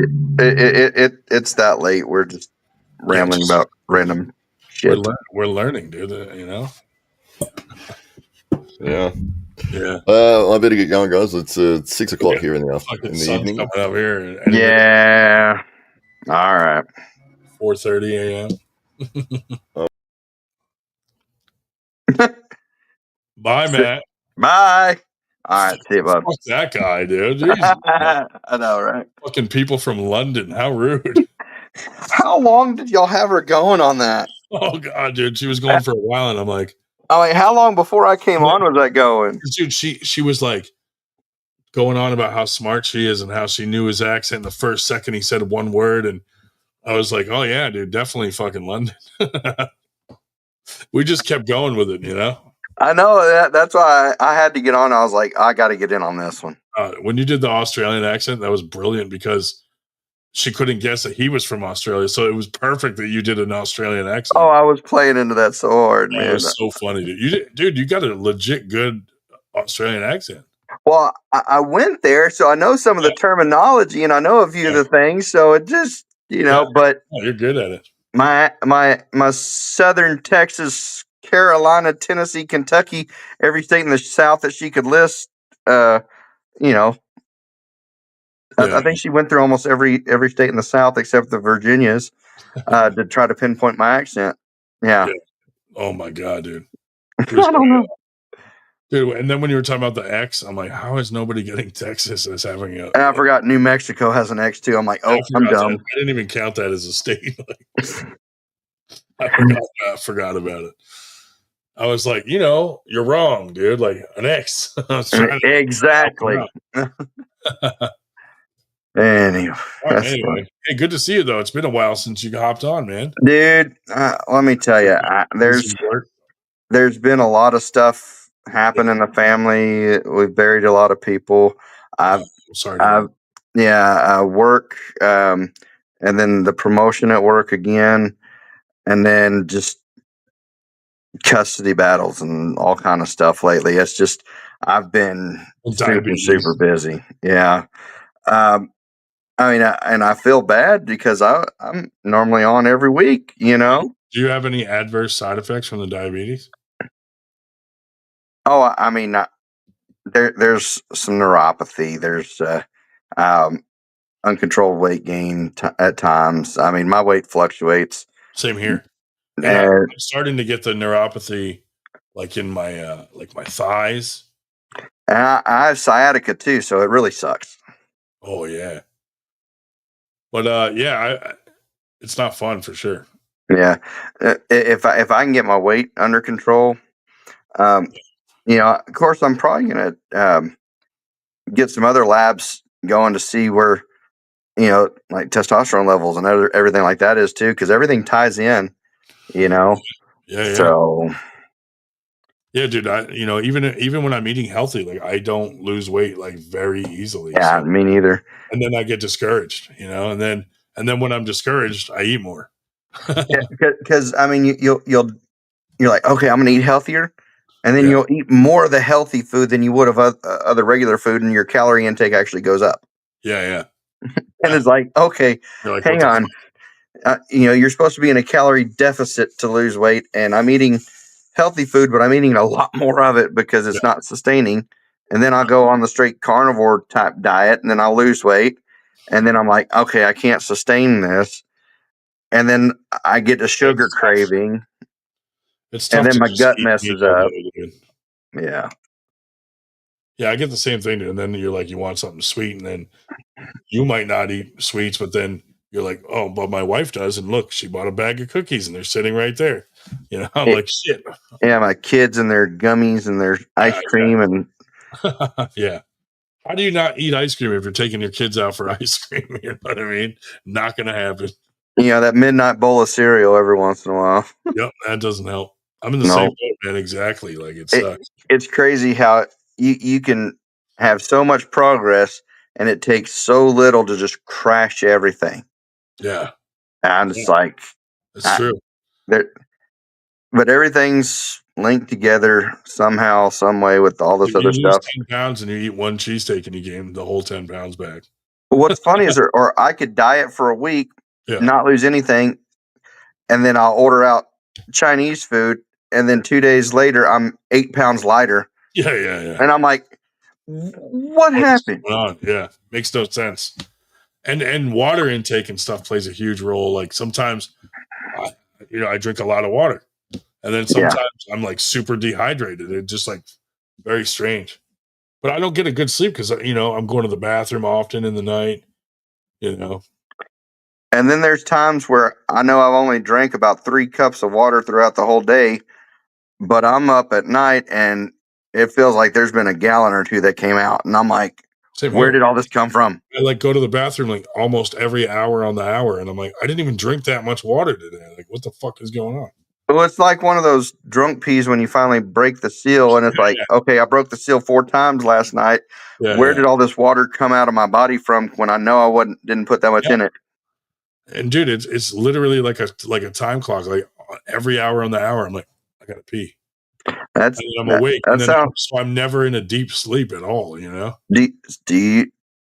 been diagnosed with diabetes? Yeah, like type 2. Type 2, yeah. Yep, that'll do it. I used to have the night sweats real bad. I mean, so bad where I'd wake up and I felt like I was in a pool. Yeah. I don't have that, but I am starting to get the neuropathy type stuff, dude. Yeah. Good night, Brent. Yeah, I just got to be careful. Thanks for watching, man. Appreciate it. But yeah, my feet are starting to like be weird. Yeah, that makes me nervous a little. Yeah, we got to take better care of ourselves. But I'm probably gonna. One of our sponsors is Infinity Functional Performance, and I'll tell you what, they got some really good stuff going on. So I'm probably about to do a consult with them and see. You might reach out to Billy and see if they can throw some type of consult your way or whatnot, being part of the organization or whatnot. So, I mean, they help sponsor East versus West too. That's cool. Yeah. So some of that new stuff came out that's like supposed to be better than like all the the active ingredients and like all the Ozempic type stuff. Like there's a new one that just came out, and one of the guys around here that gets steroids and stuff can get that now. And I was like, I should fucking try it, dude. I think I'm going to get on semaglutide or tirzepatide, one of those two, and that'll help. And then I'll probably try to get on one is like retatrutide or something like that. I don't know. Retatrutide.